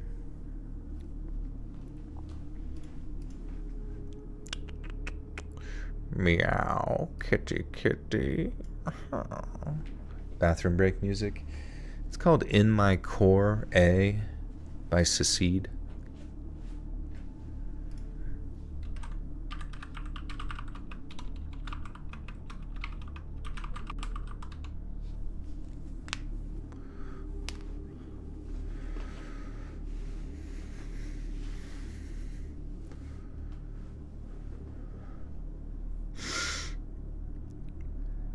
That kind of emotional whiplash definitely helped me put things into perspective. But what happened to my dad was absolutely atrocious, and something I find chillingly disturbing, even... God damn it, my mouth is out of words.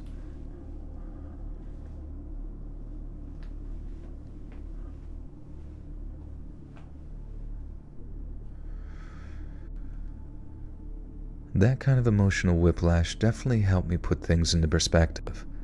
But what happened to my dad was absolutely atrocious, and something I find chillingly disturbing even nearly 6 years later. While I was at my mate's house, chilling in his back garden, quite literally with it being October, my mom and dad had been receiving a steady stream of trick-or-treaters.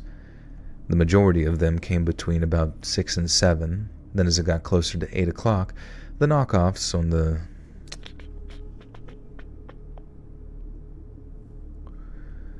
The majority of them came between about 6 and 7. Then as it got closer to 8 o'clock, the knocks on the door were getting fewer and further between. About 7:45, Mum and Dad got one last knock at the door. Mum said that she remembered telling my dad how they were almost out of sweets to hand out and how next year he should buy more. Dad gets up, walks to the door, then opens it up. But instead of seeing a group of kids in fancy dress calling out trick-or-treat, there's just one grown-up standing there with some kind of white ghost mask on. My dad takes one look at this bloke and says something like, "You're having a laugh, aren't you, mate?" And the bloke doesn't say anything in response. Instead, he started to unscrew the bottle. So funny, Pradeep's over in his little area and his feet are all floofed up. Looks like he's in the most comfortable position possible. Instead of the...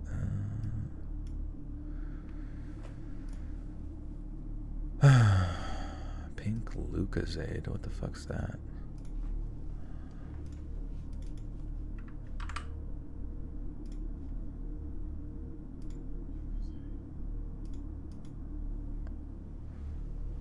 I have alarm anxiety. Me too. If I have any sort of alarm, I'm waking up way before it. Just nervous that I didn't set it 3 times. I'm gonna miss it.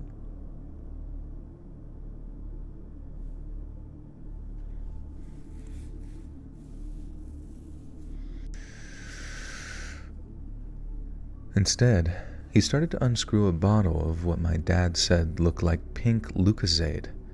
My dad said he sort of knew that it must have been some kind of prank, and he had a feeling the bloke was about to try and give him a Lucozade shower. So when he launched the liquid at my dad, he darted behind our door so that the liquid landed and hit him on the face and on the part of his foot that wasn't covered by a slipper.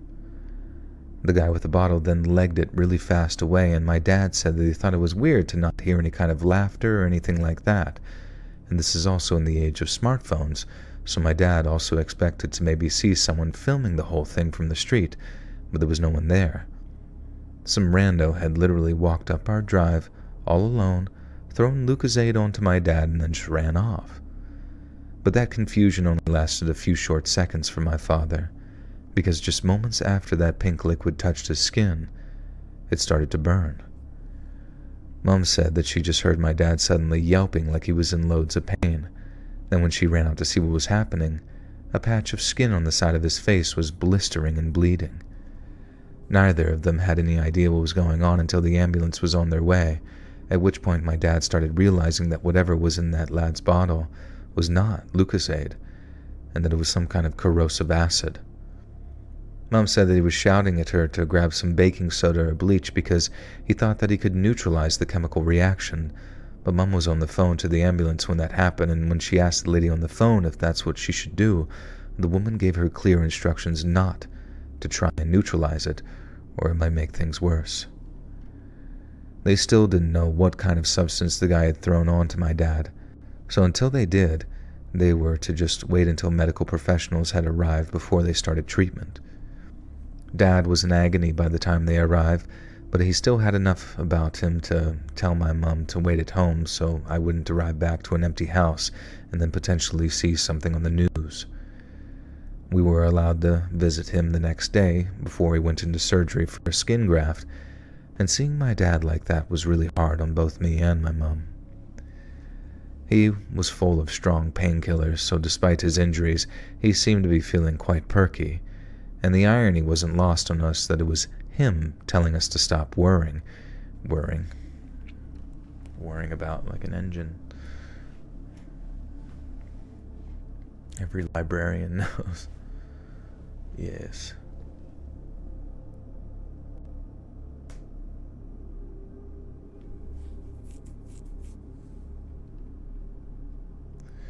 I'm going to take that sleep test. I heard that can cause fatigue, sleep apnea.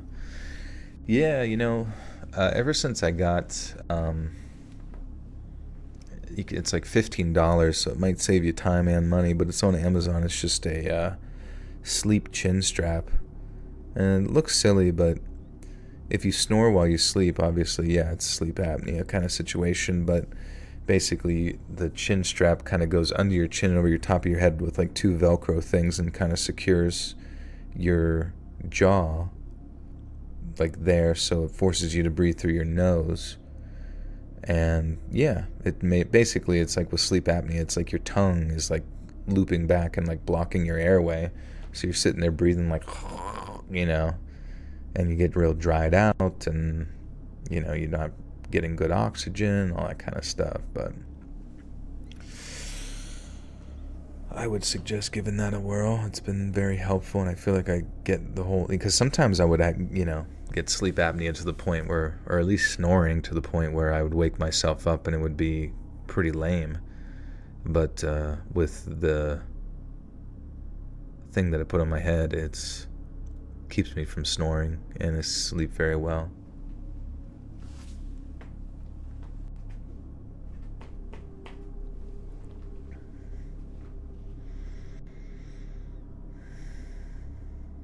Do you snore, Hawk? He was full of strong painkillers, so despite his injuries, he seemed to be feeling quite perky, and the irony wasn't lost on us that it was him telling us to stop worrying, and that everything would be fine instead of us providing him with any comfort. His skin graft operation went really well, and from where the burn was on his face, you can't really tell he's even scarred unless you look really carefully in the right light, but that was on one part of the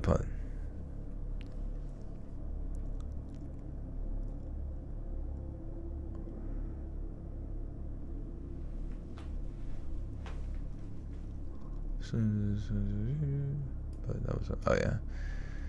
You have sleep apnea, Joel? I snore. I've been told I snore, and lately it seems like it sometimes wakes me up, where you're like,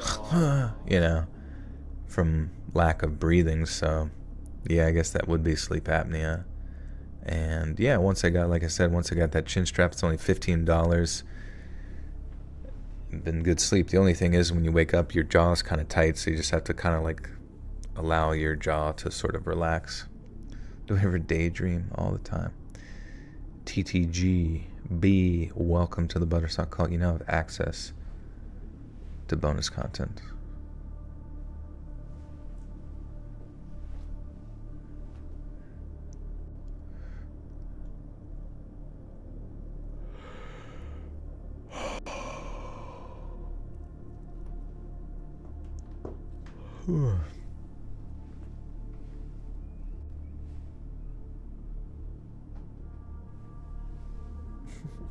It's so funny when Pradeep drops down and like starts stretching. But that was only one part of the puzzle solved. The other part was why the effing hell he'd been targeted in the first place. It kills me to even have to type it out, but the police never caught who threw acid at my dad. But I think that it might have something to do with another acid attack that had happened just the previous year. Don't sue me if I get this bit wrong, because it's all from memory, but it 100% happened, and there's news articles about it out there, and if you're interested, you can read more about it. But to my memory, this is what happened. Some guy drove up from London to square up against a local guy, I think from a beef that started on social media, I guess. The Londoner then tracked the local lad down to a park and was carrying a bottle of acid when he confronted him. And now this is the part that really sends me. Fuck.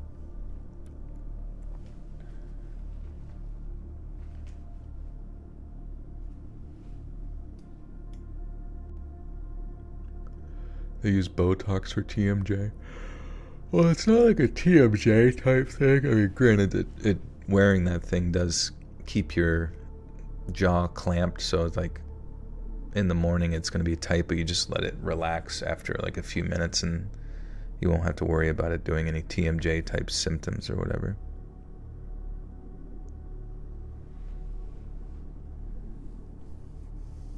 Do I ever lucid dream? Not really, sadly. Mr. K.W. Jones. Working late again, nice.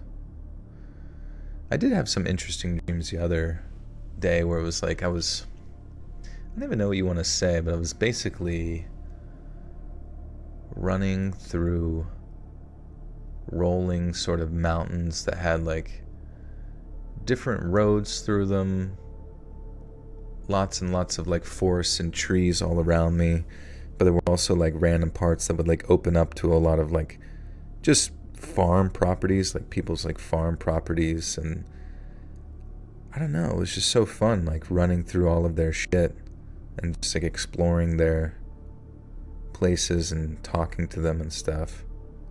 It just felt like a kind of like heavenly dream where everybody had their own place to live out in the countryside and stuff, but I was allowed to just go up and say what's up.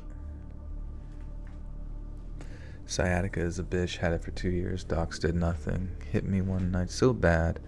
Started taking 6 different mushroom supplements. Cured my sciatica in less than a month. Really? Well, what isn't it just like the pressure on that sciatic nerve, right? So what would the mushrooms do?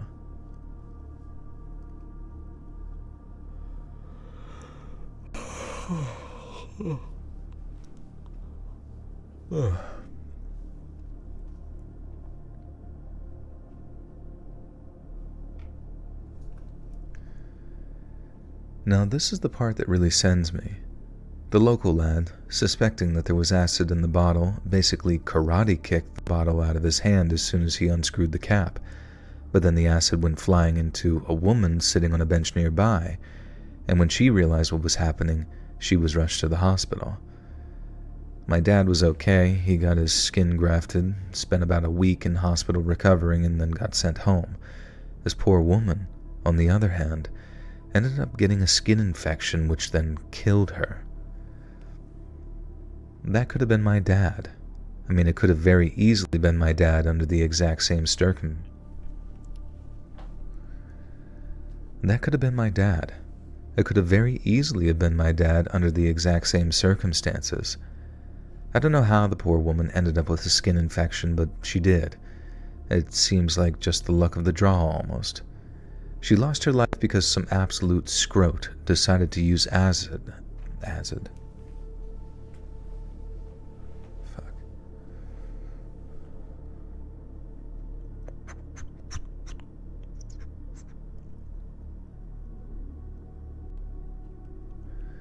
She lost her life because some absolute scrote decided to use acid as a weapon one day.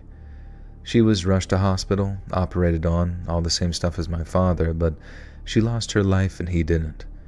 And just writing that out makes me feel so lucky that I could cry. The woman who died was a mother of 3. Her kids must have been absolutely beyond heartbroken, plus horrified that it was bloody acid and a subsequent infection that had killed their mom. Why didn't that happen to me? Why them and not us? I'm not saying I think my dad should have died. No one should have to go through that before their time. Oh, man.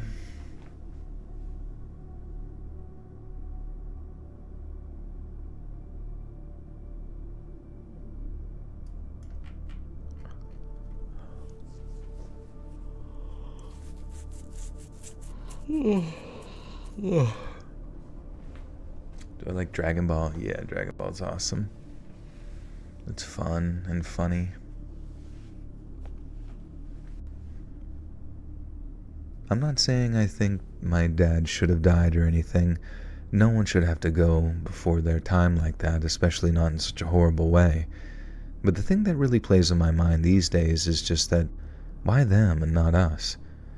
Another reason I was inspired to write this is the fact that another acid attack happened in London just the other day. I heard it was 2 schoolgirls that got it thrown on them, most likely by a boy that had been rejected after asking one of them out. I support calls for tougher sentences for acid attackers, but it also makes me think, like, how many more times is this going to happen? And in my darker moments, I don't think it'll ever stop. I have this sick that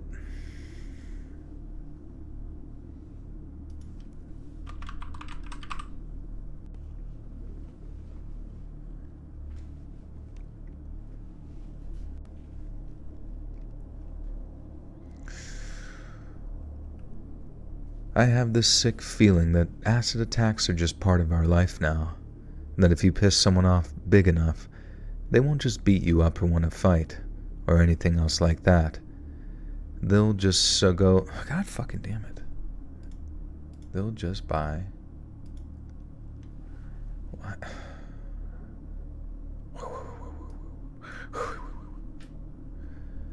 That if you piss someone off big enough, they won't just beat you up or want to fight, or anything else like that.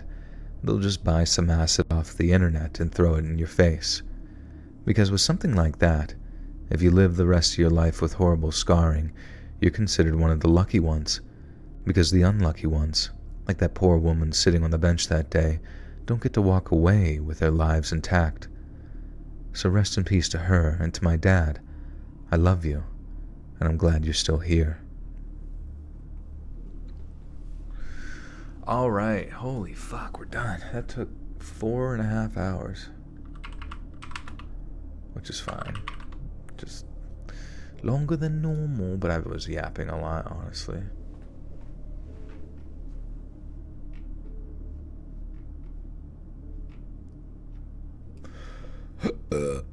All right, guys. Time to think of something funny for me to say at the end of this outro.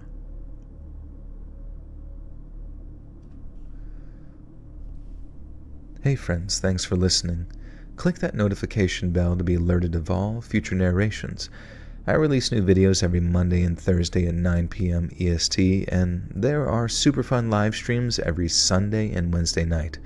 If you got a story, be sure to submit them to my email at letsreadsubmissions@gmail.com, and maybe even hear your story featured on the next video.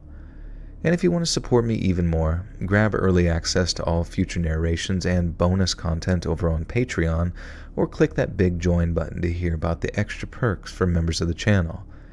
And check out the Let's Read podcast, where you can hear all of these stories and big compilations located anywhere you listen to podcasts.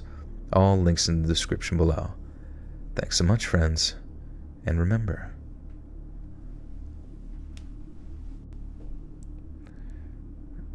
to live the dolce vita. Don't let the hand twins get your chocolate. Yeah. Don't stay at the same hotel with your snoring dad. Sleep apnea is no joke, especially if you have long periods of lack of sleep. Not good for the body and organs. True. That's why you should get one of those little things, or get a CPAP, do a sleep study, get a CPAP.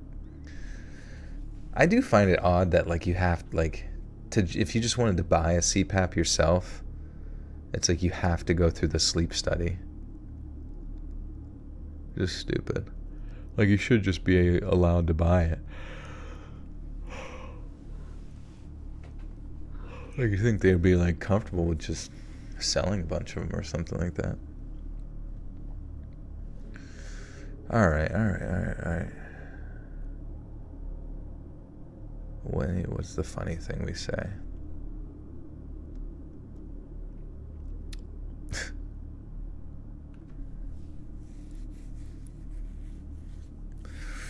Don't eat your Slim Jims while skydiving.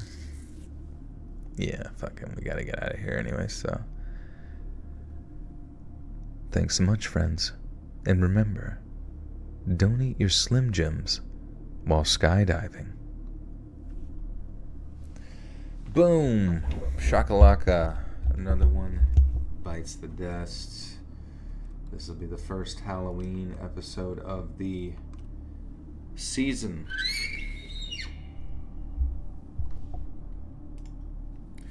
Yeah, did you guys hear that Jimmy Carter got blown up in an ISIS attack? He joined ISIS and then blew himself up accidentally while making a bomb. So weird. Such a strange way to go out. But, yeah, thanks for hanging out, guys. Yes, many pieces. But I will be back streaming again on Sunday. Maybe another day, too. Got to get the bonus content in. Have ever been skydiving? No. I did start kind of late today. I started at, like, whatever 4.5 hours ago was. 11 something. Was his last words Allah. He was actually, it was weird. It's like an ISIS, but it was like he was like a Jewish terrorist. I don't know. He's switching it up. Keep us on our toes. But yeah, so I will be back Sunday streaming.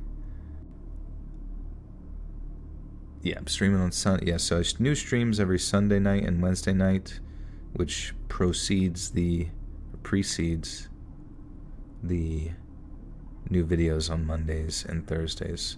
Also, new podcast out, which is just remastered audio of this stuff over on Let's Read Podcast. Anywhere you listen to podcasts, comes out every Tuesday at noon. Otherwise, follow me on Instagram.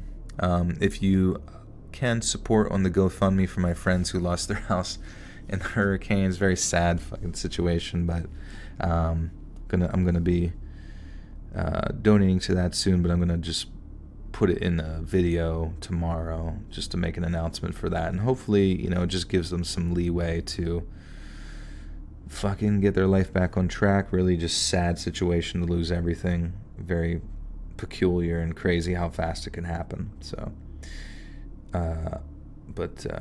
yeah, I will be, like I said, back Sunday, and I hope everyone has a great just have a great, whatever is in front of you, just have it and let it be great. God bless. Tyne, thank you for the 59 NOK, some kroners, appreciate that. I may not be pregnant, but I never fail to deliver. Are you going to change the spooky background now since it's October? Yeah, I normally do. Where is it at?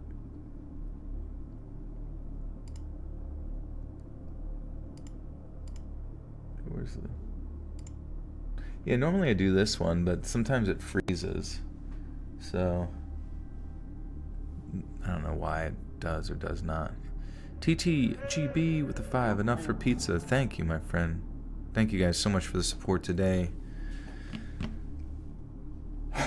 All right. Adios, friends. Goodbye. Goodbye. Goodbye.